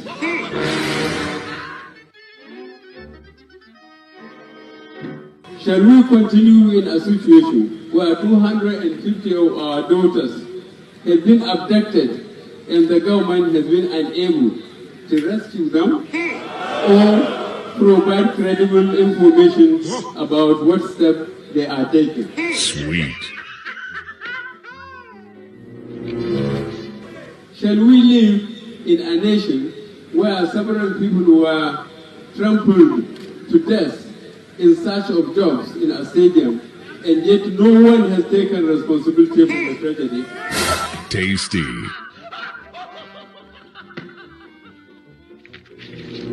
You are first and foremost a Nigerian in my eyes. I shall treat you equally as my people, my national family, my brothers, and my sisters. Divine. We will be a compassionate government. For out of compassion arises the truest form of wealth and progress a society can attain.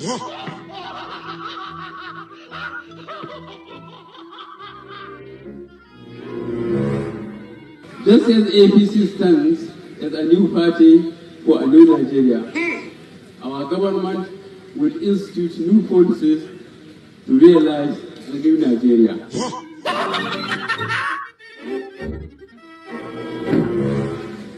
On corruption, the government will enhance EFCC's power to investigate independently.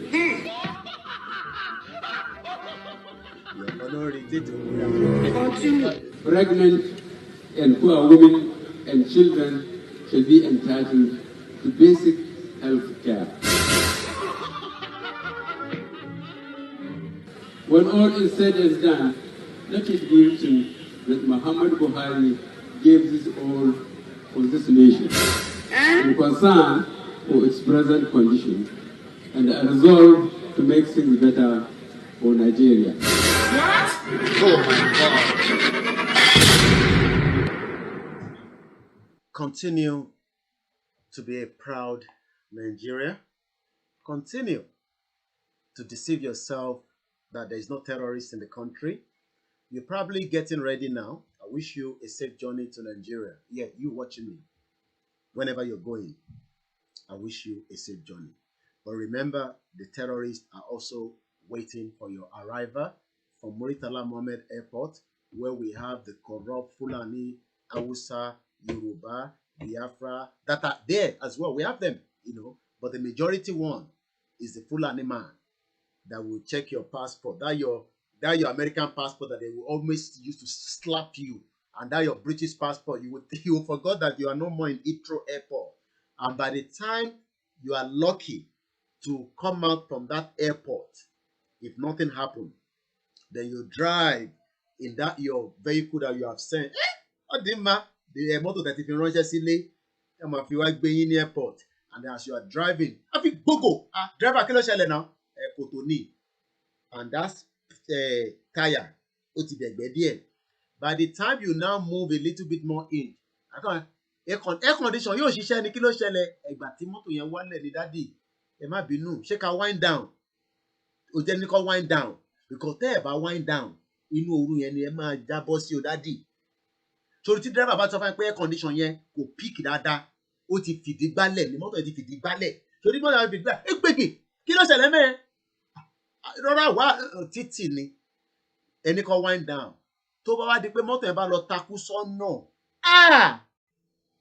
ẹ tètè máa fi fóònù lé àwọn tó lè tètè rán ọlọ́pàá gidi tó níbọn tẹ máa sanwó fún láti protect yín mọ́bẹ̀ yẹn nítorí pé àwọn area boys èrò pé máa ní terrorist àwọn area boys náà fẹ́ jẹun lọ́wọ́ dádì lóyìnbó mọ́mì lóyìnbó ẹ̀gbọ́n mi lóyìnbó àǹtí mi lóyìnbó ẹ ti prepare for Christmas èmi ò dẹ́rù bà yín o èmi ò dẹ́rù bà yín alẹ́ ni tó kọ̀ lóhun lọ fún 2 weeks pé kóun kọ́ lọ sáré sin òkú màmá òun àfi bọ́ ṣe pa lọ́nà gúrú kọ́lọ̀ fọ́run kẹ ó ti lọ nìyẹn. Who is the next victim? Kò sí nothing is wrong in Nigeria. You are in Nigeria but you live outside Nigeria but you are going on holiday. We wish you the best. Sori tó bá wá dénú ilé ẹ tó ráyè dénú ilé ẹ tí nepa bá múná lọ kó bínú kó máa tan generator gbigbigbigbi neighbor ẹ máa wá sọ fún ẹ pé you are mad ò ń disturb òun. Kí ló mean? Èbí mi mo lówó mi èbí mo fẹ́ gbádùn ayé mi. Because all those problems are waiting for you in your own contraction Nigeria. My name is Olawumi Koiki. It's now 5 o'clock. Join me again tomorrow where we continue with more education to tell us it's not worth it. 2023. Bye for now.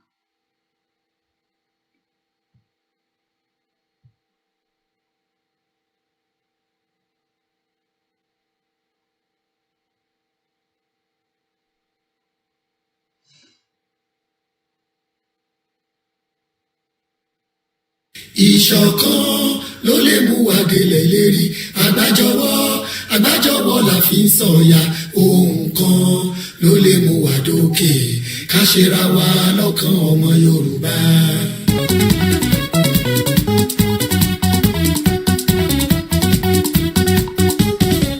ìṣọ̀kan ló lè mú wa délẹ̀ lérí àgbájọwọ́ la fi ń sọ̀yà ohun kan ló lè mú wa dókè ká ṣera wa lọ́kàn ọmọ Yorùbá.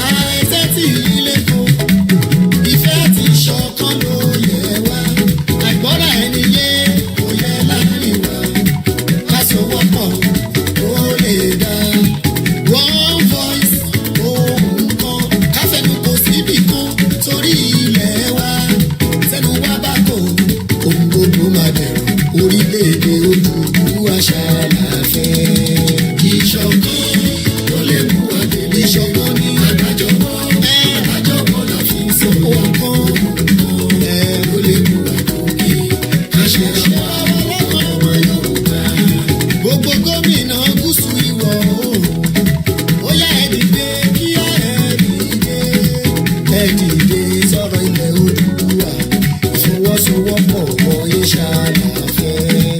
gbogbo ọba ilẹ̀ Yorùbá ẹ má fọwọ́ lẹ́rán ẹjọ́ ẹ dìde àfojúsùn wa kó lè rọrùn ẹ̀bẹ̀ lábẹ́ yìí ẹjọ́ ẹ dìde.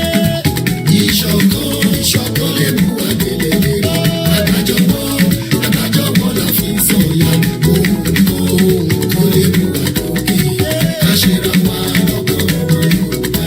gbogbo ọmọ Yorùbá pátá ẹjẹ́ àrònú ká má ṣe jọ́ máa lè rárá ni mo sọ àti rí bó ṣe ń lọ ẹjẹ́ ká dìde fómìnira wa ilẹ̀ Oòduà orílẹ̀-èdè Oòduà ṣáàlà ń bèrè àsìkò ti tó ẹ dìde. ìṣọ̀kan ló lè mú wa délé lẹ́ni àgbájọwọ́ la fi ń sọ̀yà ohun kan ló lè mú wa dókè ká ṣera wa lọ́kàn ọmọ Yorùbá.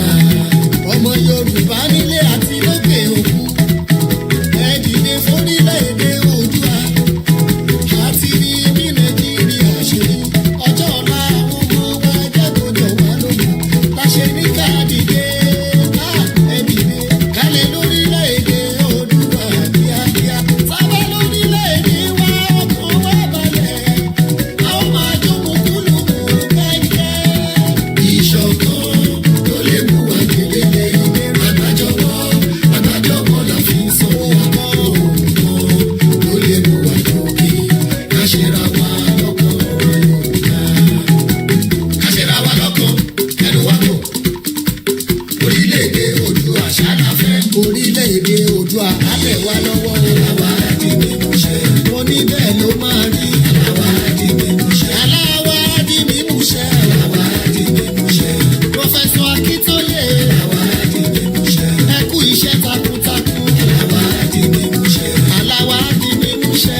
àwa di mímú ṣẹ. ibà ìgè 50 of Ààrẹ Ọ̀nà Kakanfò Bàmí Gani Adams Ààrẹ Ọ̀nà Kakanfò bàmí o ẹ kú iṣẹ́ takuntakun àwa di mímú ṣẹ. Oòduà àgbè gbogbo wa pátá Chief Alhaji Sunday Igboho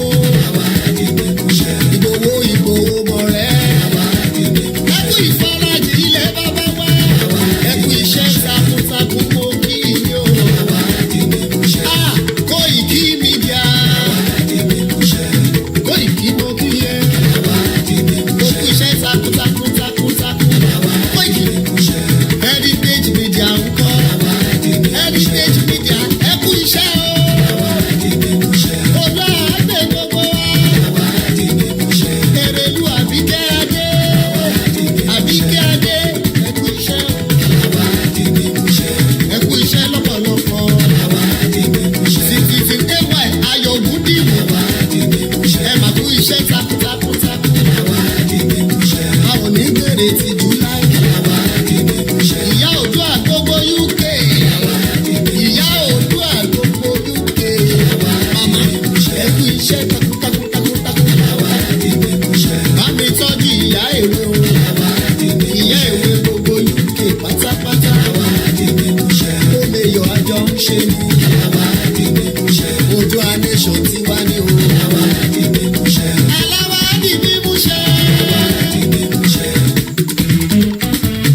expiration.